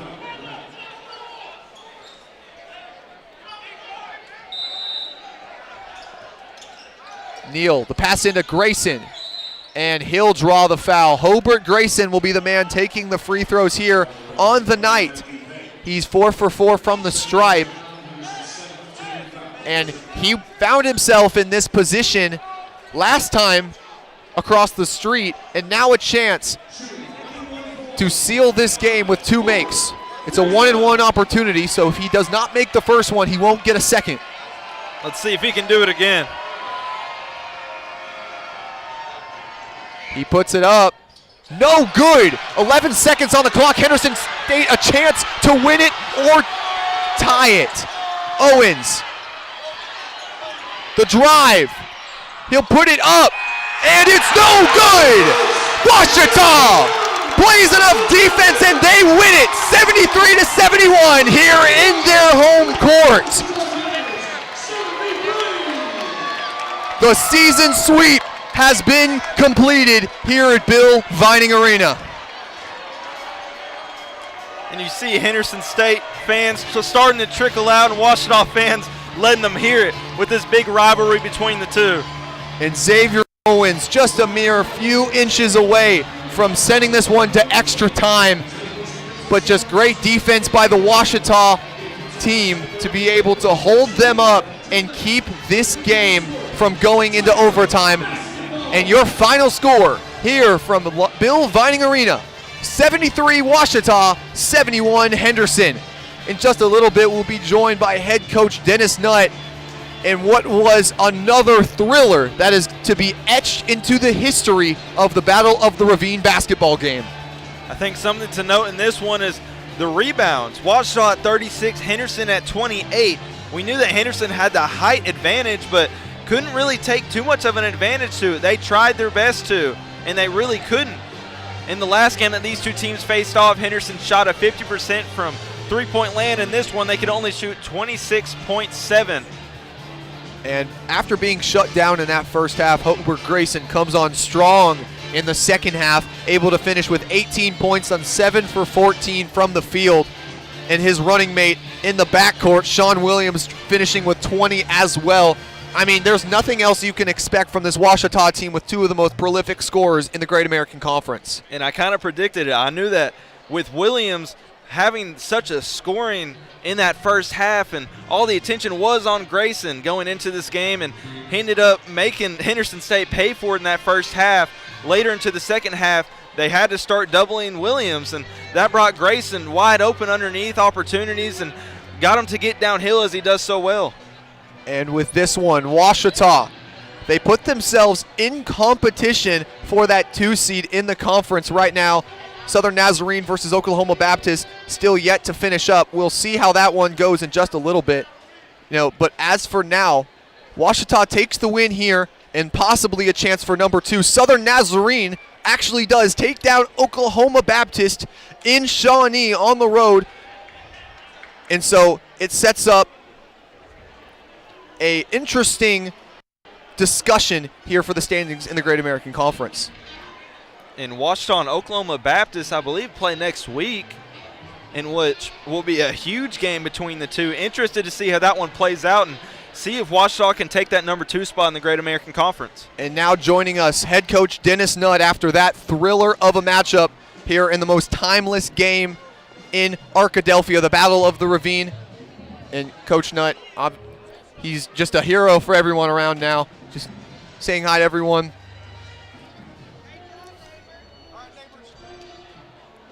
And Coach Nutt, congratulations on the win. That last shot there, we might still be playing if Owen's able to sink that one. Your team did it in thrilling fashion, but they're able to come out on top. How do you feel right now? Well, we escaped. We didn't play our best. That first 5 minutes of the second half was kind of a letdown. We'd let them right back in the game. We got to be a little bit better than that coming out of the gate second half. But, man, we held on, made enough plays. Hobart usually makes those free throws there, give us a little cushion. But, hey, we made a good contest. We'll take them. Whatever you can do here to get W, we did it, and we'll move on. And now you guys always having to deal with that Hobart-Grayson matchup, every team game planning for him. And, how difficult or how different do you guys have to change your approach after every team starting to game plan for Hobart, and now you've got a guy like Sean that has to score more?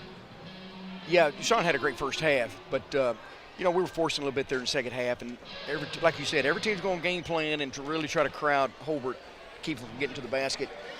He still does a pretty good job getting there, but it was tough on him tonight and forced it a little bit too much at times.